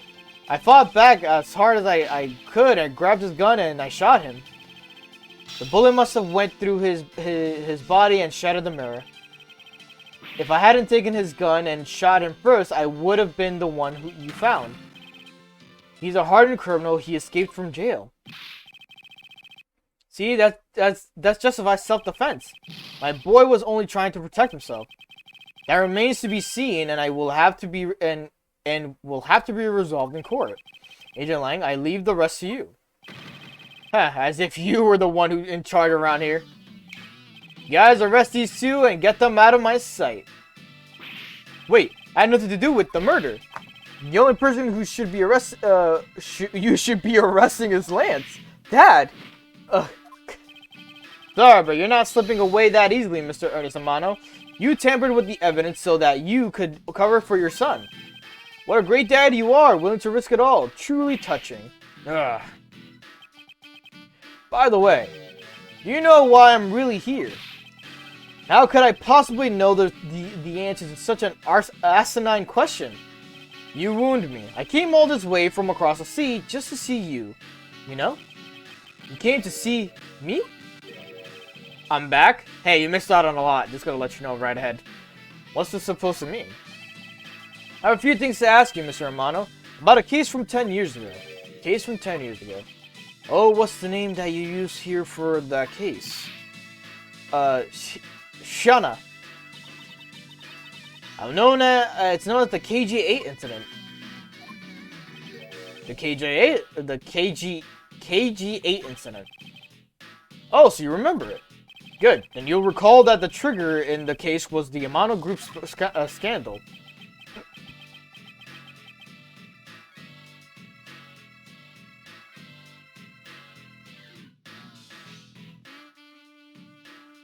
This is the charge of an eternal smuggling ring. Smuggling. There's that word again. At the time, the person that was arrested as the ringleader was Mr. Amano's very own secretary, Mr. Colin Devoret. Ah, father. Even though you pushed the crime onto your then secretary, Mr. Devoret, I always suspected that you were involved with the smuggling ring, Mr. Amano. Mr. Devoret was arrested in place of you. Which is why, when he broke out, you hid him from the police, correct? You hid him in exchange for his silence on your little dirty secret. Now. Please calm down. Honestly, I have no idea what you're talking about. Pretend to be ignorant all you want. We're taking you down to the precinct anyway for a nice long chat.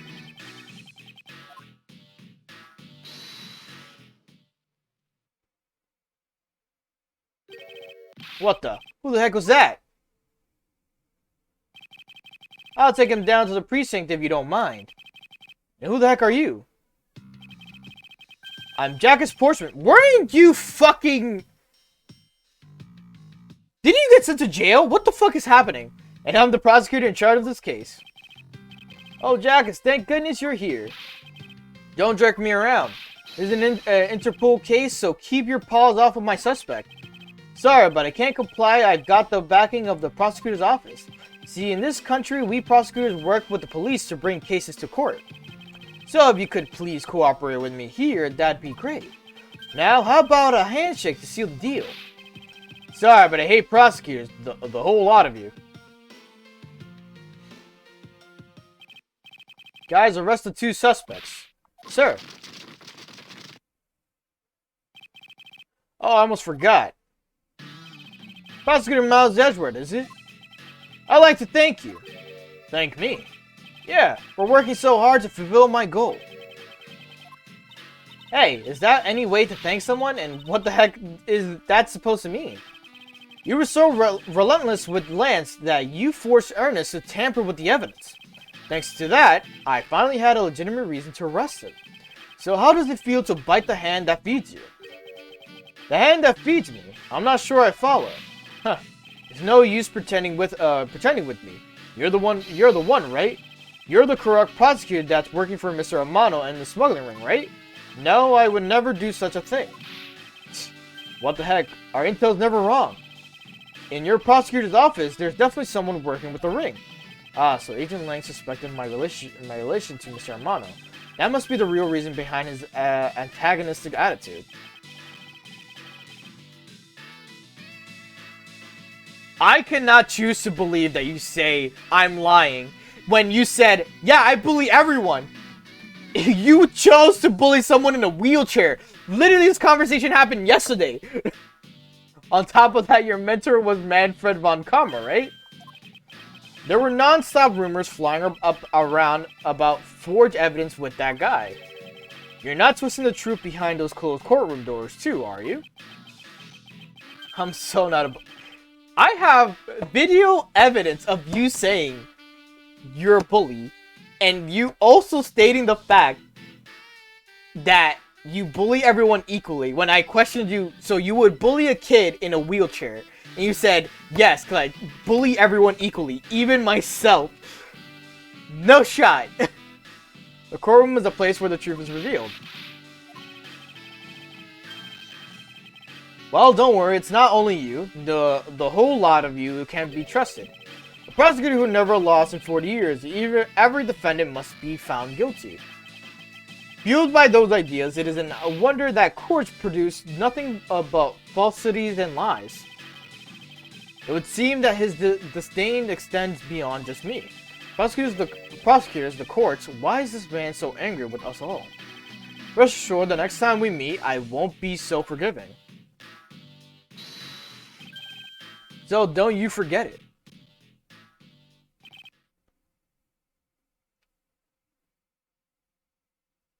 Chat. Alright. Eventually, one of these days, I'm gonna put all my shit on YouTube, right? Alright. So, for YouTube in the future, when you read that shit, right? I'm gonna show you evidential proof of the video of the fucking game before that I played yesterday of this man saying shit from the chat log itself, and then I want you to fucking confine this man. Please wait.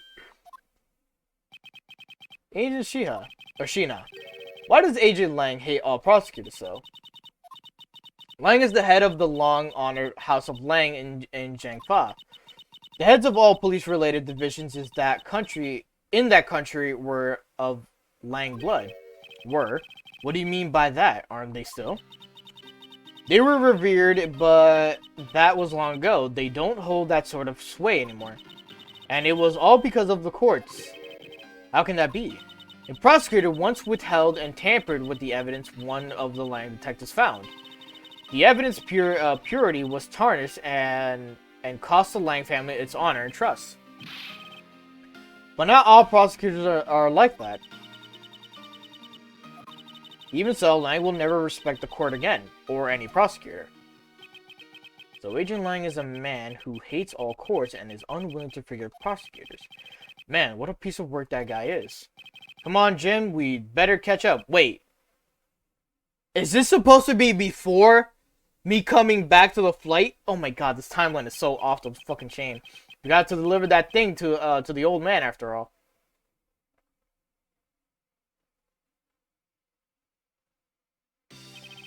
Detective Gumshoe, I believe it's time we wrapped up and headed home ourselves. Yeah, are you going home too, Mr. Edgeworth? No, I've done nothing but be tangled in one mess after another since my return. If it's alright with you, can you drop me off at my office? No problem, sir. Excuse me? Yes, what is it? Thank you very much. Oh, it's okay. No need to thank me, pal. Just doing my job as a detective. I guess I was fooled pretty badly by Lance. Oh, cruel fate, what's a woman to do when she's been hurt by the one she loves?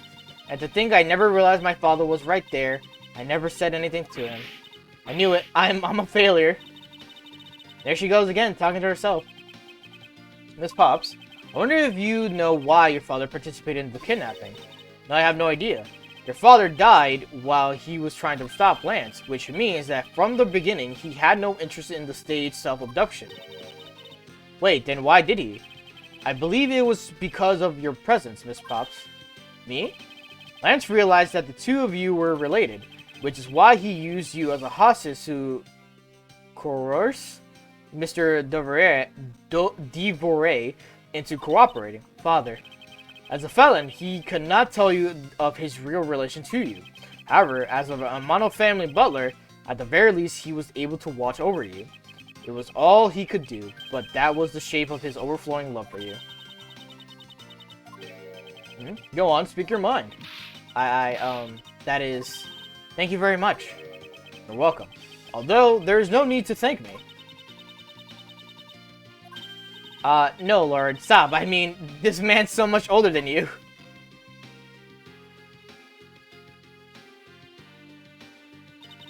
He looks like you've completely stolen her away, Mr. Edgeworth. Way to go, sir. Your singing is way beyond the level of a great thief.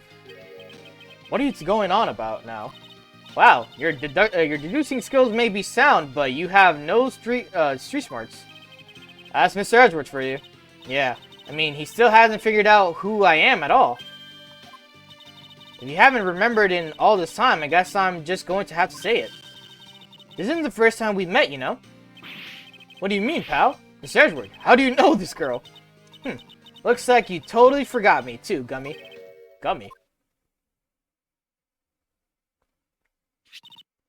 Here, maybe this will jog your memory.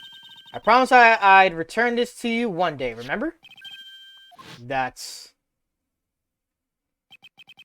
The single piece of cloth took me back far into my past. To that fateful day 7 years ago, when I first met the then child K. And Detective Gumshoe. Wasn't my voice. The end. I guess that's gonna be the next trial that we do. Oh, turnabout reminiscence. Yep, there you go. Babe, yes indeed.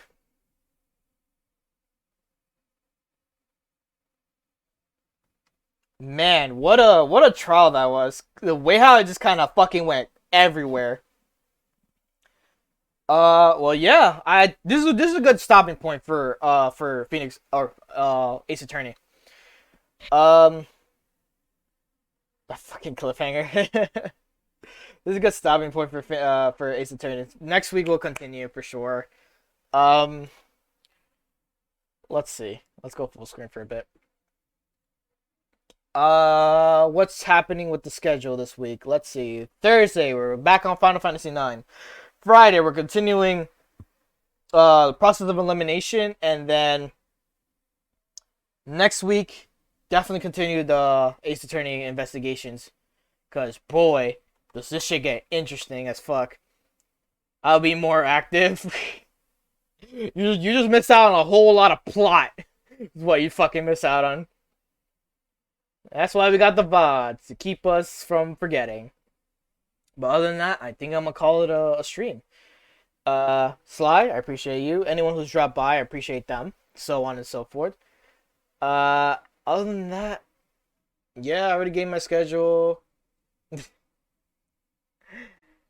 And yeah, I'm gonna just call it a night. Bye, Johnny.